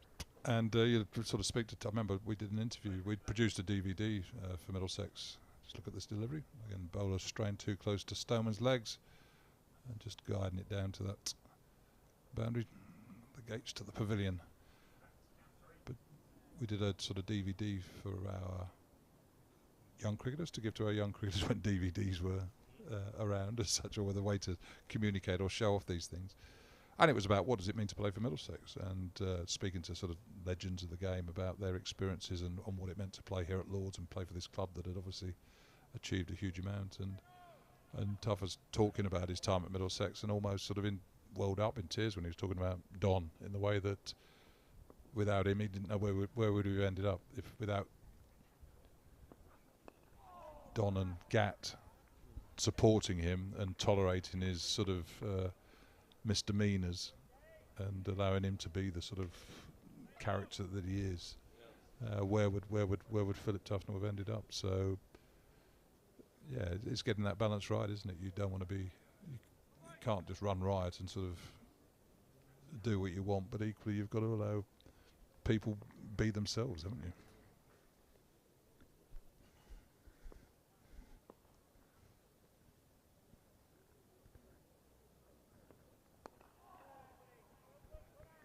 I remember Tuffers as well. Sort of, I think the first time he got a five for here at Lord's, won a game for Middlesex in the second innings. Everybody's in the dressing room at the end of the game. Tuffers is sitting there thinking everybody's going to come across and sort of pat you on the back and say well done, and sort of almost not the champagne's going to open, but everybody's packing their bags because we've got another game starting tomorrow, or whatever. And Tuffers has sort of sat there looking a bit disappointed, and Don comes up to him and says, "What's up with you?" He said, "Well, I've got a five. I thought people might be saying well done and congratulating me." And Don just said, "Well, that's what we pay for, isn't it?" And walked away. So now I know where you got it from, Gus. Well, yeah. Well, undoubtedly it does. I mean, when you, I suppose someone like that has a big influence on you, and to a large extent does sort of shape you as a cricketer. You do adopt their good traits and their bad traits at times. Now, there's some great Don Bennett stories, but I've got to hand over to Mr. Selby. He says I haven't got to. Beautiful shot there by Sam Robson. That's one of his strengths, the cut. I suppose it's a shot that a lot of Australians play well, doesn't it? On bouncier pitches, anything with a bit of width. That didn't look that wide actually, but just short of a length, giving him enough room to cut the ball away. And I suppose that's an example as well. There was sort of a trend, wasn't there, amongst batting. Everybody's were covering their stumps, and you cover your stumps or you get in front of your stumps, all of a sudden you take the cut shot out a lot of the time, where sometimes staying on leg stump and knowing where your off stump is, you then open the ball up for a bowler when he doesn't err too much. And if it's one of your strengths, you're better off probably staying just leg side of the ball and allowing you get your arms through the ball when a bowler does stray, because that wasn't that wide, was it? See where Robson is now, actually. Yeah, that back foot was almost across. Well, it was across to off. Clips that one leg side. That back foot was batting on off, and the front foot was middle and off, wasn't it? Whereas some like Nick Compton, both front and back foot were on off stump. He was completely closed off, wasn't he, to the stumps? But batsmen are always tinkering with things, aren't they? You almost look at some players and they're almost unrecognisable at their end of their career from where they were at the start. And it's not always for the best. And that's an entire stump he's gone back from off to middle, isn't it? But even, I mean, one of the few is Tendulkar. He looked exactly the same at the end of his career to what he did at the start, because you've obviously got a really good technique there. You trust it. You don't tinker with it too much. But even someone like Mike Atherton, he looked completely different at the end of his career. And some of that may well have been because of the back injury that he had, and therefore he had to modify his stroke play accordingly. But it looked a lot different at the back end of his career to what he did at the start.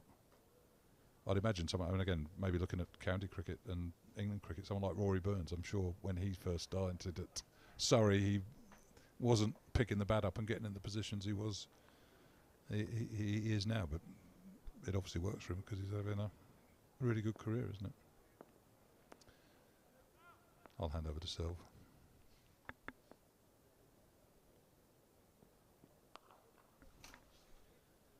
Thanks very much. Thanks, Fraser. Much appreciated. 17 overs gone in the Middlesex first innings. 49 without loss. 13.5 to go today. I'd be interested to know who the scallywags were in Selves time in the dressing room of Sykesy and Tuffers. The two Middlesex scallywags. I mean, Gus said that was really, you know, changing the guard at that point. They were the first ones who started to get away with it here at Lords. As here's James. Oh, now inside edge. Wouldn't have been a million miles away from that leg stump as it goes down to Mead at deep backward square leg for a single. 50 out for Middlesex in their second innings. Have a look at this one. Going from outside off. Yeah, fair enough away. Single it is. Welcome back, Mike Selvey. Yeah, thank you. I don't. I mean, you were the scallywag. Or it might be me. I don't think it was me. No, I don't think. I'm not sure we had anybody, do we? Gunner, maybe. He wasn't a particular scallywag, Gunner though, was he? was 'Cause he was a hard taskmaster himself, wasn't he, Gunner, when he became a coach? Yeah.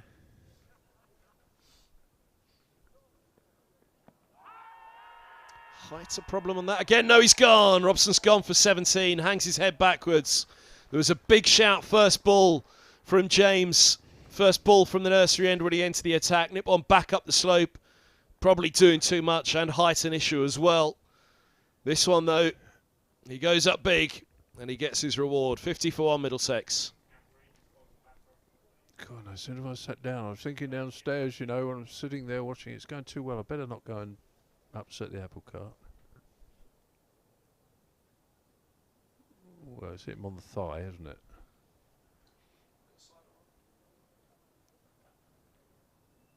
It's on the back foot, I suppose, but... No. Very hard to tell. He was back, wasn't he?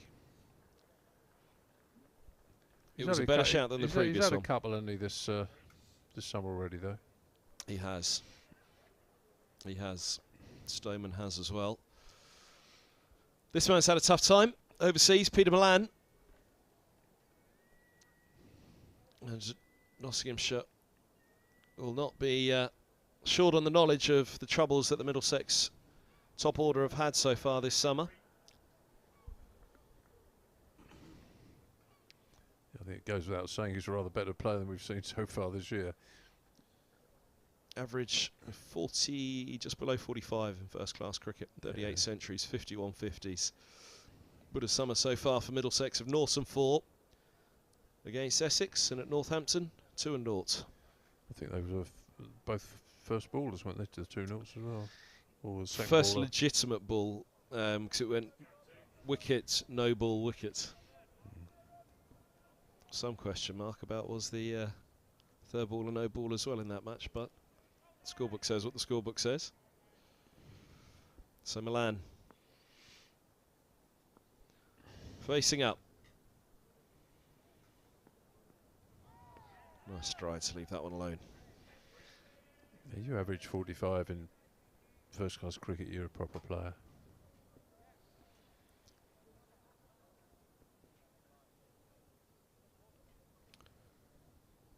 Yeah, it's first legitimate ball of the Essex innings. It was second ball.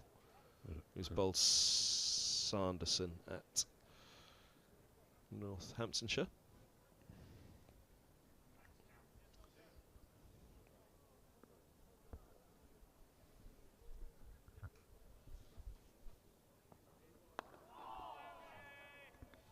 Right up there and given a chance by James on this one.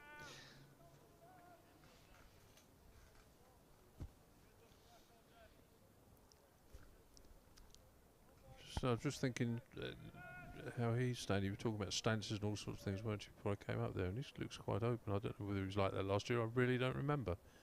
Don't remember noticing it.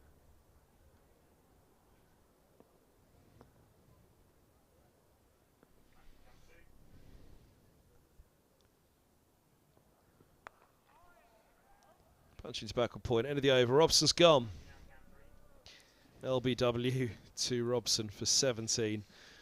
50 for 1 Middlesex. So Milan's out to join Stoneman on 29. James with the wicket into the attack. Into the wicket straight away for Nottinghamshire. Now I don't particularly remember for Milan, but look, bags of experience there, isn't there? Yeah, yeah. I think the important thing is that we pay too much attention to how somebody stands at the crease. It's not how it stands; it's where they are when the ball's coming down. Think of, well, if you want an extreme example, look at Shiv Chanderpaul. And Chanderpaul was almost facing down the pitch, but actually, when the ball came down, he was perfectly orthodox. Crab. He was a top player, wasn't he?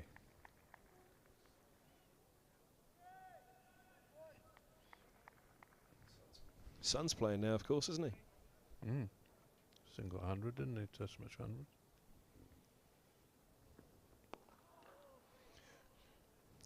Well, he was a player he was actually versatile because he scored some of the slowest hundreds. He also scored some of the fastest in Test matches. So.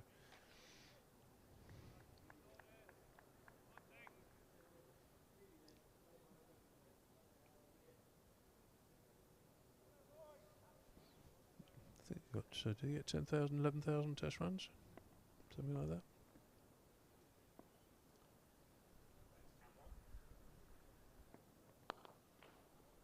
And of course, most famously, was on the losing side for Durham against Middlesex in the 2008 T20 Cup. Who could forget? I always used to think about these things. He was the only person I'd ever seen who seemed to have sponsored the bag under his eyes. Bags under his eyes, didn't he? It was a novel one.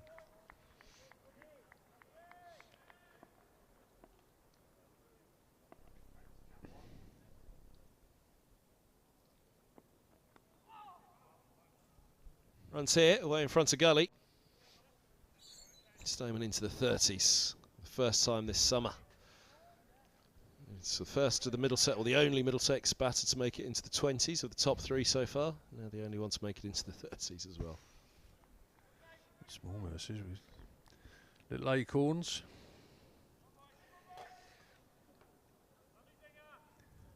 It's been tough. They come up against some really, really excellent new ball bowling, actually.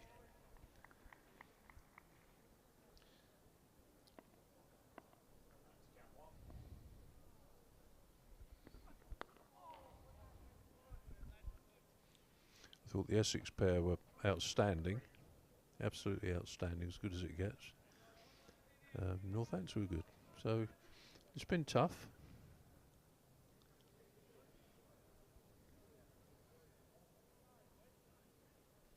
Yeah, we're just noting that top end of the square for this one, it was the lower end of the square against Essex. Porter and Cook were skidding it on that little bit quicker. They were rushing the Middlesex top order a little bit more than they've been rushed here. Yes, you would think that, it's probably true, isn't it? The top half of the square is going to be drier than the bottom half of the square, just simply because of the slope. Derek Pringle was inquiring that of Gus in the last game, up on the stream, when they were exchanging places on the mic, that he said his memory was early season. Middlesex always used to play top end of the square. Why are they lower end of the square? And Gus's answer was, I don't know. I don't recall thinking that, to be honest. Maybe in the interim years it might have been.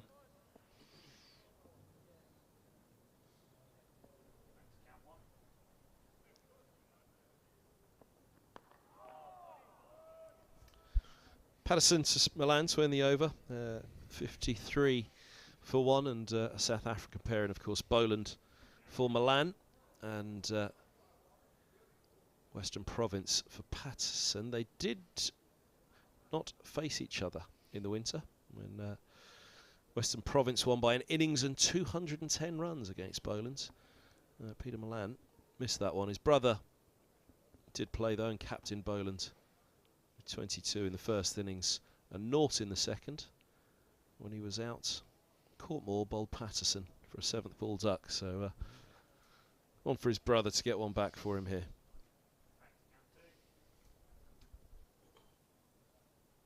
Slight injury for Milan, perhaps November 17th to 19th.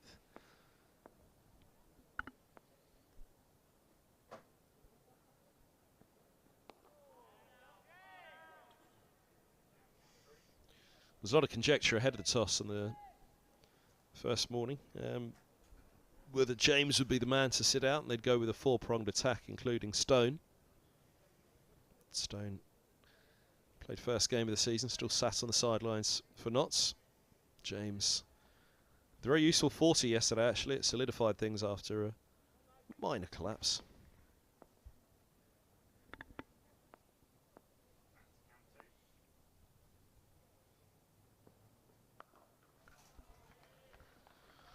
Width there, and Stoneman punishes it. He's on to 36. Proper shot, wasn't it? Just in his great strength there. Short, bit of wide, left-handers width. Most left-handers are good cutters. They brought up getting that width ball going across them generally.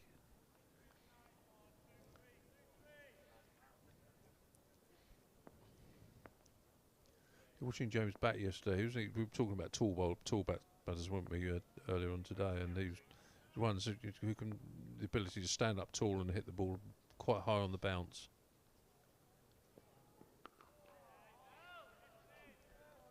I think he hit one boundary quite late on in his innings through the offside off. I can't remember who was bowling now, from the pavilion end, and it really wasn't a 4-ball, but because he was so tall and he could get right on top of the bounce, he managed to put it away.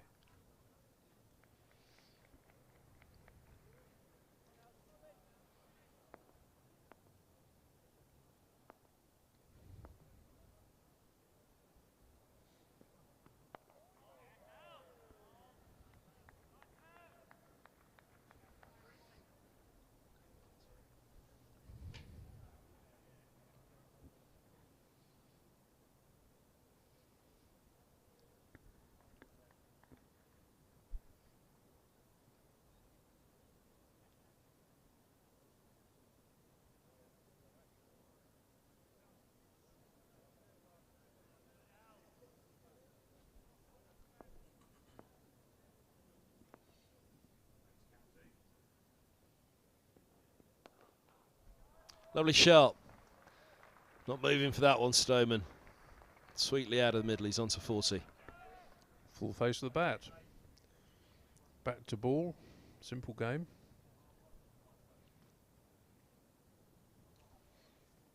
Right in the area, right in the slot, wasn't it? What they call the slot. That feels so good for Stoneman, who'll have worn it heavy the starts this summer. A proud man, isn't he? Absolutely. Strong competitor. Not that any of them aren't.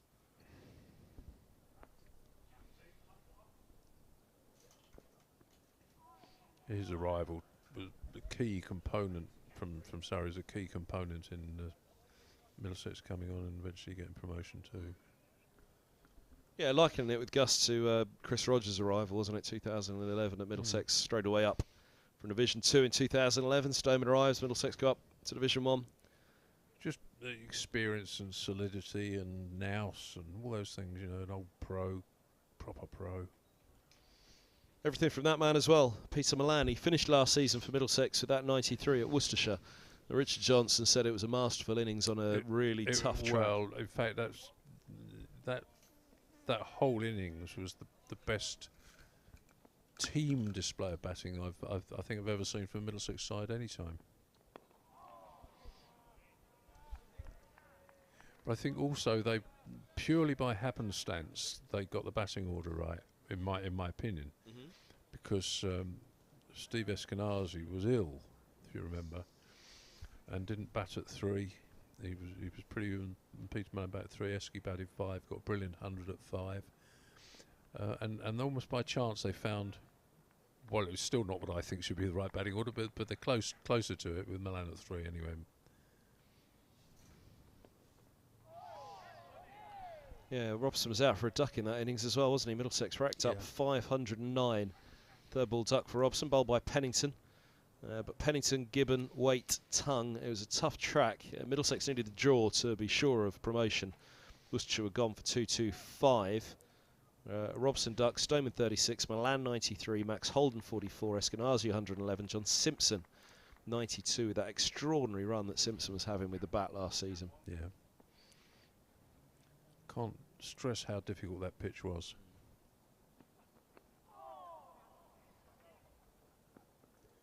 Run away.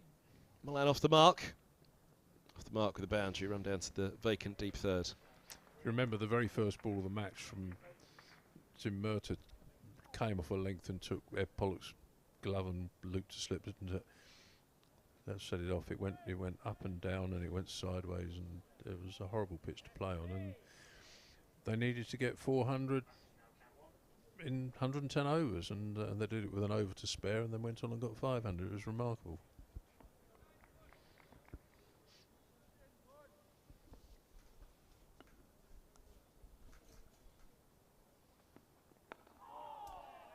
Patterson returned 6 for 60 in that match against Boland, against Milan's brother, who was captain in that one. Milan, who was out himself for 4 months from October to February in the winter.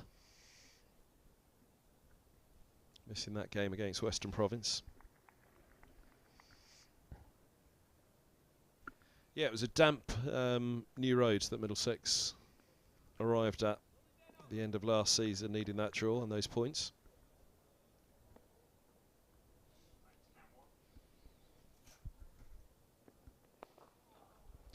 Steps a long way across to whip that off, Milan. He sweetly timed it out of the middle, as you can see, all the way down the slope to double his tally.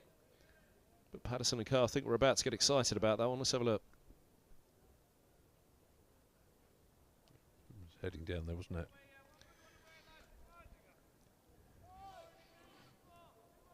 I think there was a truism that came out of that last season too, which, well, it should be every season, which is that the first point of the season counts exactly the same as the last point of the season.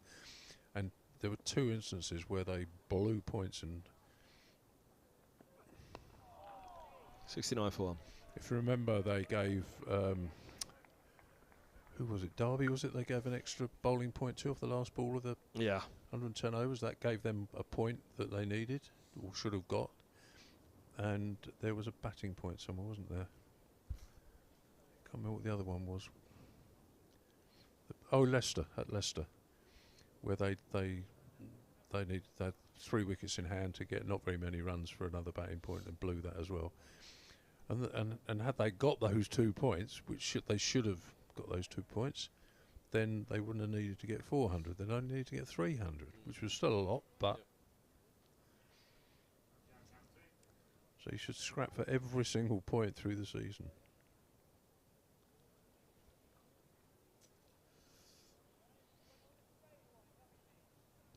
Three points apiece in this one so far. Nottinghamshire. We were talking, I think, last week together just before the end of the afternoon session, the first session indeed of the day, was whether Notts would come out and Duckett would really go for that 400 or maybe 450. Steered away by Stoneman again. Long old chase for deep backward point. Up towards the Warner, which he won't win. Stoneman's 44. Both of these going along in boundaries at the moment.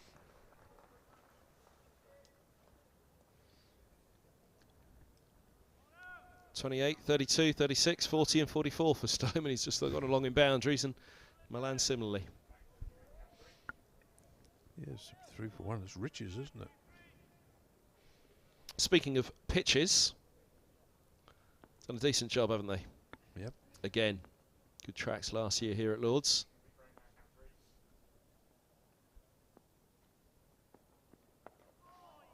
Well, they definitely improved last year quite dramatically from some of the ones we've seen there. That was, you know, the scores, the average scores on this ground in 2019 in particular were the lowest in the country, weren't they? By both sides, not just Middlesex. Middlesex was slightly worse than opposition, but nonetheless the scores were the lowest in the country on average, and that needed to change. That wasn't fair contest, in fact, between bat and ball.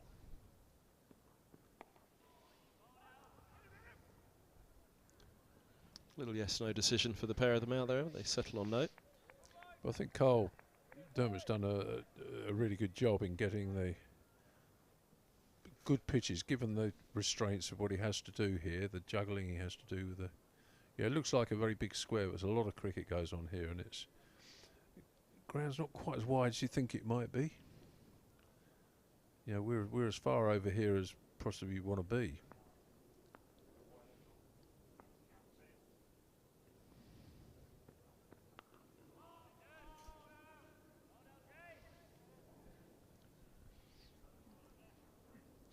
I think it's slightly shorter boundary at the top side there than it was for the Essex game on the bottom side as well, looking where the middle pitch is here.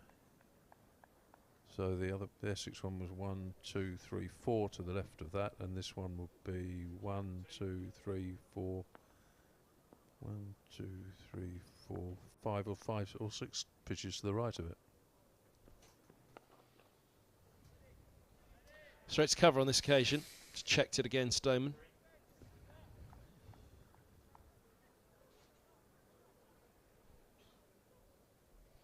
One of the peculiarities of cricket, though, you can all the variables, you know, the size of the boundary, big boundary one side, little boundary the other side, the strategies you need to offset that.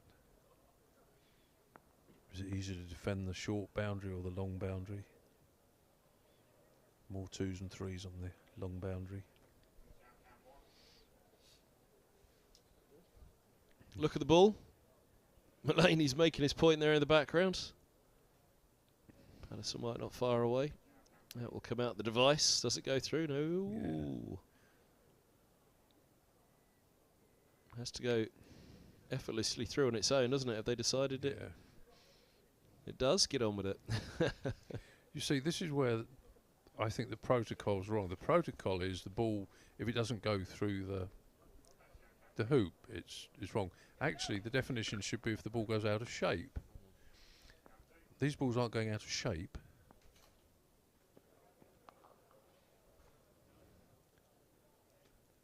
They might expand a little bit, but that's not quite the same thing at all. It goes soft. That's why they want to get the ball changed, because it's gone soft, not because it's gone out of shape. Well, that's not the same as going out of shape. And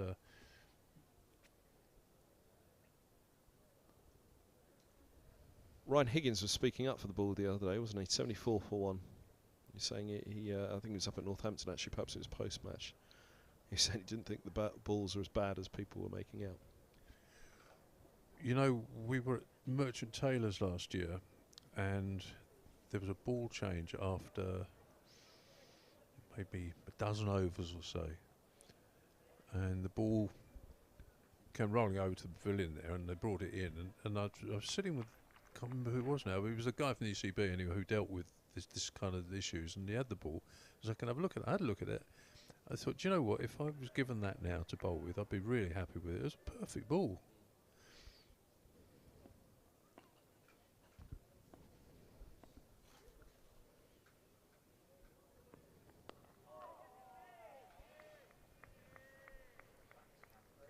If you don't get a wicket, you try and change the ball, you know.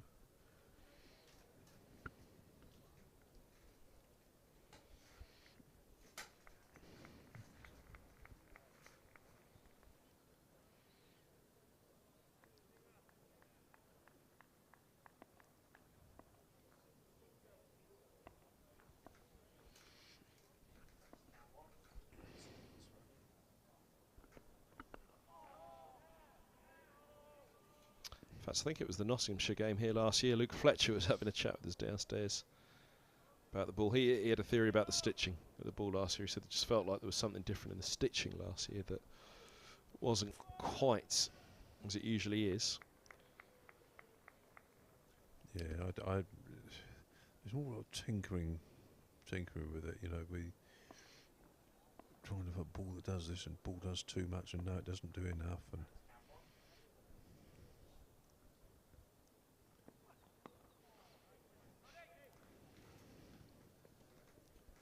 See how the ball's doing around the country as the single's taken there, 74 for 1. Close at Canterbury, Essex 289 for 1, goodness me. Cook out for 39, 105 for Brown, 138 for Wesley. They're only 74 overs through at the stumps on day 2 of that game at Canterbury. Hampshire 482 for 8. They've declared 125 for Gubbins, 186 for Vince, big old third wicket partnership.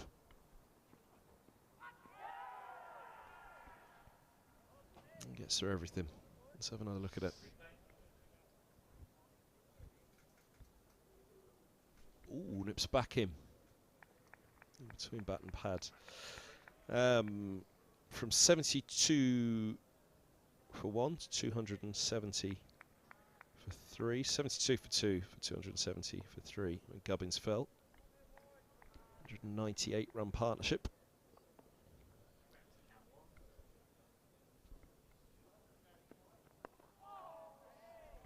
Northamptonshire in reply 74 for 4.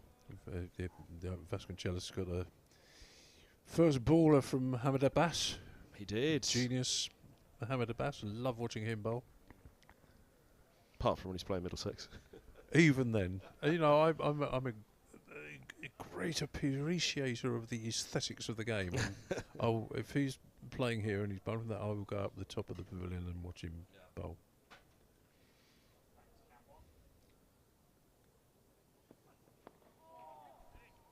Single turn the over. That's deep backward square leg, and lands onto 9. Stoneman 46, 76 for 1. 8 to go today. Abbott and Abbas, yeah, some opening pair, isn't it? Holland and Fuller, change bowlers. Fuller's got a couple of the wickets coming on. 5 overs, 2 for 19. Former Middlesex man, picked up Whiteman and Proctor. Abbott picking up Azad, LBW for 19. Barker's not playing, is he? No. He's a sterling cricketer, him. Somerset 4-4-1 all out against Lancashire at Taunton. Lancashire 302 for 1. Keaton Jennings with 124. Josh Bohannon with 73. Wells made 82 before he was caught Bancroft off the bowling of Brooks. And James Hildreth, who of course had retired now from Somerset, is now going to play club cricket for Stony Stratford this year up in Buckinghamshire. Is he? Yeah, it's where he comes from, Milton Keynes, and his dad was, way back when the Milton Keynes Development Corporation started. I think his dad was director of recreational stuff up there, and Stony Stratford was his club then. So there'll be some bowlers paying the price in that league.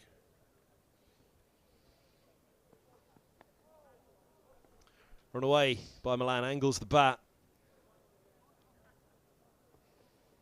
He'll angle it, I think. No, he won't. That's a brilliant stop. Hutton getting the throw back in.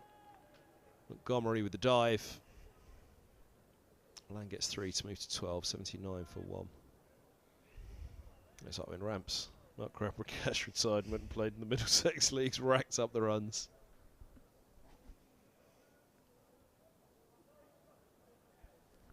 Gus still went on for a while, didn't he, in the Middlesex Leagues as well? Speaking of going on for a while, Anderson picked up 5 for 76 in that Somerset 441. 151 for Abel, 117 for Root. Lancashire 302, that's Stumps there now, 302 for 1.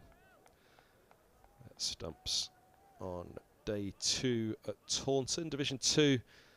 Durham 382 for 6, but no play Friday at Glamorgan. Yorkshire 147 for 4 in reply to Sussex's 361. 95 yesterday for Allsop. 5 for Code in that innings. And Yorkshire have lost Lyth for 24, Bean 49, Shaquille for 3, Milan for 37.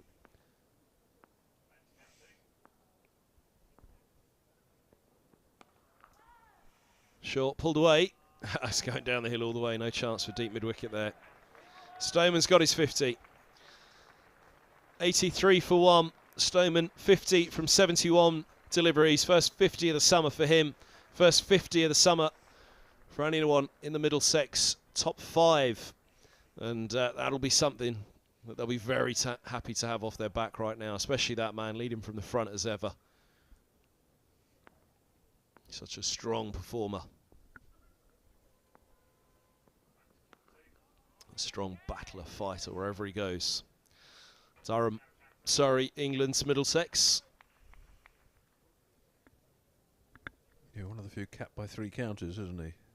Quite a few been to 3 counters and more. Well, capped by them all's a different thing. Incredible regard that he's held him. Mark Stoneman.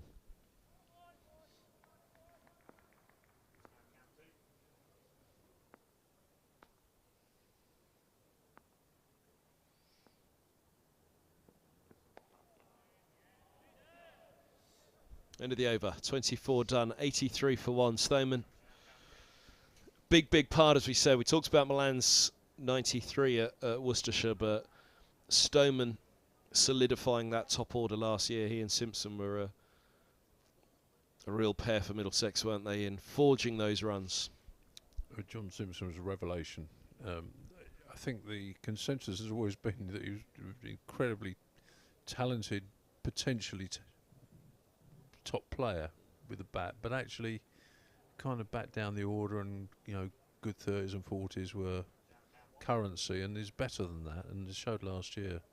You got some runs, some big runs in really tricky circumstances too. In fact, we saw that against Essex, didn't we? 3 centuries, the only time he's ever done it, 3 centuries in a season, but he's also out 3 times on 92 as well, wasn't he? That's true, yeah. Well, we were trying to think how many players in recent years had got 1,000 runs while being the frontline keeper, and I think James Bracey had, but that apart, we couldn't think of anybody in recent years who'd managed that.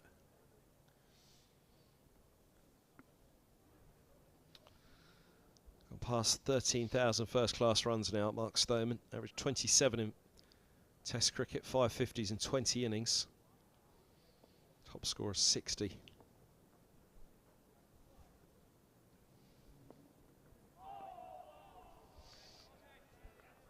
'67 50s, 29 50s in first-class cricket. An average just below 35 for Stoneman. Now, bearing in mind he's played the vast majority of that at Chesterley Street, which, since his debut way back in, 2007. What was his record at Surrey, do you know? It was a good one, wasn't it? He was part of the title-winning team.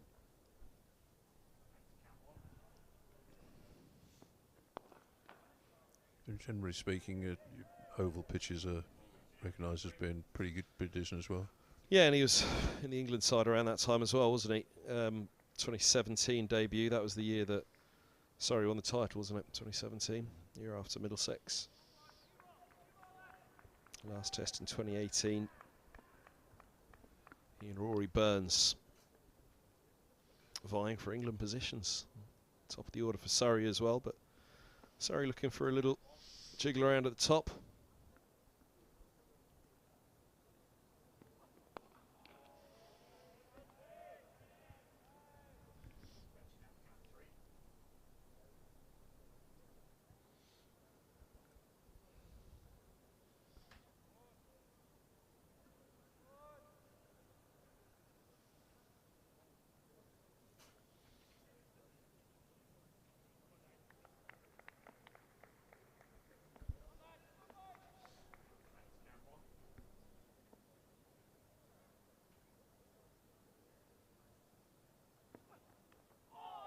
Oh, inside edge.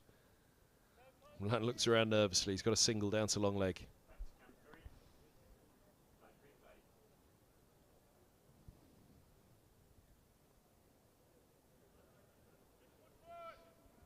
A little bit loose, wasn't it? You've got to be a wee bit careful forcing like that with the back foot here, because the slope comes down the slope out here, we've seen so often.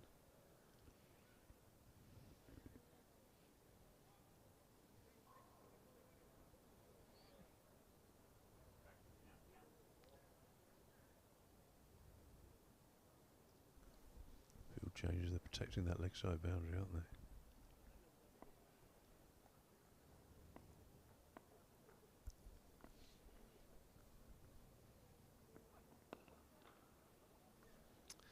Pushed for a couple here. Just finding the cover fielder. That's 52, Stoneman. He was averaging just below 49 last year. 3 centuries, 4 50s for Stoneman. Tucked in just behind Simpson. 1,039 runs for Simpson, 1,025 for Stoneman. Simpson doing it in 5 fewer innings.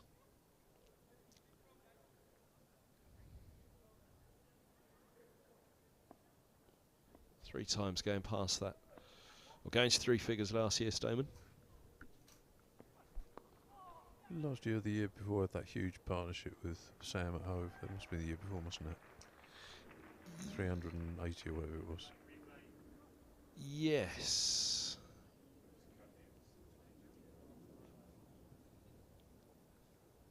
It's a beautiful shot for 4, isn't it? Nicely times. Almost Robson-esque through square at the wicket, that one. But yeah, it was, yeah, hold on, Mr. Producer, at the back of the box. It was 2021, wasn't it?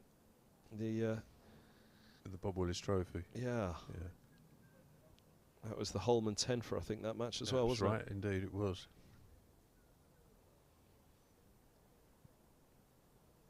I remember your point on that one. Everybody was writing it off on the first day, weren't they, saying it was a draw by stumps on day 1. 2 things: no, it wasn't, and equally, no, it's not a road, because as you said, there's no road I've ever seen as flat as that, certainly not in this country. Well, I think that was the best county pitch I'd seen in many years. Yeah, it was close to it test. had everything, Yeah. and it wasn't a 600 and whatever it was we got on it pitch.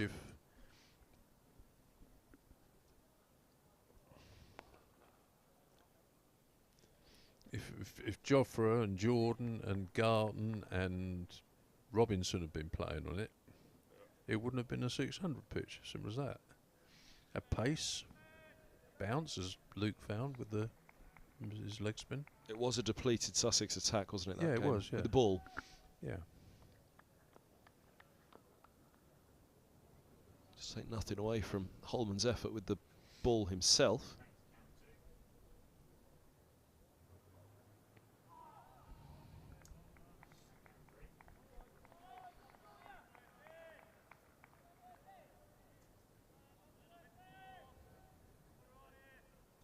Just one thing I haven't noted yet in this innings, actually. Run rate 3.5 and over for Middlesex, which is what Nottinghamshire are going along at, rattling through all the way through the Middlesex innings, all the way through their own innings against the Middlesex attack.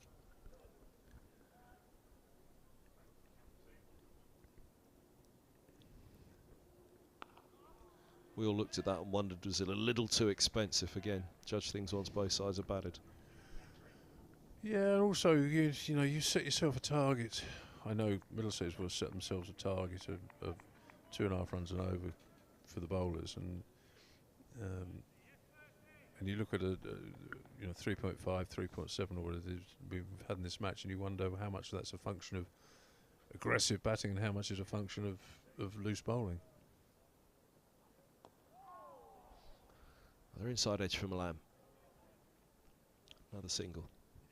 I think what I've seen by and large is, in this game anyway, is loose balls being put away pretty emphatically.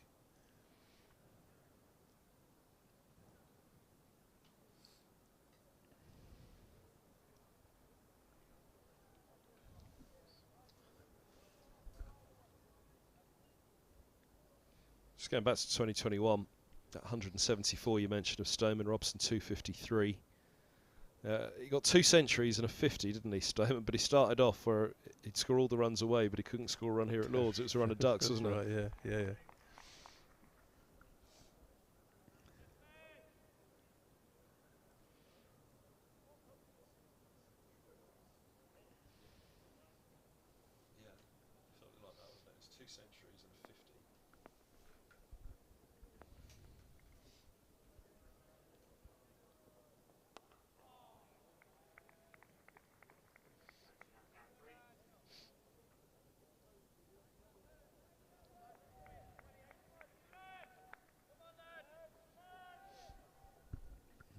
Stuart Broad going to have one last little blast. He's doing some loosening up down there. 5 overs left after this one.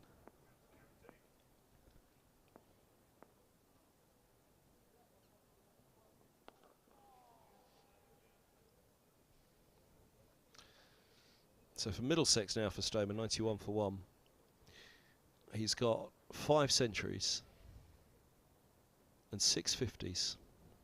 Having registered 3 centuries last year and 4 50s to go with the 2 centuries and 150 the year before. Yeah, it's what you're asking for from your top players, that sort of contribution.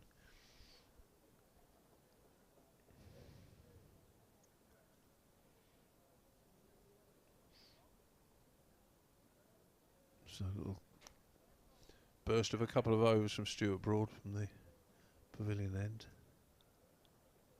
Yeah, what, 5 to go tonight, so he'll have 3. 3, yeah, indeed. Number 17 off 6. Middlesex getting 1 down tonight. It's a real victory for them, isn't it? If they could do that, then I think they've had a really good day, actually.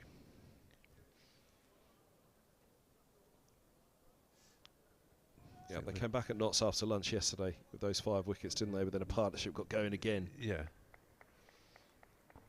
Yeah, I mean, I think to take 10 wickets for, what was it? 280. Around 350, 250 rather. It's pretty much what they've done, isn't it? Yeah.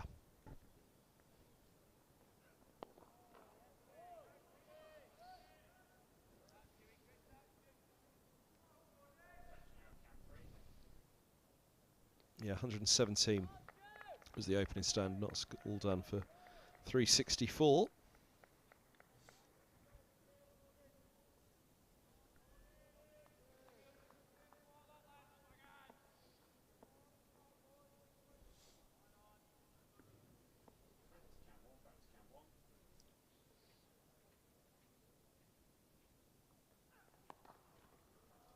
It's the fraction short from Broads. He's manufactured that well, Milan. Middlesex 95 for 1. He did, you're right. It wasn't that short, was it? But it was a little flick off his hip more. Didn't bounce that high, actually. I think he had to fetch it a bit, didn't he?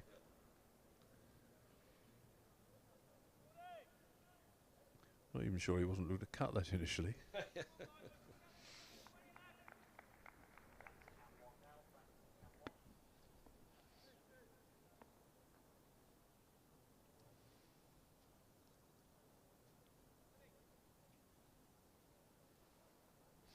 It wasn't that short. You've got to be, I'm saying, a bit careful about dragging one on from that kind of length, you know. And that simulates the slope here at Lords, isn't it? Where one can keep low if it just snips back at you. It's always coming back at you.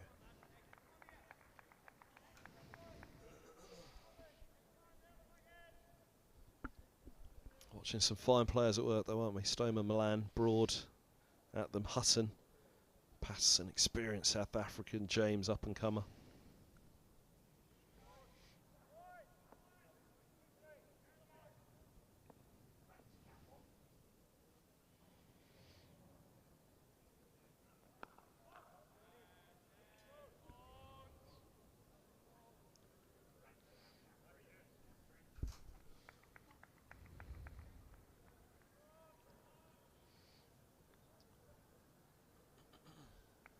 There's just one more game to tell you of in Division 2.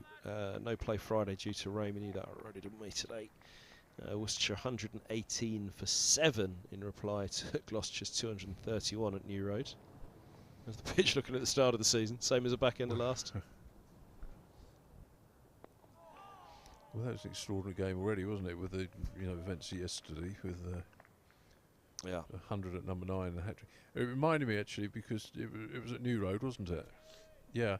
Well, I was at New Road a few years ago when I'm right at the back end of my Guardian career, and I saw what I called Jack Shantry's match, which was remarkable. It was like that, you know. It was bloke got runs in both innings, big runs in both, 100 in one, 80 in the other, and 11 for. It was really extraordinary.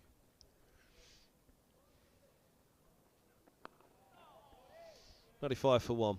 End of Broad's first over back. 4 to go today. Batting at 9 again, I think he was. Yeah.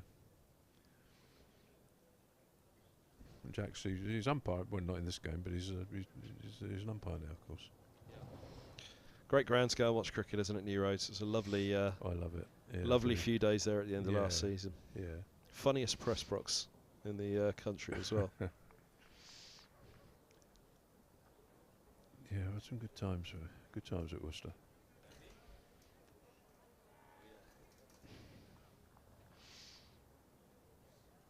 A really interesting time up there last year because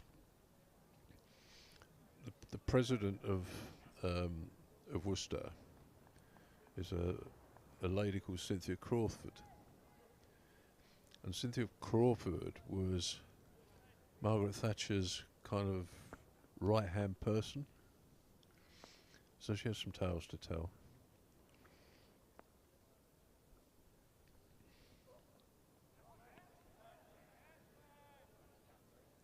There was a picture quite recently in one of the, might have been the New Statesman last fortnight ago, I think, with of Mrs. Thatcher and her husband and Cynthia Crawford just driving away from the Grand Hotel in Brighton after the bombing. So she was there through all that and went around the world with a really interesting lady, really interesting.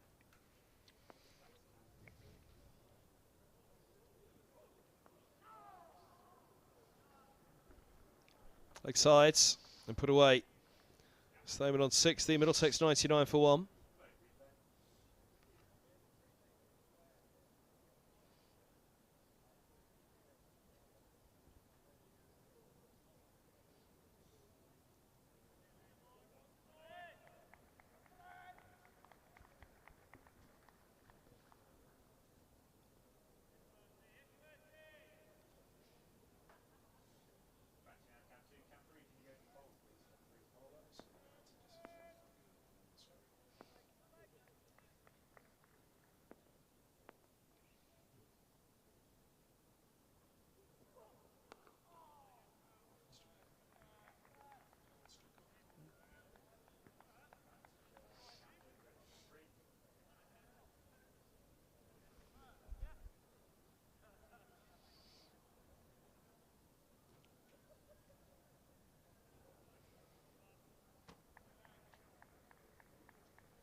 We didn't think we'd get 64 overs today, that's for sure. We were hoping for a session. Still a couple of hours somewhere. Watch these two fine sides go at it. Promoted from Division 2 last year.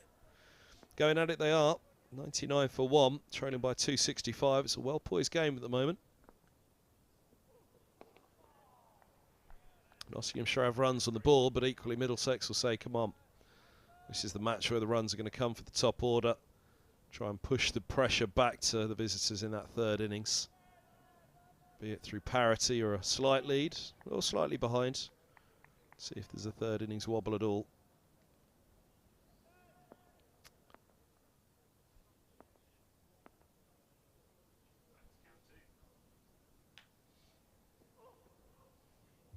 Ooh, bouncer, keeper standing up.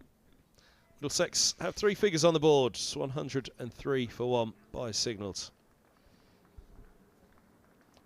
Something about the keeper standing up that makes you want to hit the deck harder. I mean, it's actually quite a good strategic thing to do. If you feel, you know, if you're that kind of pace and you feel that it's not going through as you would like it, keep up there. It also makes you realise that, or certainly from my perspective, I've found that I never aimed at anything. If you know what I mean,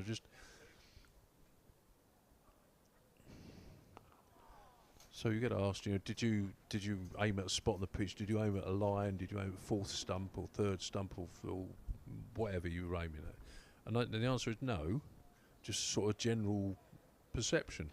But when the keeper stood up, you had gloves to aim at, and it was actually a real help. And again, you wanted to hit the gloves hard. You wanted to hear them smacking the gloves, so it did make you hit the deck harder.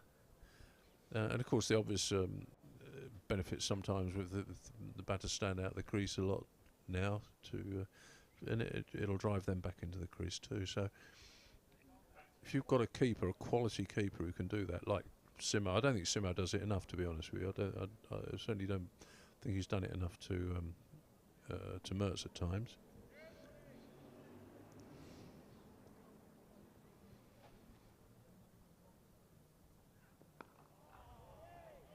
Broady's got 12 of the 18 deliveries that remain of the day, or 17. 11 of the 17 remaining now. I remember listening to one of the West Indies greats actually, and he was talking about hitting the gloves of the keeper standing back, because it was us. What's the visualisation? He says, I visualise hitting the deck, but not only hitting the deck, hitting the gloves of the keeper, and that's standing back a very, very long way. Yes, different gravy, as they say.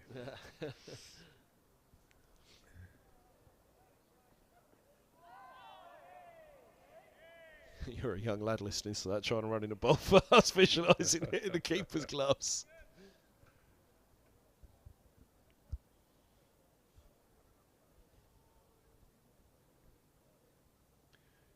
I found it impossible to. You can't aim for length, right? Because everything is, the angle you're bowling from makes it a small area, or rather a large area, seem like a very small area. You can't. It's instinctive. Length is instinctive. I think that over the years you probably literally shut your eyes and hit a length because you know exactly where it is.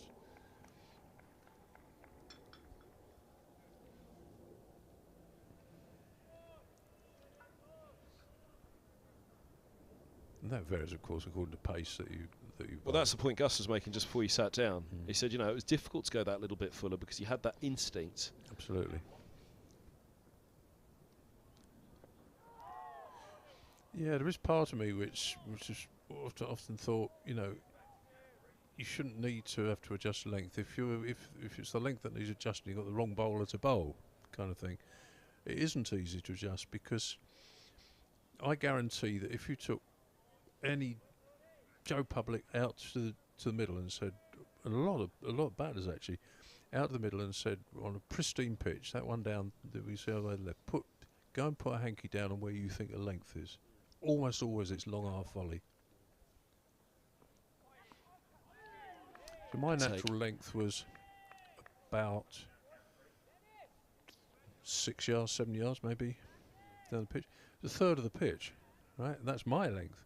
Fast bowler's length is even further back. It's not up there. The length that a lot of people think is your fast bowler's length or your fast medium bowler's length is actually spinner's length.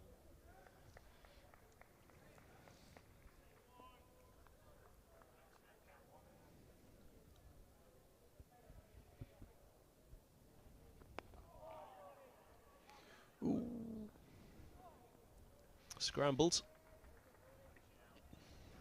104 for one, end of the 29th, 2 to go today.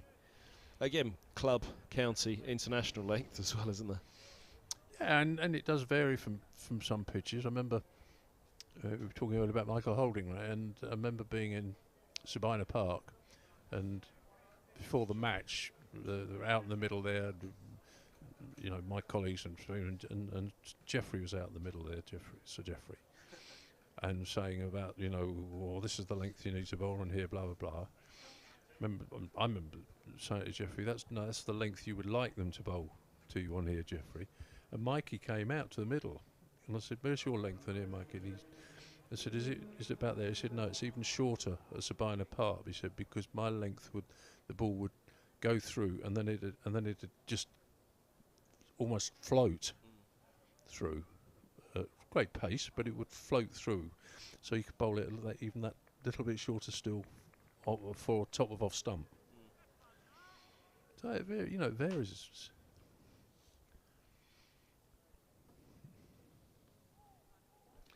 It's the beauty of the game. Here's Patterson White's first over, last of the day from the nursery end. Just a little something different from Mullaney and Nottinghamshire.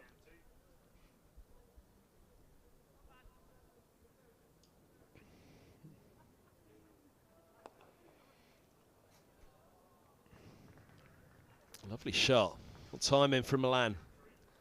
Another of the Middlesex top three make it into the 20s.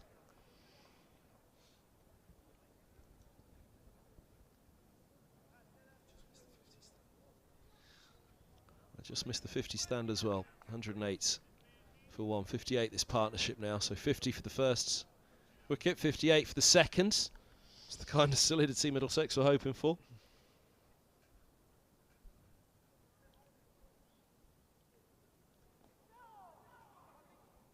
A couple here.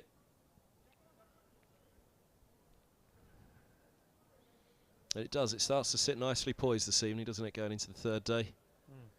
250 behind. Nottinghamshire still have those runs on the board, so as such, noses in front.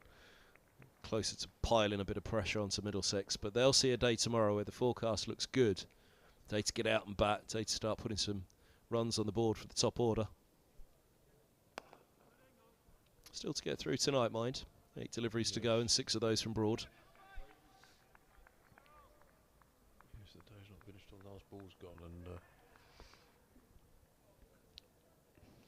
I think so often you see batters who think the job's done.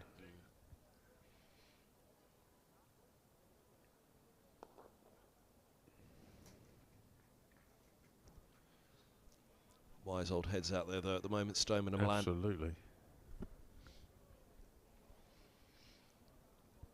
course, it was back end of the day in that Essex game, and poor old John Simpson.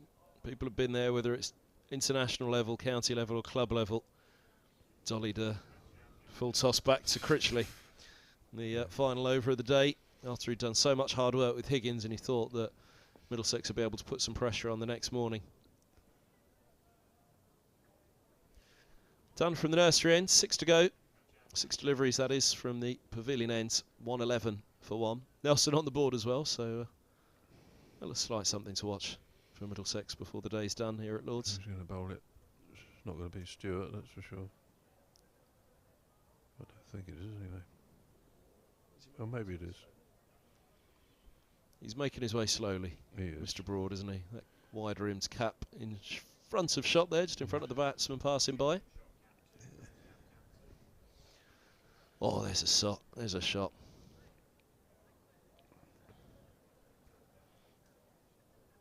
Lovely sunny evening in NW8. Where else would we want to be, Mike Selvey? Well, apart from home in an hour's Barbados. time, I hope. But a bit more probably with the motorway, Friday night motorway, M1.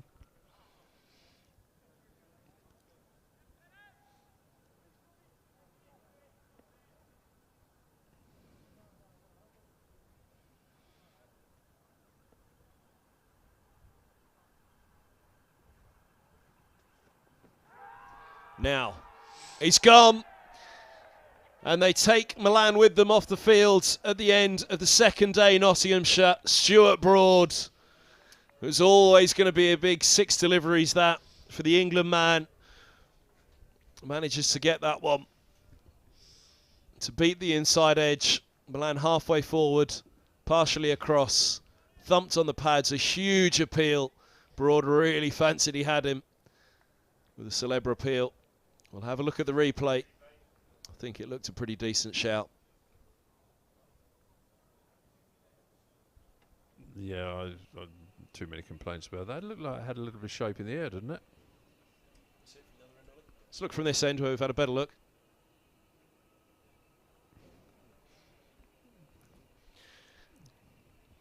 Well, Mullaney had a rough one, we fancy, this morning. Probably more of a complaint than Milan could have had about that one. But 26 from him, he's done a decent job for his side tonight. He'll be disappointed that he couldn't take that in at stumps and then take it on tomorrow. But 111 for 2 is certainly the kind of start that Middlesex would have taken at the start of this innings, I fancy.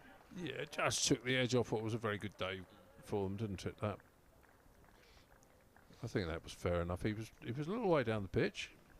He was on the march, but didn't hit him high. Was it sliding down? Well, Not so say consistency. That man Mullaney walking off at the yeah, moment, who or was when some feeling lose rough some. on it. Yeah, maybe. But it's still a pretty good day, I thought, for Middlesex overall, especially given the context of what's happened before. Let's have a look at the tail of the tape. There's Robson, LBW to James for 17. 50 on the board for the first wicket. 61 the partnership for the second. Robson out to James. Survived a big LBW appeal from James, first ball. There's the partnerships, and Middlesex will be happy with that. That just looks good at the top of the order for Middlesex after what's been a tricky start for the top 4 or 5 really. Yeah, absolutely. You know, you're looking for the new ball to be taken out. They've equation by your openers, and they certainly did that. So that just took the shine off it there. They played pretty well up to right up to that point, and Stoneman's played excellently. Well, that asterisk just looks a little bit sharper for Middlesex in the morning next to Stoneman. Does see him coming out in the morning. Be joined by Eskenazi. Holden at 5. They've obviously had good runs from Simpson, from Higgins, from Holman, and they've got Anderson to add to that in this match as well. So there's a strong middle order, but again, it's a case of you don't want to keep leaving it for the next one. You want to do it from the top. Isn't that just the thing? You so often you see that, well, if I don't get him, he'll get them, but then he doesn't, and well, he'll get them. Oh no, it doesn't work like that. And with the run of form they've been on, this isn't the match to allow that to happen. No, and it's all about personal responsibility. 111 for 2 then, having bowled out Nottinghamshire. 177 from Duckett. That's the really dominant stat on that board, isn't it? Bamber bowled nicely for his 4 for 89. Better than the economy suggests, I fancy. Roland Jones, a very good economy throughout the majority of his, as Higgins did. Both of them returning a couple of wickets apiece as well. But it's that 177 of Duckett that Middlesex somehow have to really cancel out tomorrow. Take it close, whether it's parity, just shy, just ahead, just to give themselves something to try and push the third innings wobble. Again, it's a game that's short on time. That's a long way ahead, though. There's a lot that can happen, especially in that third innings. Yeah, you don't know what sort of imperative there is to try and create a game. Obviously, you can't do that at the moment. Well, I mean, the morning will tell you a little bit more about how the game's going to progress, of course. It's only 30 overs old as well, that ball. It's 111 for 2. That ball's only 30 overs old. So Nottinghamshire will be saying 16 overs tomorrow morning. Yeah, well, that last delivery definitely had a little bit of shape on it. So if that's the case, who knows whether it's reversing, a little bit of reverse maybe. Mullaney will say too much, but so will Mullaney up at the top there for his 46. It's been a good day, though, overall. Good day's cricket. Good 2 days cricket, I think, from 2 good sides coming up from Division 2. Again, question marks over Middlesex and against a strong Notts. Yeah, and it was it